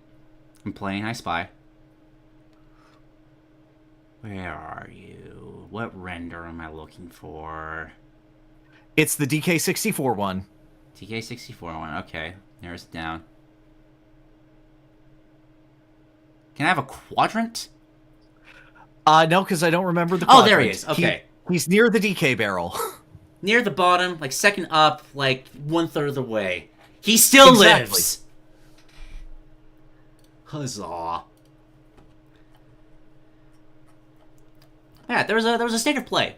And there were a couple of things that looked neat that I want to talk about. First and foremost, there's the Shadow Generations thing, where there's a specific mode where you can play as Movie Shadow, voiced by Keanu Reeves, and that just makes me really, really happy. I have to wonder how much that costs. Knowing Keanu, he might have just done it for the lulz. No, Keanu is paid the second most out of everyone in the Sonic 3 film. Only Jim Carrey is above him. Oh, well, then I take that back completely. He absolutely got a ridiculous amount of money from this. Yes. Like, I believe he was paid, I want to say, $8 million for Shadow? What? Would you like to guess how much Sonic was paid? I'm taking at least 1 decimal point off of that. Maybe 2 even? 500,000. Okay. That's still good, but No, it's not for the main character of the movie. I'm thinking like celebrity, like Shadow is being grossly inflated here. Well, look, I'm just sitting here and realizing that Dr. Robotnik was paid 24 times as much as Sonic was. And that's gross. And, like, voice actors need significantly more representation. But also, from a character perspective, that's fucking funny. Agreed. What else was shown here? I know there was a couple other things. Oh, there's a game called Midnight Walk. Did you see the trailer for this thing? No. No, I did not. Hold on a second. Hold on. I will... Yeah, toss that at me. Oh, that is not muted. Apologies for the loud PlayStation logo. Chat. Look at this art style. Oh. Just want to appreciate this for a second. I don't know what to call this style. No, it's scribbly, like stop motion style. Like, it says claymation, but it looks so much better than claymation. I would agree. No idea what the game is, but holy shit, I love looking at it. Well, no, it's got like that Kubo and the Two Strings kind of vibe to it. Yeah, but they also have like first-person moments. Well, yes, of course. That looks like a freaking Yu-Gi-Oh card. Tim Burton vibes, Corpse Bride. It looks beautifully ugly. Precisely. Like, there is one specific Yu-Gi-Oh card that I'm going to toss you, and I'm like, this reminds me of this. It is a hideous thing where I don't know what I'm looking at. A pointer of the Red Lotus. That is indeed a hideous thing. I have no idea what I'm looking at. I would like it to all call it the A Pointer of the Red Lotus art style. Let it be so. Thank you. There was a... I don't personally care about this, but I just think it's interesting how much 2B's getting around. There's a Stellar Blade Nier Automata crossover. She's just in every game now. Yeah, don't you remember that Yokotaro quote? Where it's like, yes, we will cross her over as long as I am paid. Anything. If Candy Crush asked us and gave us money, absolutely. That is a direct quote. Real... Actual word... Wow! Okay. Yes. Not word for word, but he did name drop Candy Crush specifically. Did they follow up on that? Did he actually get the Candy No. Crush? Oh. No. That's a shame. There was a Ghost of Tsushima sequel announced. I think it's hilarious that before Ubisoft could ever get Japanese Assassin's Creed out there, Sucker Punch already made one that is so much better than it can ever be, and set up a second one just to completely eclipse it at the same time. Yes, of course they did. Don't know if I'll play it. Open world games have just lost their luster significantly from. I need quicker experiences these days, but Yeah, I just don't have it in me. I'm not at the point in my life where I can enjoy them right now. Mm-hmm. But I did enjoy the first one. I thought it was a good game. And it's in the same time period as, like, the Shoguns and the Blue-Eyed Samurai, so... following the trends. Should be cool. Most importantly, though, the one I actually care about, this state of play and, like, 3 other trailers for Monster Hunter Wilds. Holy shit, this game looks so good. Have you seen this one in particular? No. I know you like spiders. Watch, like, the like spiders. 40 seconds or so of that trailer. Because this game looks insane. I can't justify trying to get a PS5 or upgrading my computer right now, but this is going to kill me not being able to play this game. Because the sheer she's so pretty. I'll just wait for. She has hands. No, wait for it. Wait for it. Stab. Dance. Rose. Oh my god. Oh, she's pole dancing. That is Lala Barina, the ballerina spider. Oh, she's on the bear. She's mounted the bear. No. Bring her back. Show me spider riding bear. Game sucks now. They've had so many ridiculous creature designs. You've got, like, a dragon whose horns can form into an electric railgun. You got a separate one that's full of just, like chains going off of its wings in weird bony growths. You've got River Monsters, the monster. It's just a big, fat, what are they called? Annapurnas? The really giant tubular fish that could maybe possibly eat people. Regardless, most anticipated game by a country mile. I cannot wait to play this. You know what I can wait to play? What can you wait to play? See, you get it. I got it. I did it. I did the thing. Anything on a PS5 Pro, man. What? Why? That's like $200 more than what was reasonable. Yeah, it's Sony. And when Sony is ahead, they're like, what if we just gave you the most expensive thing imaginable? It is insane to me how console pricing is going now, because it really is a tribalist status symbol at this point. Because we are rapidly approaching the point where a home video game console and a moderately good gaming PC will cost about the same, but one of them can still function as a freaking PC. That's what I was going to lead this up into. Like, at that price point, just upgrade a computer. Yes. You'll get more out of it, and it'll allow you to do more things. Like, I don't believe in, like, idolizing any company. We'll as a matter of fact, we can just jump on that. You know what other company is kind of doing some bullshit? Oh, that could be anything. Let me read this. Filing lawsuit for infringement of patent rights against Pocket Pair Incorporated. We got the Nintendo lawyer ninjas have finally struck out against Palworld. And then Palworld showed up in the state of play like 2 days later, and that was really, really funny to me. That was really funny. Now, let me be absolutely clear with this. Nintendo is not suing the Pocket Pair Inc. for their character designs. which is what I think would be fair, even. Yes. No, they are suing them for the patent on the Monster Collection idea as a gameplay system. They're saying that Pal World is essentially so close to Pokemon as a video game that is infringing on it. Which is a much literally on the Switch.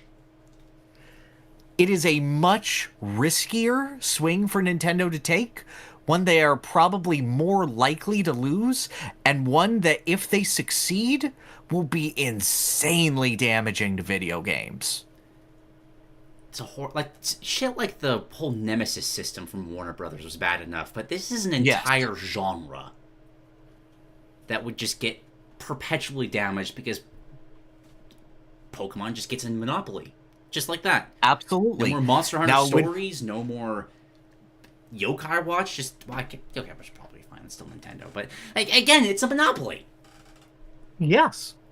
Stuff indie games like Cassette Beasts are gone. Most fan games will legally have to be taken down and won't be in that gray area. It will just be instantly gone. There are so many creature collecting games. I have no idea how this would go on to affect just virtual pet games. Just the idea of Tamagotchi or anything to do with Digimon. Yeah, it would all come down to what the ruling deems as what Nintendo owns as its own patented property. I'm seeing someone say, from what I got from videos, I'm not really scared. Problem is, this is up to a very small amount of people against a company that has literally all of the money. That worries me. Now, fortunately, Palworld did have the report of, we are making so much money, we don't know what to do with it. So now they know what to do with it.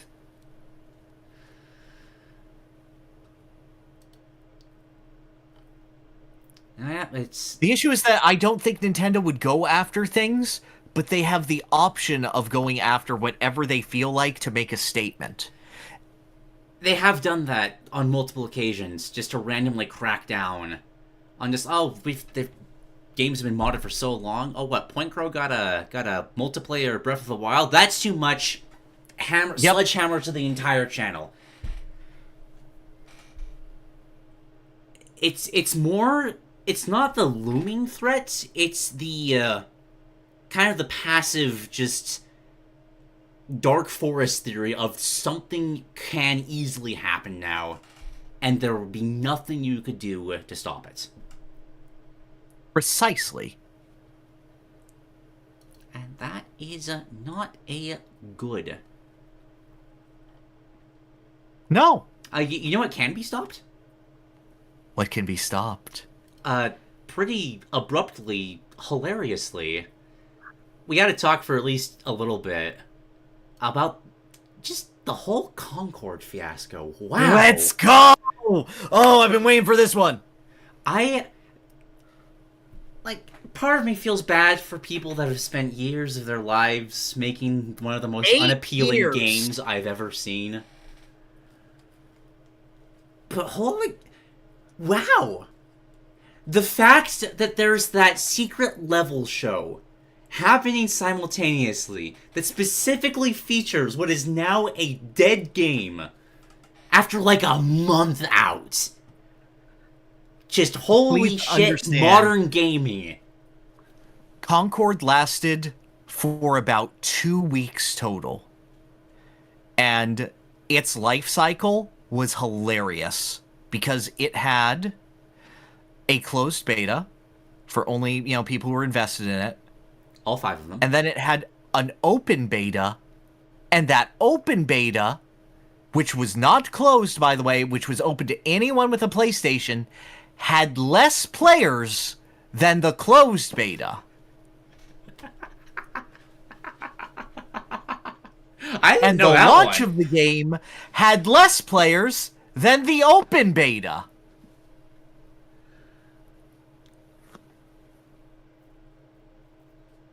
I would love to be in the Persona Palace of the mind of the executive who thought this was a good idea? Well, you know what? I'm spitballing here, but I think I can tell you the chain of events that came to this decision. So Narrative. Concord obviously made what came out 8 years ago, Overwatch. So obviously chasing that trend. Lots of stuff happens. We're preparing it. Pandemic hits. Sucks. You know, game development has to take a turn. They're making this game with a very strong stylization. It has very much, I would say, almost a Jetsons-esque aesthetic, a very, like, 50s taken to the future. Okay, If you stylize these characters significantly, if you give them, like, a cel-shaded look, if you give them, like, a full futuristic sort of almost a Hi-Fi Rush-esque look, I think these character designs stand out significantly more. Mm-hmm.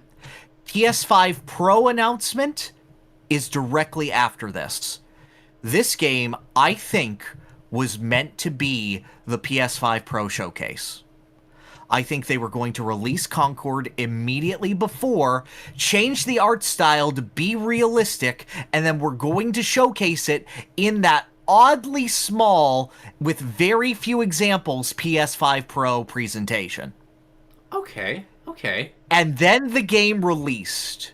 Because that is the only reason that I can think of that you had this art style warped into a hyper-realistic form of itself. And they put so much of the marketing budget behind it. This is my tinfoil hat conspiracy. I have no proof of anything I am saying, but I'm saying, looking at the trends of games and how much Sony put into this, a $400 million loss. Which, imagine the entirety of the profits of Ghosts of Tsushima going up in smoke.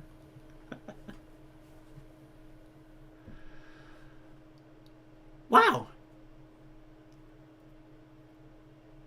I mean, I have no idea if it's true, but I like the narrative. I choose... Sorry. Do you think they're going to ever try to do something with this?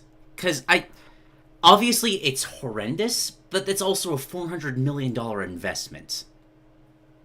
There comes a point where you're already in too deep and you have to try to keep betting your life savings, because otherwise you're just dead.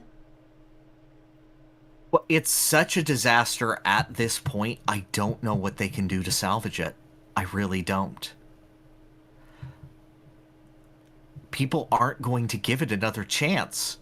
The best that we're going to get is like a Morbius situation, where it comes out again and fails again. I do hope that they at least do try that, because I want to see whatever vision was behind this game try to tackle what that vision thinks were the problems that would then give it the second success that it needed. Well, see, I don't believe that the vision even matters anymore. I think it is a committee telling the developers who had the vision what they think the vision is and should be, and should continue to be. This is 100% a game by committee. I absolutely agree, yeah. This is a real rough situation. As much as we like to see big company burn, God, that just sucks for everyone involved. And to put a note on it, do you remember that one Hollow Stars game where I had an announcement earlier where it was like, this game will be releasing. However, here is the date where it is being taken down. Right, yeah. That lasted about 3 times longer than Concord did. The game that gave its own expiration date tripled Concord's existence. I remember reading stories about people just comparing it to like the life cycles of insects and how many Just straight Yes, up no, outlived a the housefly survived the entirety of Concord's existence.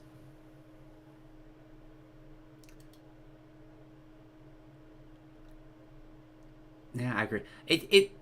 The worst part about it is that it's not going to be like the committee that get. Well, maybe it's such a colossal failure that finally someone will realize that, hey, this isn't the best way to make games, but I doubt it. You're funny. Yeah. We'll see. I am so curious about just the secret level show thing now for this. I want to see what this was trying to be. I wonder if they can even allow that to continue for a product that doesn't exist. Yeah, oh, that would be false advertising, though. You're right. Mm-hmm. You can't play this game anymore. Holy shit. Is that God, that's so... Oh, that's so tragic, but so funny at the same time. Yes. Rest in pieces, Concord. All two pieces you had going for you. Sadder news. You know what else might unfortunately get split into pieces? A really good pizza that you really want to eat and not share with friends. You know, God damn it, now I'm hungry. My link is not going to the thing it was supposed to go to. So I will just narrate this. What was the name of it? And I just closed the document that was... Well, you had a job. The company behind Darkest Dungeon has been acquired by the company that makes Dead by Daylight. Full-on studio acquisition. Darkest Dungeon is no longer... absorbed? Yes. No longer a independent studio. And I don't know a lot about the company practices of the Dead by Daylight studio, but nor do I. The sheer amount of microtransactions I know are in that game, I'm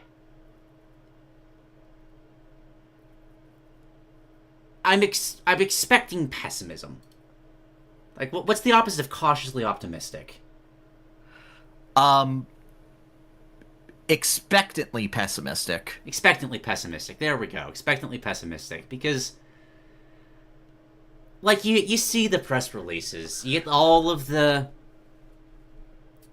like, company executives going like, oh, yeah, we're so excited for all of the opportunities he's going to bring with that for us. We're ready to work together.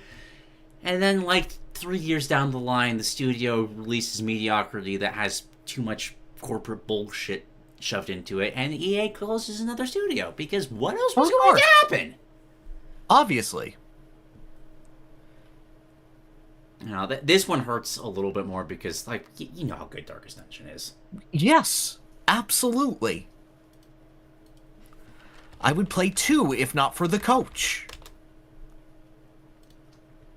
I don't want this style to die.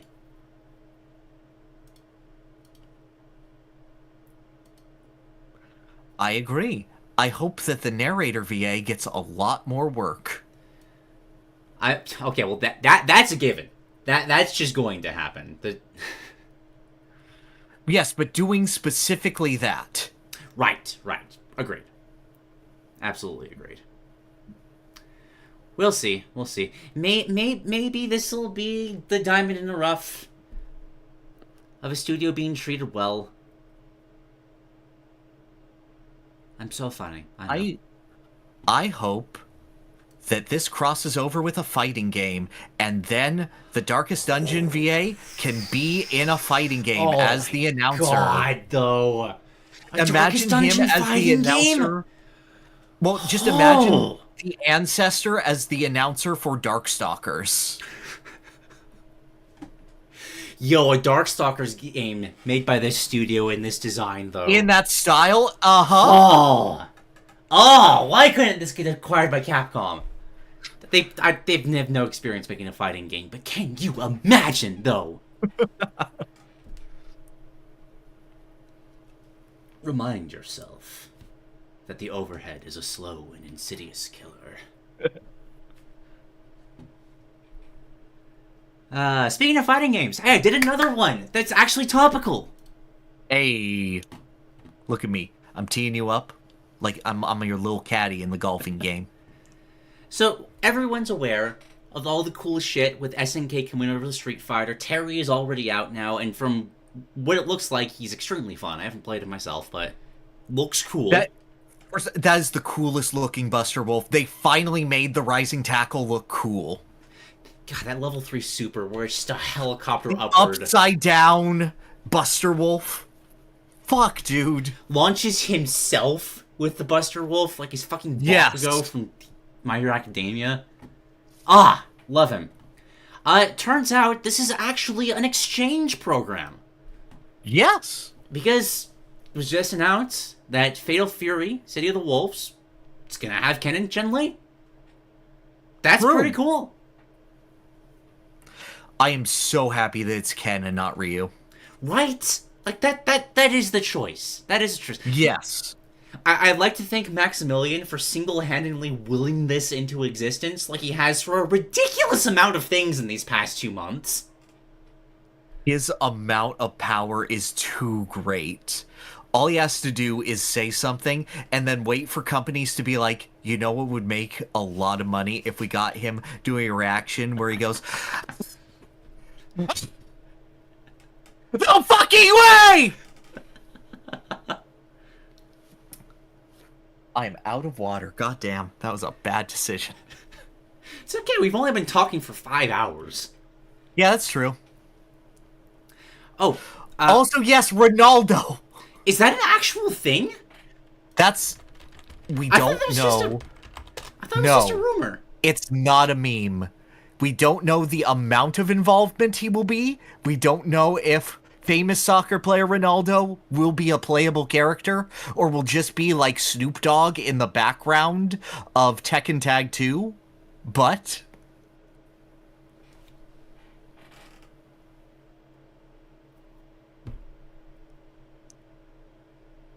I mean, honestly, hats off for them for the marketing. Like... No, I agree. SNK's huge in Brazil. This is the person to put in the game to that. Well done.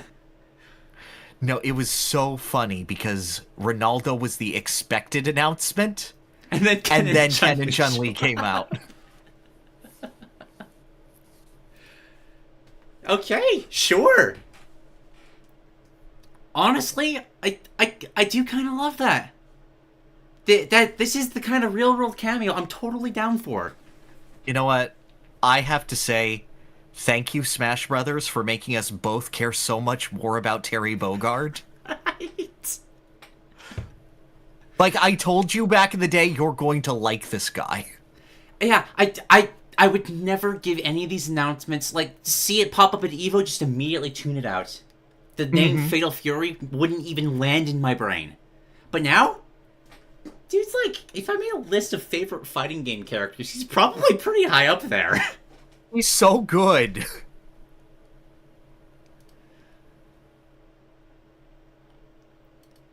And speaking of SNK fighting games, just continuing the trend of Maximilian Dude losing his voice, we already had the insanity of the Marvel vs. Capcom shit coming back.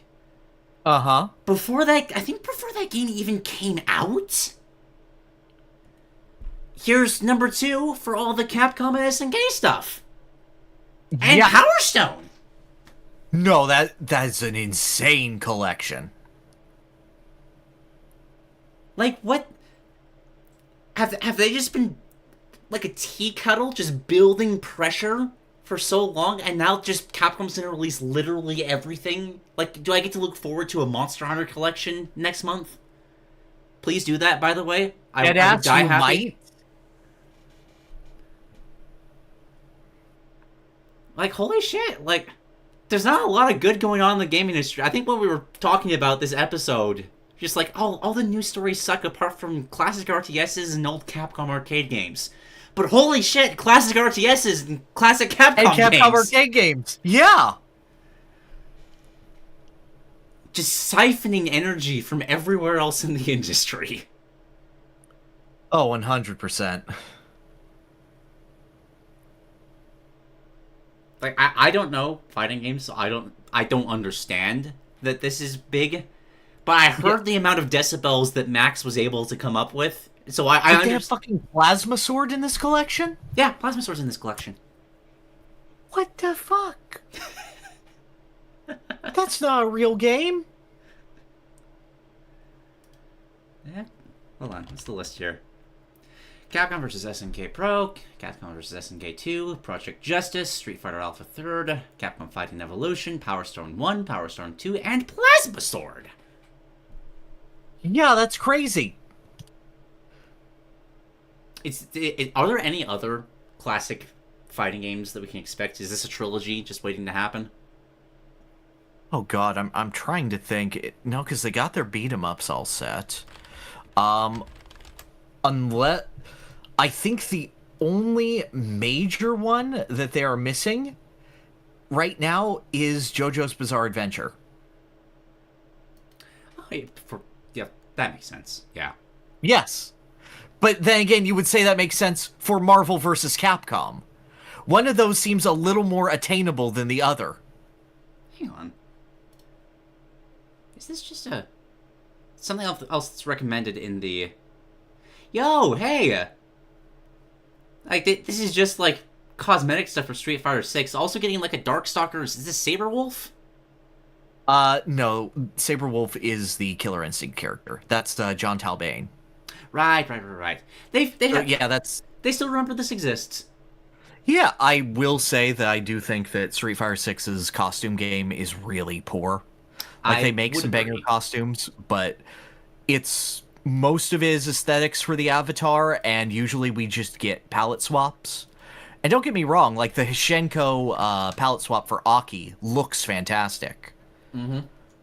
The QB palette swap for Manal is like, oh, damn, if I still played this game. I think it is an unfortunate consequence of the animations being so ridiculously good here, where any type of costume they want to do takes significantly more work than it has ever done for the series. No, I agree, but also I feel like that's easier money. I agree. Because they're already doing the animations for all of the attacks for the avatar. True. I do feel like the playable characters get held to a higher standard of animation, though. Oh, I do agree, but I feel like they're still doing more work for one avatar costume than it would take for one costume for an individual character. True. Which normally I'm like, yeah, Avatar would work better, but also they could sell a lot of Chun-Li skins. Oh, very true.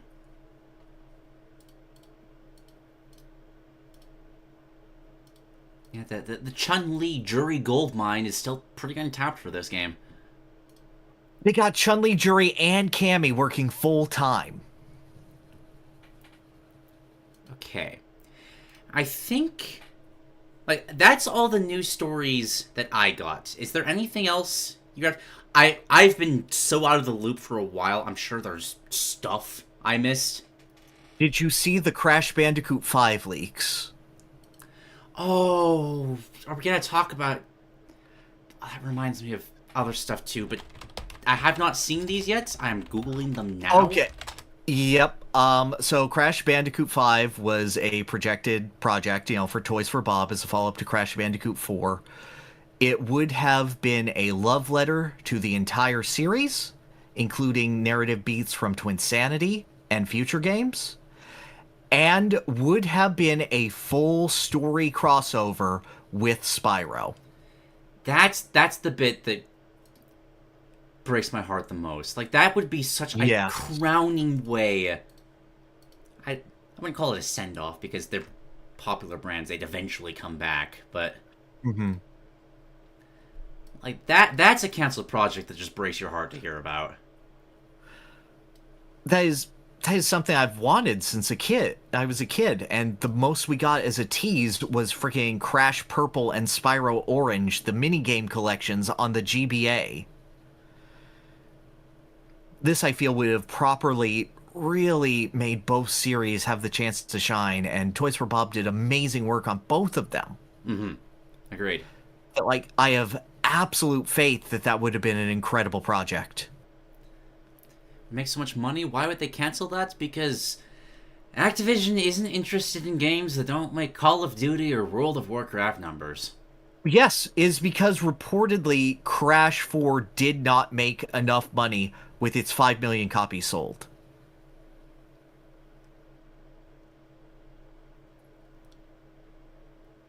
Which just... But let me reiterate that. 5 million copies for a full-price game that was a 3D platformer in 2020 was not enough.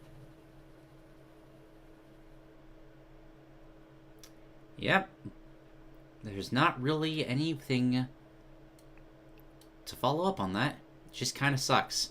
In the vein of Activision canceling shit, Jason Schreier had an interview about his book about Blizzard. I will fully admit, I'm not... That rubs me a little bit the wrong way. Keeping information about the company. Just a little bit. Mm-hmm.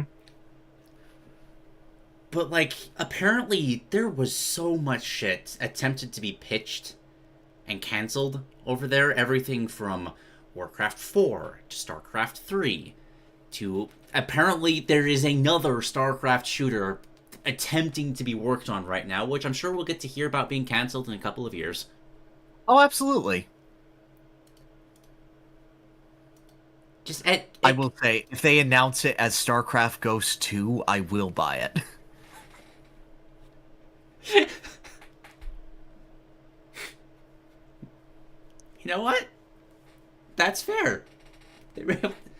They won't. But God, that would be funny. They won't, but consider the future.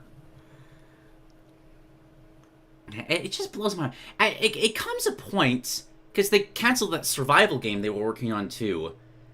Mm-hmm. Like, isn't that more expensive to keep investing in things that aren't giving any payoff whatsoever? No, that's not how money works like a decade in capitalism of just land. wasted development effort here. Of one of the biggest studios on the goddamn planet. No, it would cost more to market it. Ah.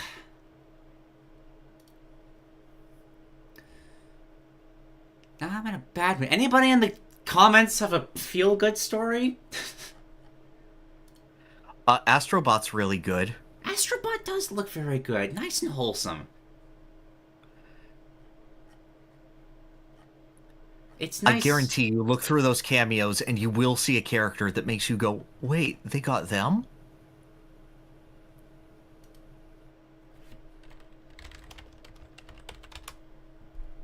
Not feel good but Minecraft movie. I still haven't seen that trailer.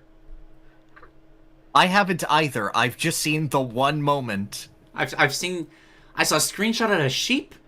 I saw the screenshot of Jack Black, who I know that's just him saying, like, I'm Steve, or something of the sort.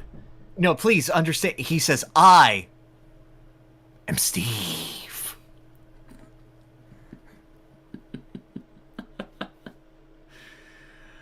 Oh, yes. Did you see the announcement for the new Yakuza game? Oh, the pirate game. I did not see the announcement. I had heard about it, though.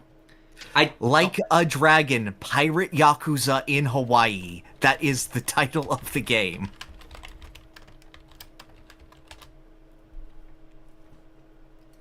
That is a 10 out of 10 title.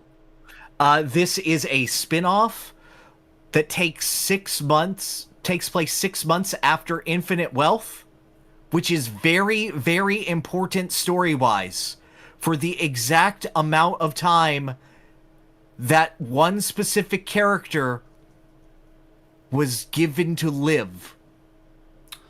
Oh, I was so happy, and now I'm so sad. No, be happy again, because it's starring fan favorite Goro Majima as he gets amnesia in Hawaii, and a child sees him with an eye patch and goes, "Are you a pirate?" And he goes, "I guess I am." Professional wrestler Samoa Joe, famous for being in that one math promo for Scott Steiner, is in the game as himself, as a pirate drug lord. Glorious. It is real-time combat again, and Goro Majima, 60-year-old criminal, now has a double jump. Of course he does. Everyone knows you unlock that when you hit age 60. Yes! I can't believe that a Like a Dragon game is going to be the best game again for like the 4th consecutive year of just things that make me happy. When does it come out? I believe like 1st or 2nd month of next year. Oh, that's such a shame that I'll pass over it for Monster Hunter Wilds. Terrible timing. It could be a game where you could enter, theoretically. Like, Yakuza has gotten too big that I can reasonably recommend anyone actually try to go through the series. You kind of just have to pick and choose where you start and what you care about. This might be the point for people who don't like turn-based RPGs. The pirate spin-off game. The pirate spin-off. Glorious. Oh, I have another good vibes thing to end off with. Okay, let's go. Netflix showed off a bunch of adaptation shit. Like, there's Dante being voiced by Nero, apparently. Yes, The same true. people that made Castlevania. But I don't want to talk too much about this because I'm actively trying to avoid going back to watch it. But holy shit, did you see the Arcane clip of Vi as a pit fighter? I saw a screenshot and was like, I'll wait. Fair. Because it's music. Like, it's to music just kind of showing a spiral. That's all you need to know. It's fucking amazing. We're like a month out from Arcane Season 2. And holy shit, I cannot wait for that! Yes. I love that I can just track how long this is going. Just as my sailor's mouth is getting slowly more commanding of my vocabulary. It's fine. It's fine. You're fine. Amazingly, I curse less when I'm tired, so it's evening out. I just feel like I'm at work. Okay. What games are coming out in October? Is there anything worth... Oh, dude, there's a fucking lot coming out. Dragon Ball Sparking Zero is coming out, and that game looks incredible. That game looks like it has the maximum amount of Dragon Ball fan service. Like, there is just a mode where Videl, Chi-Chi, and Bulma look at various characters in the Dragon Ball Encyclopedia and just talk shit about them. That sounds amazing. Imagine Smash Brothers trophies, but Viridi and Palutena are just being gossiping hens in the corner. That's the best idea that's ever been made. What? Yeah. Oh shit, Metaphor how do you say that? Metaphor Refantasio? Refantasio, I believe. Yep. That's Metaphor coming out very shortly. Super 6 Mario days. Party Jamboree is this month, which I am legally obligated to get. Sonic X Shadow Generations. Silent Hill 2. Oh shit. Yeast 10. Diablo 4, I guess. I'll look at the cutscene. I'm sure you will. Did I say Dragon Age? I can't remember. No, but Dragon Age. Yeah, Dragon Age. There's a lot. So many. I thought like half of these were like months out. No. Isn't Brothership... I think Brothership is next month. I think it would be in this list if it was. Yeah. Wow. Okay. Shit. I'm not gonna play any of them, but solid No, month. this month is crazy. I think I'm only going to be able to get Jamboree and then check if my PC can run Sparking Zero. Now, another lifetime, I might be tempted by Metaphor, but that is 80 hours too long for the kind of games I need to play right now. I get you. I feel you. I still might fall victim to it. Is Rivals of Aether 2 coming out? Is that really dropping? I don't know if I believe. Holy shit! October 23rd. God damn! Okay, add that to the list. I might actually get that one. Yeah, no. This is an amazing month. Cool. Yeah. All right. What? I know we talked about seasons currently for your structure. You also said maybe something for Mario Party though. Did I hear that right? I'm hoping to make a Mario Party season, and I'm hoping to release something before Jamboree comes out, and then release further videos in the Mario Party vein afterward. Okay. That should be coming soon. I should have something for everyone this month. Cool. Cool. And then stream-wise, hopefully next week. I've been working to coordinate with my sister because she wants to voice act with me in it. I'd like to start playing the Ace Attorney trilogy on stream. Yes! Yes, please. That sounds awesome. So that is a tentative plan of whenever we can work it out, because she has a lot of obligations to both conventions and her job. Mm-hmm. And then on Fridays, I'm looking to start a single-player stream of Dokapon Kingdom. Are you familiar with what that is? I'm very familiar with Dokapon Kingdom, yes. Beautiful. I am planning to do it against the cheating CPU and see what kind of narrative we can concoct. Excellent! That sounds fun. Good. What about you? What are you doing? Can I ever work on a video this month? Again, getting sick twice during semester is quite not good. But this is fall break. I might have time to do something. Maybe. Do I follow my heart and just make something else about ancient mythology, or do I try to do something a little more constructive? You'll probably either get that, or I'll try to get the next roundtable relay stuff set up, so people can start submitting ideas for that. It'll probably just be Mario and Smash Brothers, just because I want to get a shorter scoped idea before going crazy. The one after that is going to be... I don't know if I talked about this with you before. There was a really cool idea where someone took Fire Emblem Three Houses and themed everything about it as if it had been set in Sub-Sahara Africa instead. Ooh, okay. Like classes, artwork. There's some sick artwork I should remind me to send to you. Oh, very nice. No, absolutely. But I want to do a roundtable with that, of just challenging people to, okay, take the concept of Fire Emblem, but try to make classes or storylines based on other areas of the world. Because as shit as Fates was, that was one of the coolest ideas they've ever done in the series. Definitely. Apart from that, probably just a couple of streams. We'll continue with X.C.O.M until everybody dies, which might happen in the next one, probably. If I'm being fully honest. And after that, probably, like I said, a Fire Emblem ROM hack. I want to explore that. Because I've always heard that there's just an insane amount of stuff there, but I've never really tried to dip my toes in. I'd like to do that on stream, because it sounds fun. Yeah.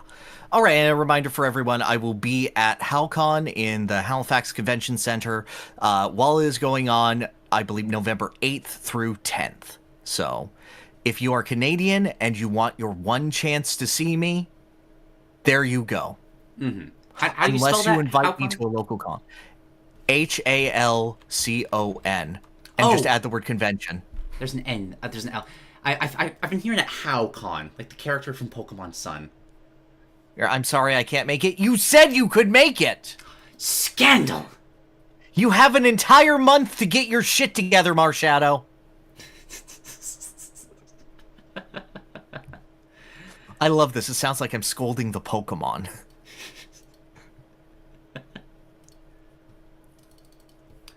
Alright. Are you ready for a bonus stage? Do we do a bonus stage? No. Oh my god.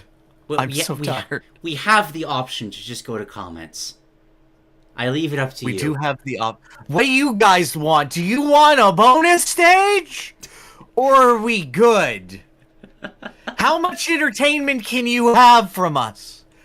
What more can you take from these husks? Respond quickly. In the meantime, I'm going to send a link to the Fire Emblem idea I was talking about. Just skim it, look at artwork. When you have the time. Doesn't have to be now. Depends on if you talk about good stuff. I have options to talk about. I also have options, but I could wait.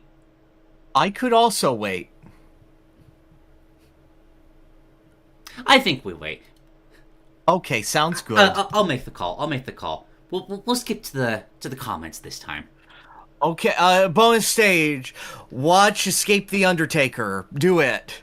That's our joint bonus stage. Bonus stage, don't watch The Rings of Power Season 2. That's mine.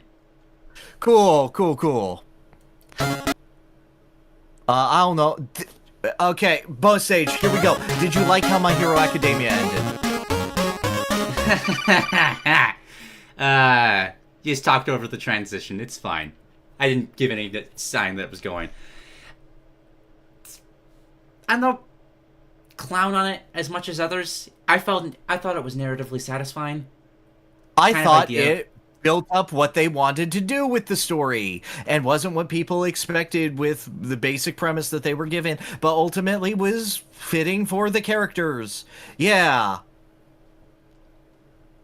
Just anime fans want the power scaling to continue ad infinitum. I'm glad that you have experienced being an anime fan for mid and realizing at the end, oh, mid. Yeah. No, you're just right. The fact that you still call it better than One Piece hurts me to this day.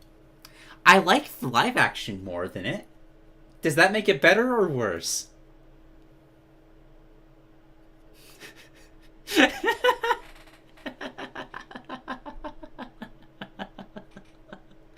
Let's get the comments pulled up while he's allowing that to process right now.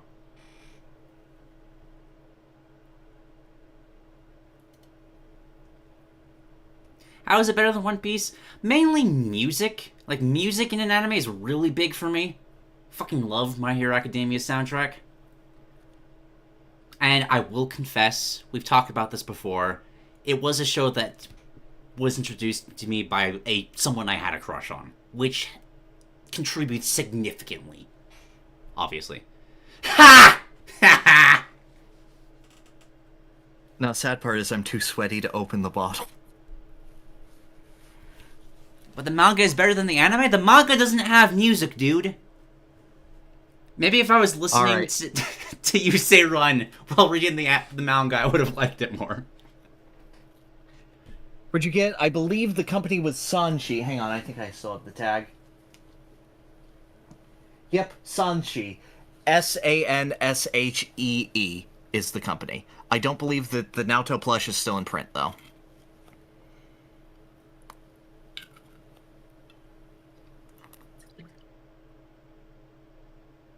Don't know if that was still good. Is it alcohol?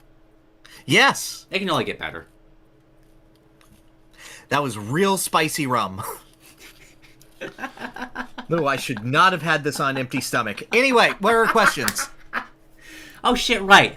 Hold on. One second. Yeah. Sorry, I've got 17 Age of Mythology streams to skim through, trying to find the last steps. There we go. Is that Solid Snake in my background? Yes, it is. That is a Pyrr of Solid Snake.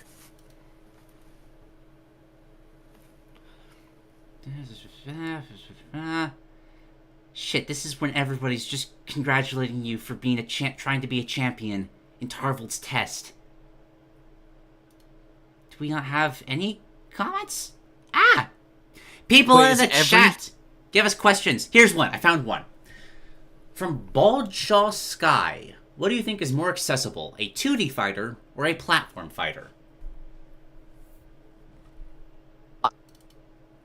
I think it's been proven that it's a platform fighter. Absolutely, just straight up. Like, it's just a simple matter of you hit the direction of the attack, and the attack goes in that direction, compared to always facing the opponent. The fact that it has been so built on Street Fighter II's mechanics that any deviation of it feels weird is...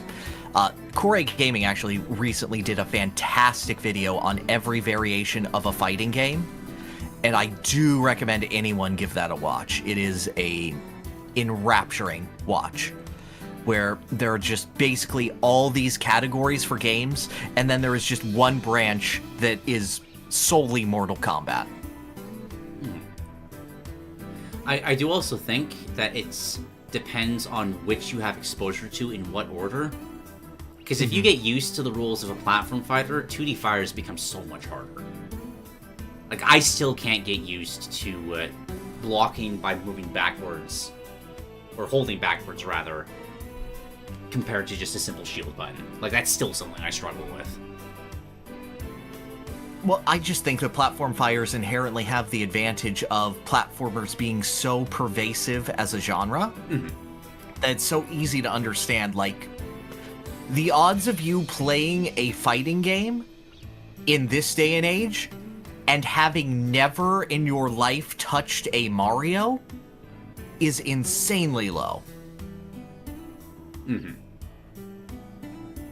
Back in the day where you could be exposed to just arcade games, and Street Fighter 2 would be the most popular one, I would give it to you that, okay, yeah, SF2 could be your going-in point. But at this point, where games are so pervasive and arcades are so not, and fighting games are not in vogue, I feel like you will have an understanding of what a platformer is and what you do with a platformer far before anything else. Agreed.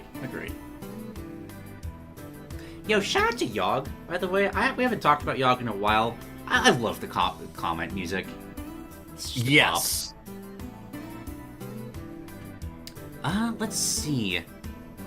Oh, that's a good question. Goodwitch Kirby, in the chat, which Disney movie would you turn into a video game? Oh, okay, let's think. I got easy answers to this one. Treasure Planet. I would love a Treasure Planet sort of Sea of Thieves, just exploration, sort of pirate ship stuff, but you're all in space. That sounds awesome to me.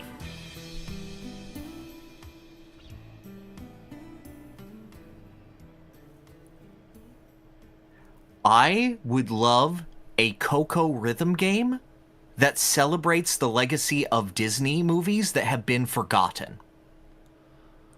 Oh, I love that, though. Oh, that's adorable.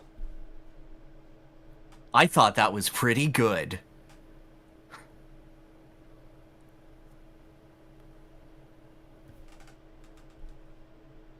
No, that's just a slam dunk. I can't follow that up. Yeah, no. I feel like I have dropped the mic here. So, Yeah. I'm feeling real confident about that one. Let's grab from Magic Ice. What is a game that you didn't like as a kid, but you now understand and like/love/appreciate as an adult? Also, the other way around if you want. So my obvious answer is Ocarina of Time. I've told the story before of just the game not having a jump button and me going, what is wrong with this child? Are his legs broken? And now understanding that, oh, no, games are just okay. Games are just like that. That's fine. So that's the real obvious poll for me. Donkey Kong Country 2 used to be my least favorite of the trilogy as a kid. And that's obviously changed. Yeah, a little bit, yeah. Oh, yeah, just a tad.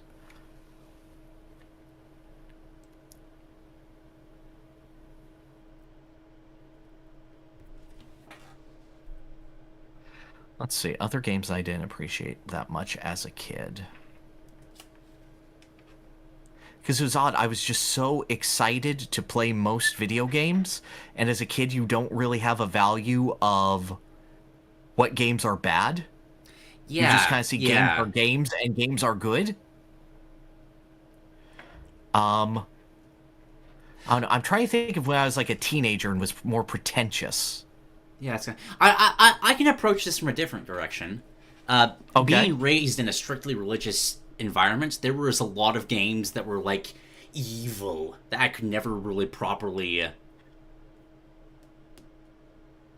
acknowledge, respect. Mm-hmm. I think Bayonetta is probably the heaviest swing for me. I can feel that. Like, oh, sexy woman, scary. But now it's just like, holy shit, this music's bopping. I love listening to this game. Yeah. God, what's one? I'm trying to think of ones that I really bounced off of, because like there are some that I just like didn't get, and that was pure skill issue stuff, like Devil May Cry 3. Mm-hmm, mm-hmm. And I haven't gone back to it yet, but I know if I do, it'll be real good. On the other token, stuff that you have too strong of a tolerance for as a kid, and then you play it as an adult and go, whoa, shit, no shot. There's a lot of bullshit in a lot of Yu-Gi-Oh games, but I still have this just solid wall of, it is Yu-Gi-Oh, I can tolerate it. This game is shit, I love it. Marstar is asking, why were you playing Bayonetta as a child? I'm almost 30. Anything teenage years backwards is childhood. That's true. Oh, you know what? The Kirby series in general, for me. Like, 64 hit me at that perfect time when I was young enough, but as I got older, got into that sort of like, oh, this is too pink to be a boys game, that sort of shit. Mm-hmm. I completely fell off the cart for a while for that series, and it wasn't until I got older and realized that no, Kirby's actually just the coolest character you could possibly ask for. That's true.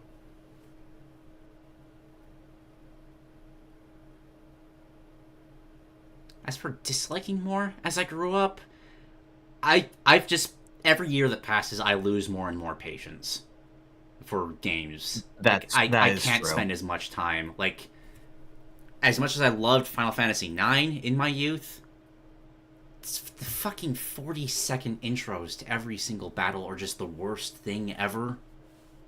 Mm-hmm.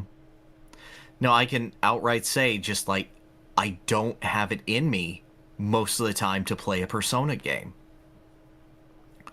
The more time I had as a teenager to indulge in those RPGs and live in that world, and live in that world outside of the game, and just think about it and live it, and think about how those characters interact and continue to interact. Now, that's still going on in my brain, and fighting for it and putting myself into that position when it's already passively happening is like, why would I do that? Mm-hmm. I've thought about this so much, I know what's happening with it. It becomes a matter of time management. I've told this story before, of course, but it's probably the biggest example of it for me is Xenoblade Chronicles. Just combining that lack of patience now to kind of just opening my eyes to all the stuff in 2 that was also still in 1 and is now made more obvious after playing 2, just create a snowball effect that kind of just killed my interest in the series. Yeah. Except for X. X is great.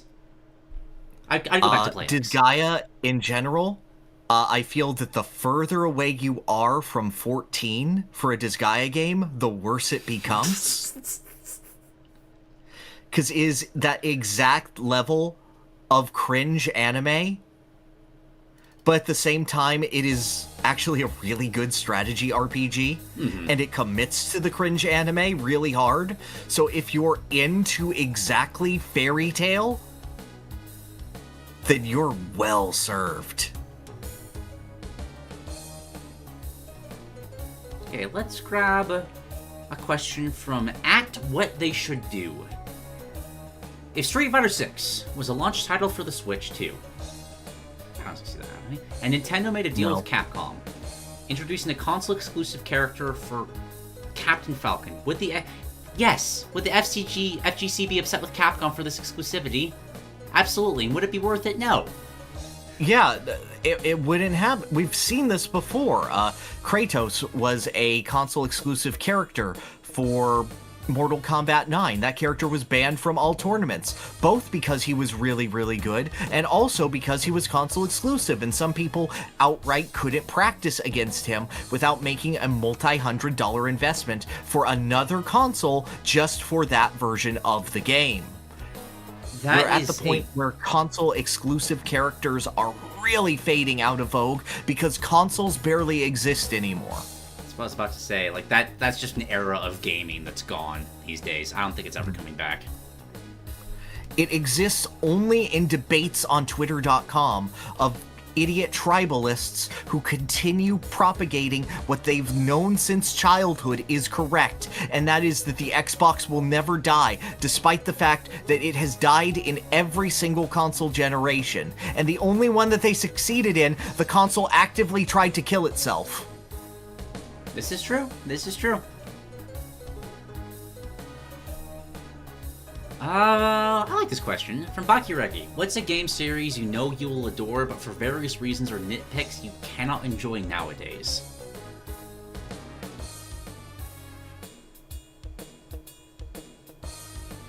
Xenoblade's boring. I really love it conceptually. I really love the higher ideas that it's going for. God 3 proved to me that I cannot play a single other game in that series.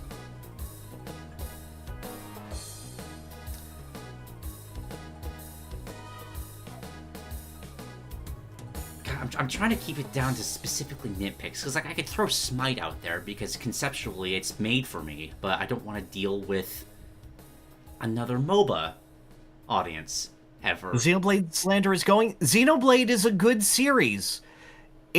Again, I beat it by putting my controller down. It is not for me. Castlevania is a series I have always struggled with, and I can't quite put to words why.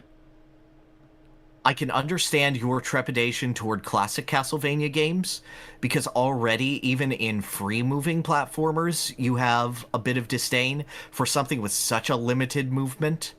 I would be like, oh yeah, no shot. I did that with P5 and I still like it. I still do like it. I just don't love it.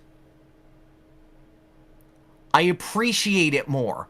And don't worry, I don't think P5 gameplay-wise is much better.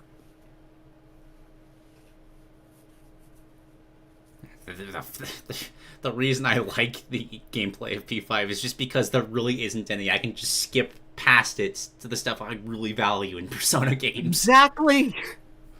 Oh my god, it's the most pitiful Reaper fight in the entire series. It's so... Oh god. Take that back. Do you like shooting everything with wings so you get free turns?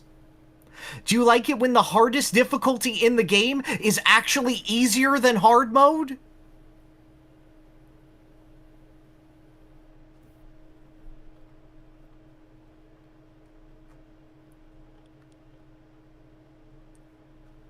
Okay, okay, well, if you like that, then, like, by all means, just play games that play themselves. Here's a question from Trainer ZN. What are your favorite examples of personality implemented in gameplay? In other words, gameplay that just wouldn't work with another character. Gameplay that wouldn't work with another character. So that's interesting, because, like, my immediate thought goes to the Darkstalkers series. And just how expressively those characters are animated and the thought put behind them, and how the fact that one of the character designers just really liked butts, so that's why Victor grabs you with his ass and squeezes you.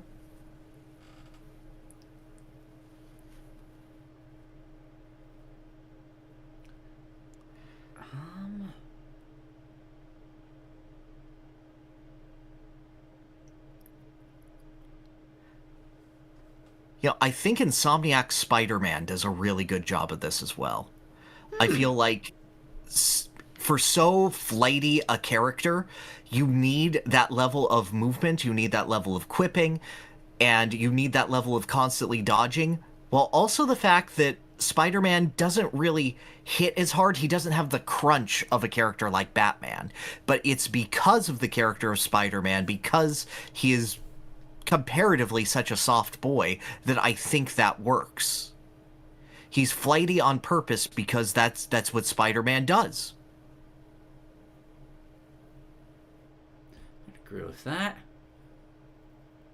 I feel like fighting games are a bit too obvious to draw from, because you can go through most of Street Fighter's roster, or Terry Bogard, or what have you, and yeah, no shit. Mm-hmm.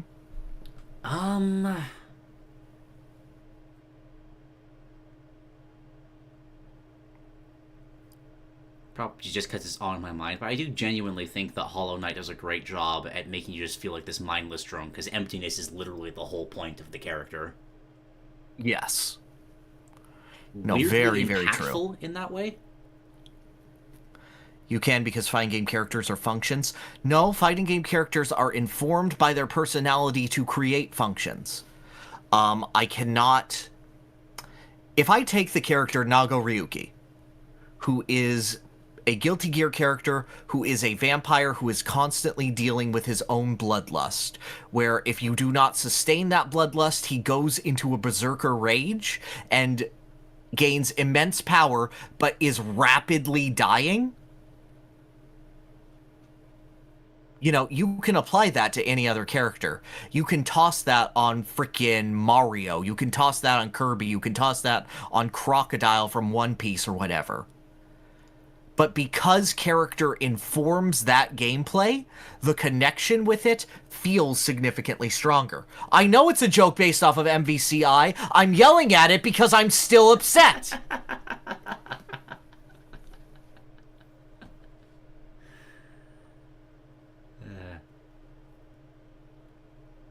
Alright, one more, then we'll wrap up this absurdly long episode. What superhero would you want to have a game that is based around them? The Question from DC. Ooh. No, yeah, that's neat. Yeah. I think my answer would be Ant-Man. Or just some shrinking, growing hero. I think it'd be interesting to try to design areas around multiple sizes simultaneously.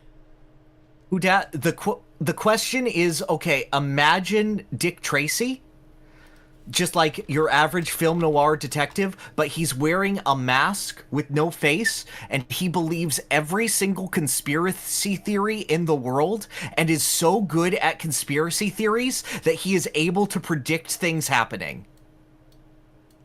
Can I get this in frame? Barely. This is the question. Dude with no face. Yes. No, I like yours more. I think a question game would be fascinating. I think it would be a combat-focused Disco Elysium. Yeah. That's creepy. It's just a mask that he uses to hide his identity from the government conspiracy. You know what? It's not until you said that like 2 minutes ago. I thought that was just his face this entire time. No, he's just paranoid. Huh. I like that more. Famous quote from my childhood is someone going, "You dug through my trash?" And he goes, "Don't flatter yourself. I dig through everyone's trash."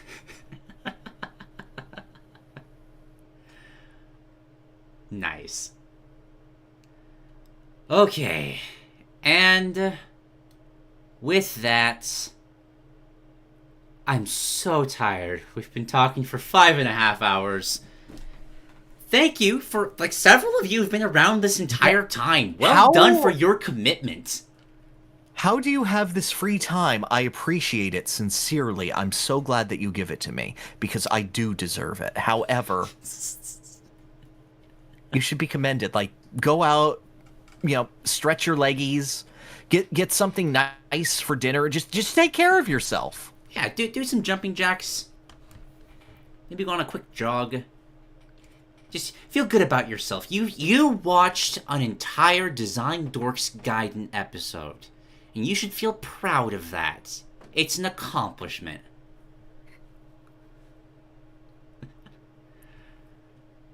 Alright, thank you to all who submitted the questions. Hopefully, we'll be able to make the next one in a bit more of a timely manner. We will see. Yeah, I already ran 2 miles today. I already ran 4. Step it up. I biked 10. It's on bike. It's not as impressive. I shouldn't have said that. No, that was just like I'm tired. Father, I've learned my 5th language. All right. Go away. Farewell, everybody. Go away. Invite me to your cons. Like the video.